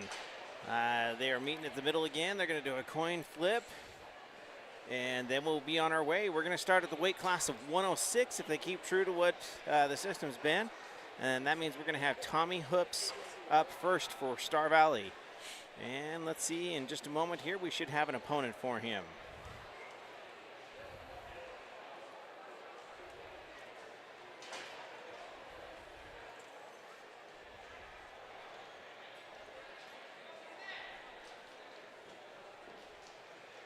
Overall, I think it's been a great night of wrestling. You know, Star Valley's got a strong team this year.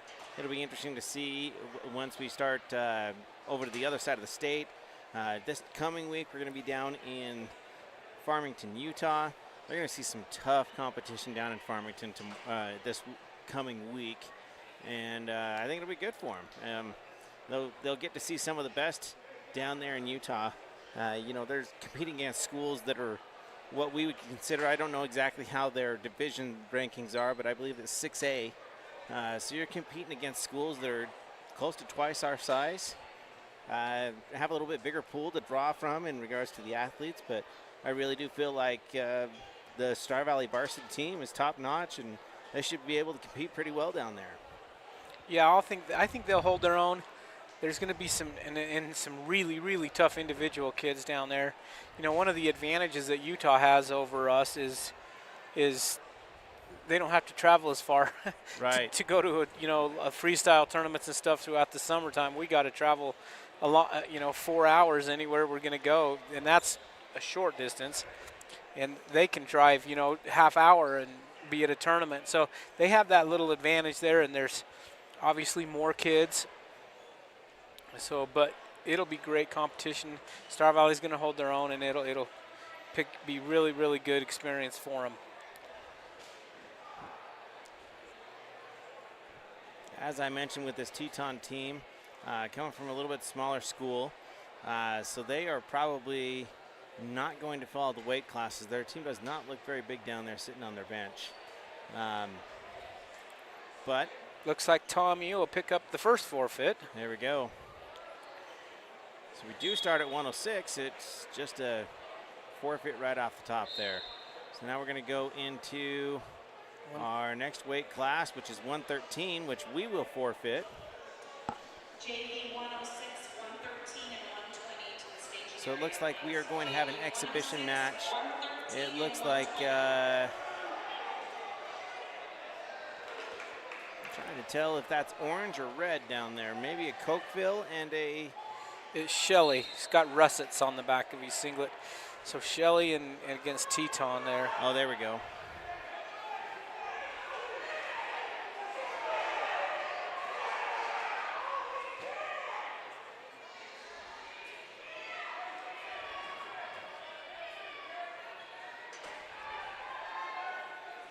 We got on an unrelated match here, we got some referee parents out there trying to help those refs. Yeah.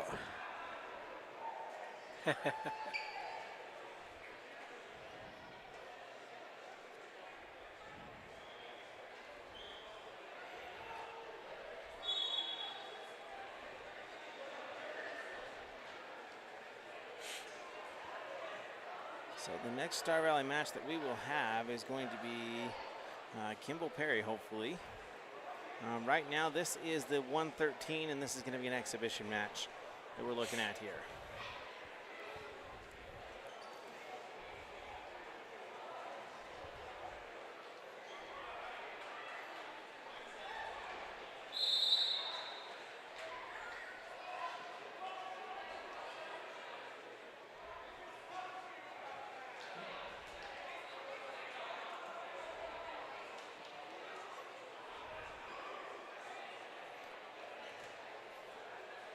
Good lift return by Teton there.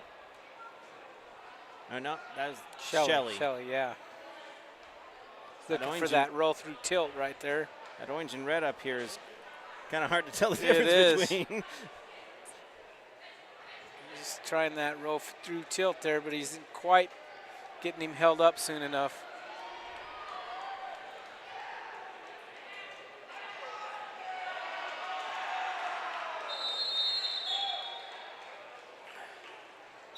Looks like Shelly's going to pick up the fall there.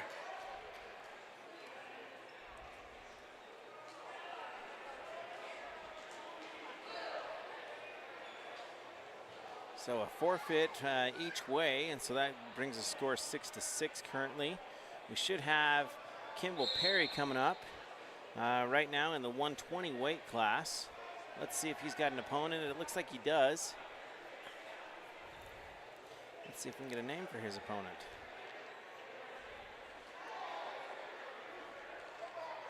His opponent is going to be Rosales. Oh no, that's not right. That's Mat 2. I hope we did not lose Mat 1 again. Let's see if we can get it back. Oh, Mat 4. Okay, there we go. It is Will Wright from Teton. Will Wright.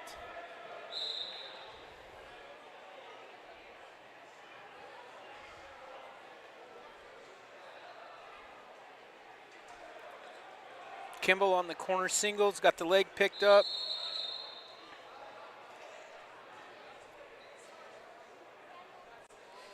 Wright is doing a good job putting that toe right in there where Kimball's having a hard time scoring with it, but Kimball gets it out where he needs to be now and picks up the takedown. He's going to cut him.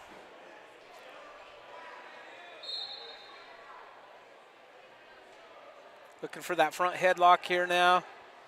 Running around the sides, looking for the cradle. It's got it locked up.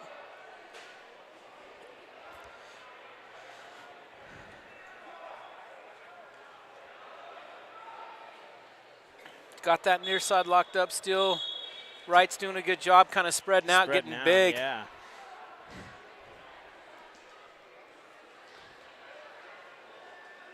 Perry trying to pull him back into the circle a little bit closer. Almost can't. So even though by the rules they are still inbounds, once they reach the edge of the mat, they bring them back to the center there. Yeah. And obviously that's just for safety purposes.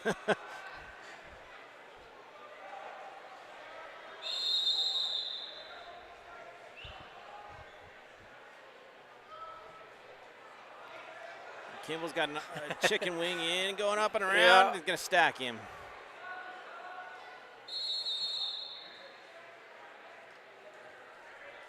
Got his 4 points there. Looks like he's going to continue with that move, see if he can't finish it off there. He's got the double armbar in there, doesn't he now? Yeah. Or did. Just let go there. All right. So that's going to put Kimball up 10-1 over Wright. And that's going to be the end of the first period there. And we move on to period number 2. Looks like Teton is going to defer, and Kimball is going to choose down.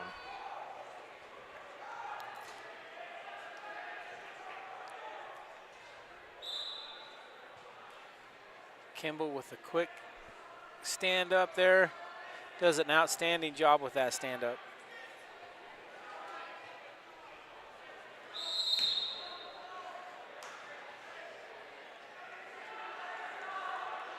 Right in on a shot. Sorry, go ahead. Back to that front headlock. Those kids don't shoot right on those Perry boys. They better watch out because they are tough on that front headlock. Crossface by Kimball.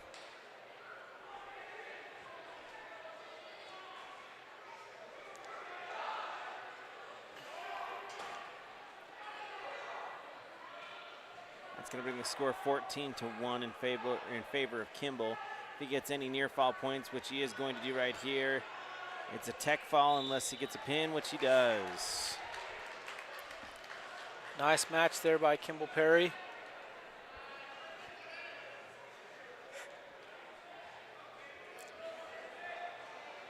You can tell, though, they've worked that front headlock a little bit. Oh, yeah.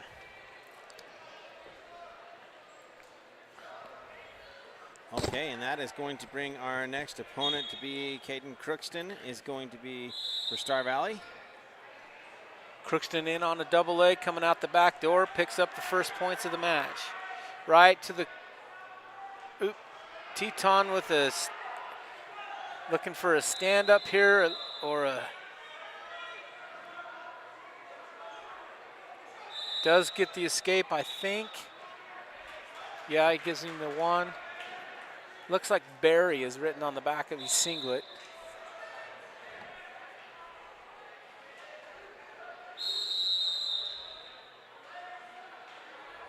Crookston in on another double leg, pop up out the back, gets the takedown again. It is indeed Barry. That'll take him up 6-1 over Barry.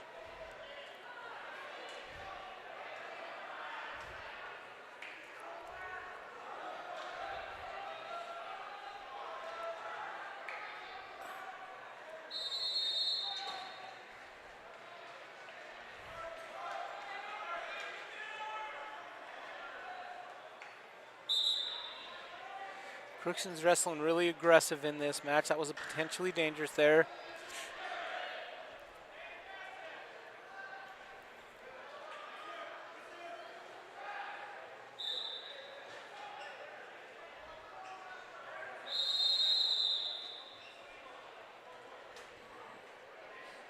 One minute left in the first, coming up on 50 seconds. Crookston still up 6-1 over his opponent Barry from Teton. He is currently on top.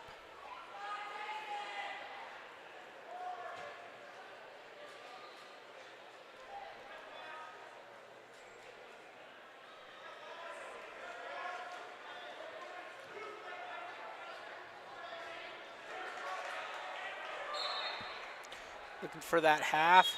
Now crossface. Mean crossface. Yeah, it was.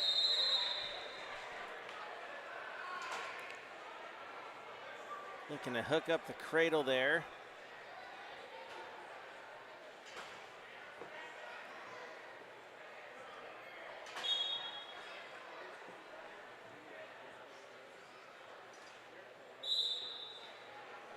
And that is going to be the end of the first period, so we're going to move on to period number 2.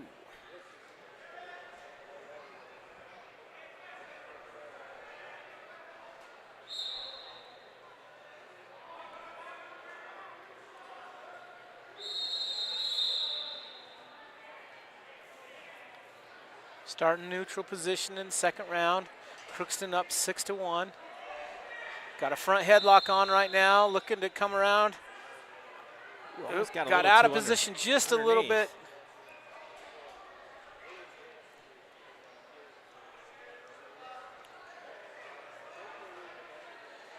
Teton in on a shot now. Nice little sprawling.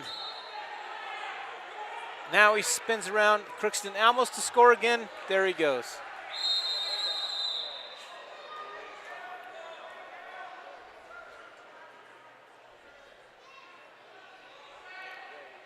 Working on a half. Oh, that almost looked like a full there, but his other hand must have fallen off. Get both boots in. There you go.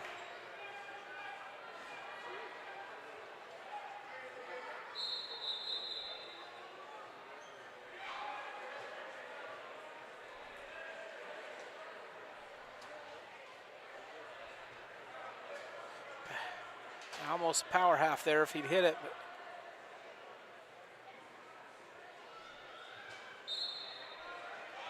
getting some near fall swipes.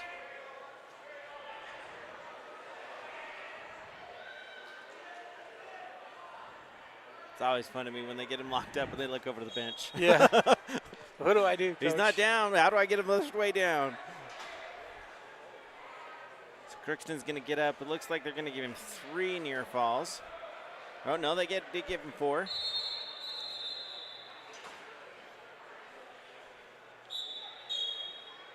That makes the score 13-1. So he's a takedown away from a tech fall here.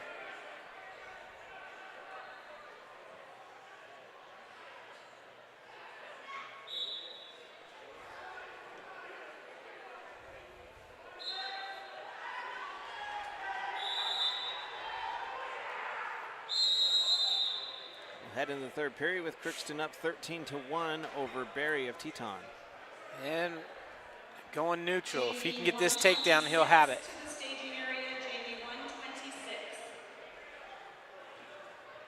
Sprawls got him down. If he can cross face and get behind here now, then he'll have it, and there it is. He'll pick up the tech fall. Nice job there. He was a little bit more aggressive, I think, in that match. Absolutely was, yeah.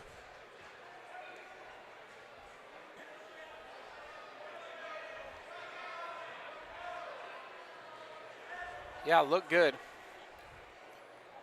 All right, now for Star Valley coming up, we should have over Crookston, then we're going to have Max Chirac.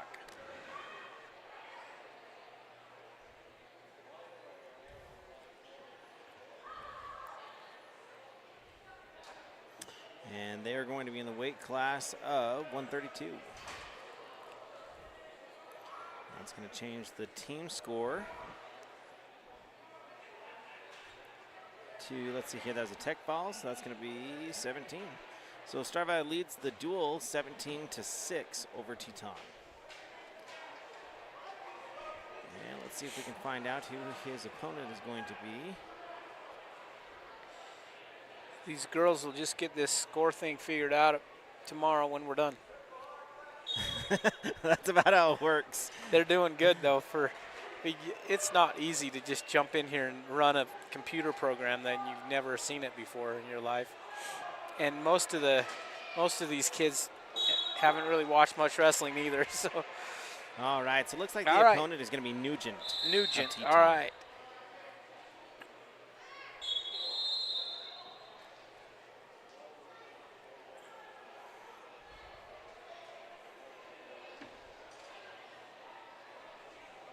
Max in on a shot on a single leg. Disappearing. If he can elevate that up now.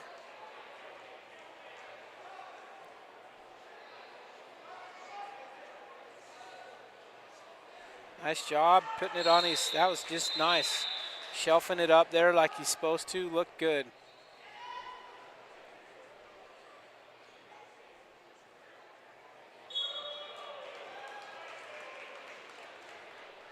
Now he's got the wing and taking his opponent over. He's got the half on the farce. And it looks like potentially dangerous here. Looks like he went over the, and he picked up 3 on the near fall.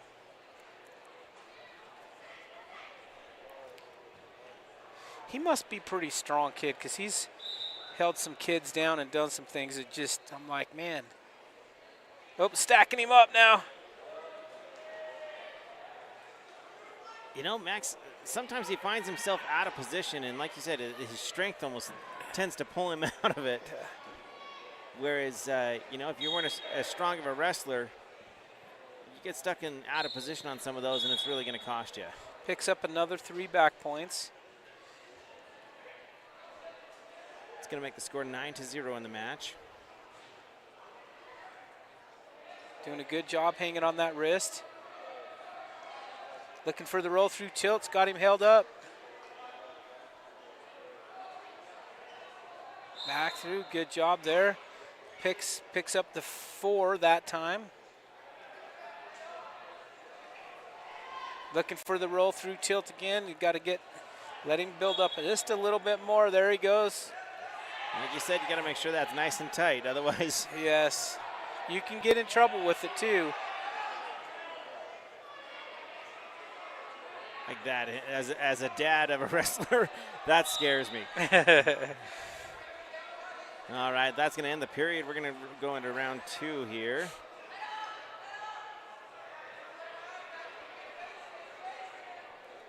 So Max just looking for a takedown here. Let's see what they choose to do for.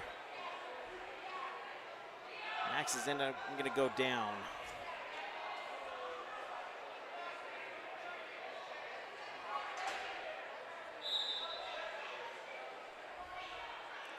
Ooh, almost. He's trying to force things just a little bit. I think he senses that he's close to a tech fall, and oh, he gets him over now. Gets the reversal. Reverse, and that's going to do it. So right at the start of the second period, Max picks up the tech fall. You know, Max is looking good this year too so far today. He looked really well. Is.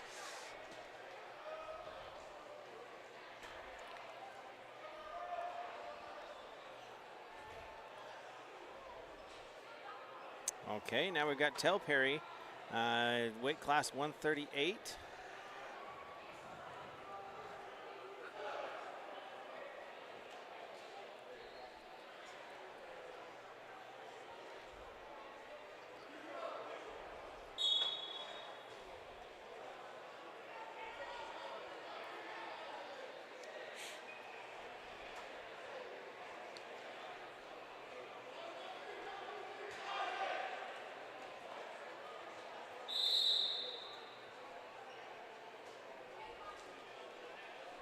Tail in on the corner single. Gets around. Picks up the first takedown. So we've got Bocardo from Teton. Tail in on the crossface, looking for the cradles. Got it locked up. That's going to be a fall right there. So that was a quick one, about 26 seconds. Jeez, Tail, you didn't even let me hardly get everything updated on the screen. So good job, Tail. Tail Perry picking up the fall there. Now we should have Daryl hunting.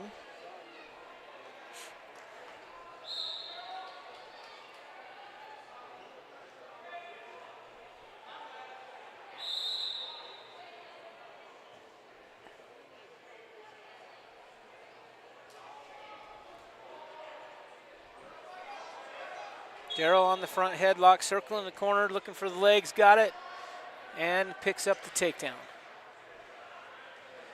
And he is wrestling against Johnson from Teton. Johnson was looking to tripod there a little bit. Daryl able to get him back down.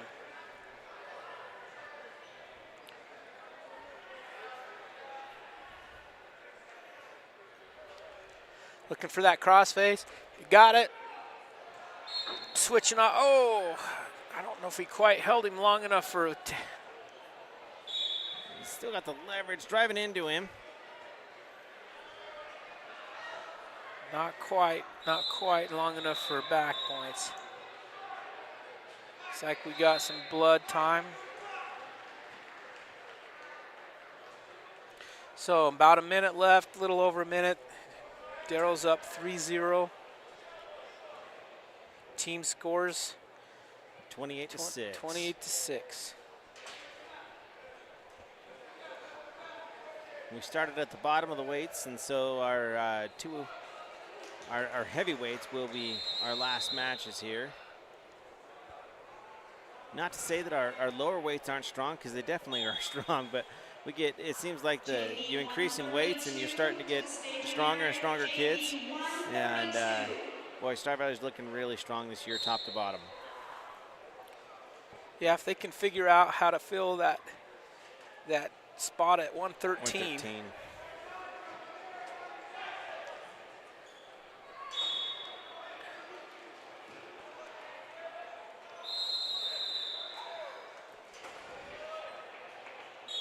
All right, Daryl's going to start on top here after the blood time.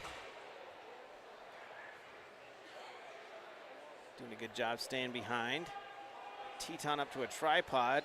Daryl able to elevate his leg and get him back down to the mat. Crossface. Looking for that barbed wire. Got the belly wrap on him. Transitions right into the barbed wire. Tell you what, that belly wrap's one of the best things we ever found. Those kids come up to their knees just like they're taught, and then we hit that belly wrap, it pops them right back down, and then we go. It's awesome. Good job there by Daryl. It really shifts that weight, right? The belly wrap, you're able to kind of muscle them back out. You circle back towards their hip with that, and then you pop them back down, and then it allows you to finish that barbed wire.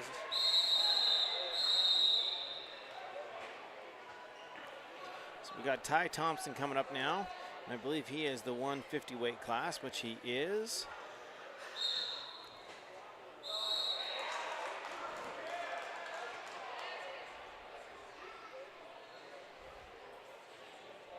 His opponent is Dvorak from Teton. Ty with the Russian tie here. Looking. Ooh, nice little ankle pick there. Really, really nice. Almost to some back. Does get some back points, I think. Should have had some back points. Does pick up 4. So, just like that, ties up 7-0. Ty's looking for that row through tilt. He's got it through, but I don't think he got it quite tight enough. And Zorak's going to be able to fight out of that without giving up any more back points. He's got to come over across just a little tighter. Now he's getting some back points again. Got 2.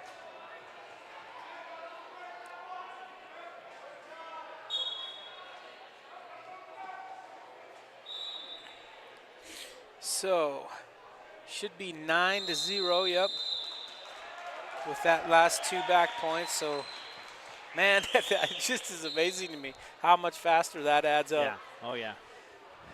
Holy.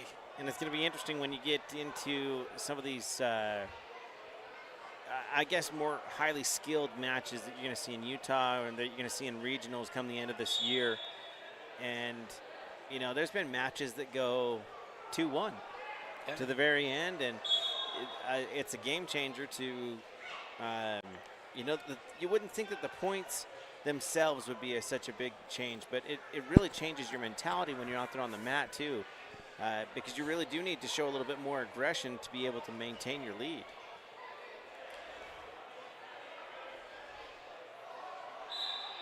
Ty's going to start on top again.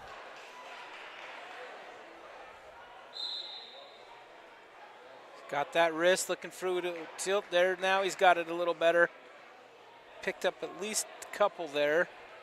Ty does like that roll through tilt. He does.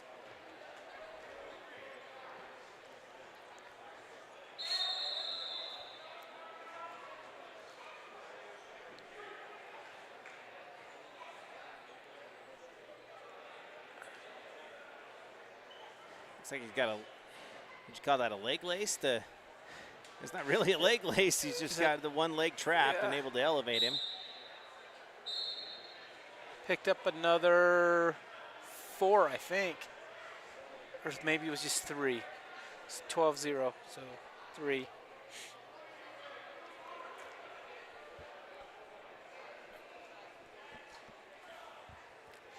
It almost seemed to me like that could have been 2 different moves because he had him in the wrist with the roll through tilt, and then he kind of switched to the leg. Right. But I think the ref just thought he already had that leg caught up, and so considered it the same move there. But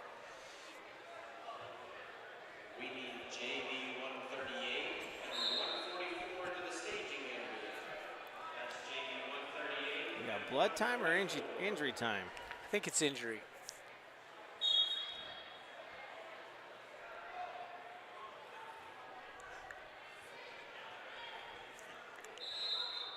All right, so back to the center. 6 seconds left in the first period here. Tie up 12-0. And he's going to be able to just hold his opponent down, and we'll move into the second period. 12-0 in favor of Ty.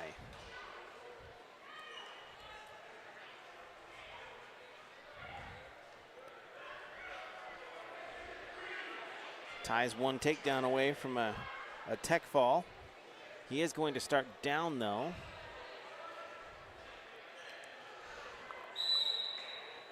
Very quick to his feet.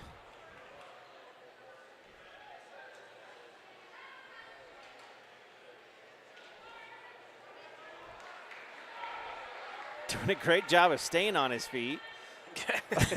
And a nice little roll. Ty does like that roll there, too. A nifty little roll into a takedown.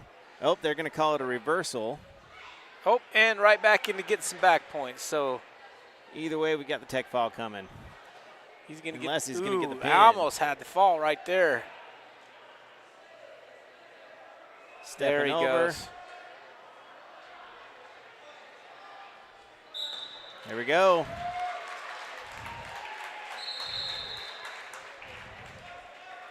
All right, our next wrestler is going to be Lane Hunting.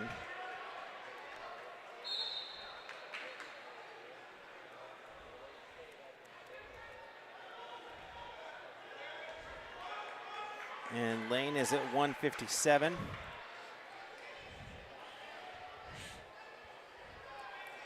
And it looks like he's going to get a forfeit.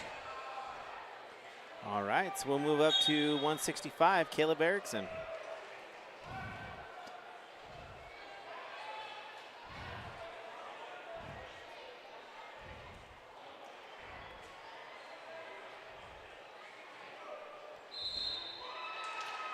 And it looks like he's going to get a forfeit.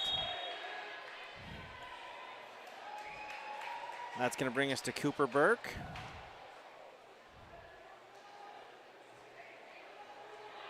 And Cooper is at 175. And it does look like we are going to have a match there.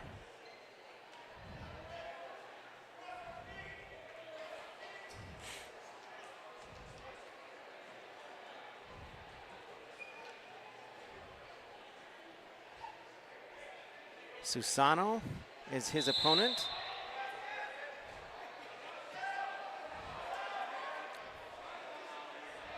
Cooper looking for that ankle pick there.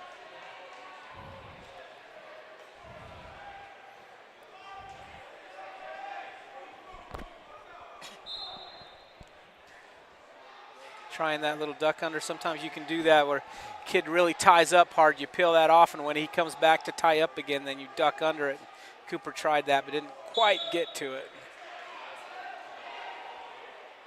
And he's got him in that. Got the takedown. He's got his leg where he doesn't want it, so he's going to get back.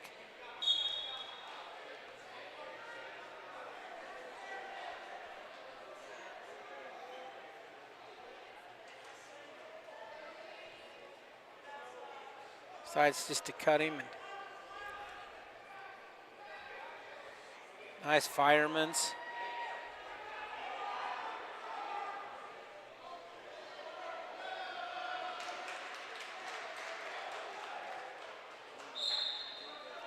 Cut him again.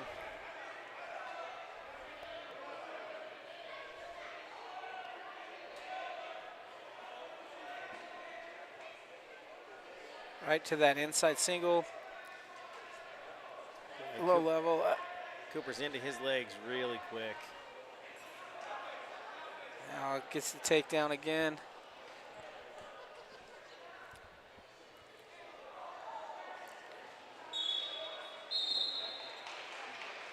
Tilt. He's going to get some near fall. His 4 near falls.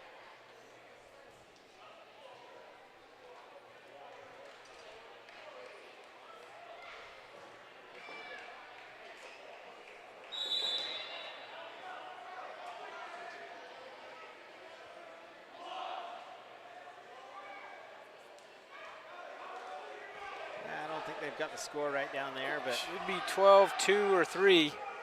Because he cut him a couple times, right? let's see what Track's got. Track's got 12-1, but Susano's at least 2. He's cut him twice.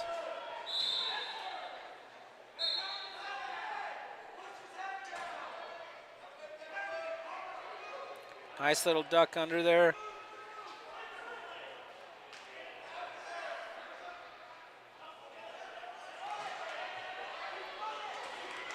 Got it at 15-1, and it's 15-2. Burke really just a turn away from a tech fall here. And here it comes right here. Yep.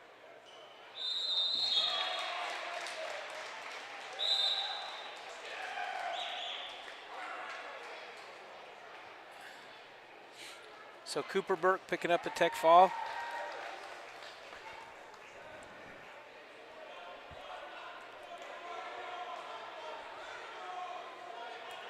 Now we got Damien coming up here. Well, and it looks like they did throw someone in there, so I'm glad. Because if not, that'd have been one match day. So it looks like his opponent's going to be from Skyview. Thunder Ridge. Thunder Ridge, there we go. So he does get the forfeit, but he would much rather have a match. So it's Ankle great that pick he's real gonna be in quick. here.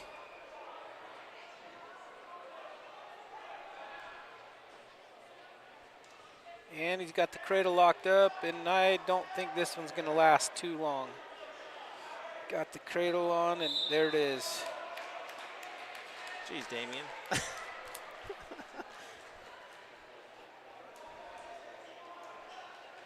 21 seconds. Like I said, at least we didn't drive across the state for that. All right. So that is going to bring the score to 64-6 for the total score. We have got Grant Thompson coming up now. I think this is Talbot. Oh, this is Talbot. It is. Yep, he's got a shoulder brace on.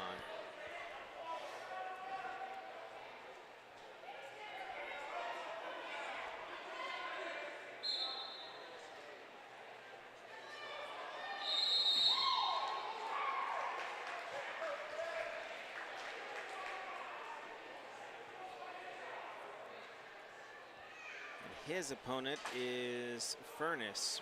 And Talbot in on the Braden double leg, Furnace. takes him right from feet to back, and he will pick up the fall right here.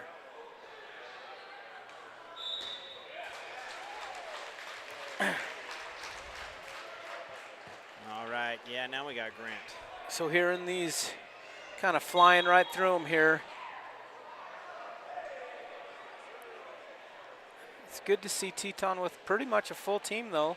Yeah, A couple weight classes, but if they can get them trained up a little bit. All right, into the heavyweight. and Thompson's opponent from Teton is Orduno. Nice little knee pick there, right? Once again, from feet to back, and just like that. All right, well, that's going to make the final 16 score. seconds. 70-6 is the final for the final duel of the night. Well, I think overall that was a really good day for the Braves. Agreed. Yeah, some good matches, good opponents, and they're sharpening up on their skills. They don't look rusty at all. For this No. being their first match, first matches of the year, they're not looking rusty at all. This is going to be a good tournament for us to start off with, to get everybody some good experiences. I think everybody's coming out with some wins and moving into next week with some confidence, hopefully. And overall, the team looking really, really good this week so far. Absolutely. They had a great day. I don't think anybody was even remotely close to them team-wise. So, Yeah, we're going to go ahead and wrap up our broadcast then. Thank you, everyone, for joining us. A big shout out to the Wyoming National Guard for sponsoring this broadcast, and thank you to FSVI for putting this on for us. Thank you to Coach Guild for announcing. He's got more of the technical jargon than what I do, and he's got a lot more experience with the boys and what's being taught and the positions they're in. And I'm just doing my best to try and keep up. But thank you, Coach Guild, for commentating for us tonight. And we're going to go ahead and sign off for tonight. Star Valley goes 4-0 on their duels tonight. They'll have 3 more duels tomorrow. The 3 teams that they have not yet dueled are, let's see here. Tomorrow, first thing, they will have Logan. And then in the second round, they will have Thunder Ridge. And to finish it off, we'll have our neighbors from the south in Cokeville. And that is going to start at, it looks like they're going to try and start at 9:30 a.m. tomorrow morning. And we'll continue that broadcast from here. But thank you for joining us tonight, and we'll tune back in tomorrow. Have a good night.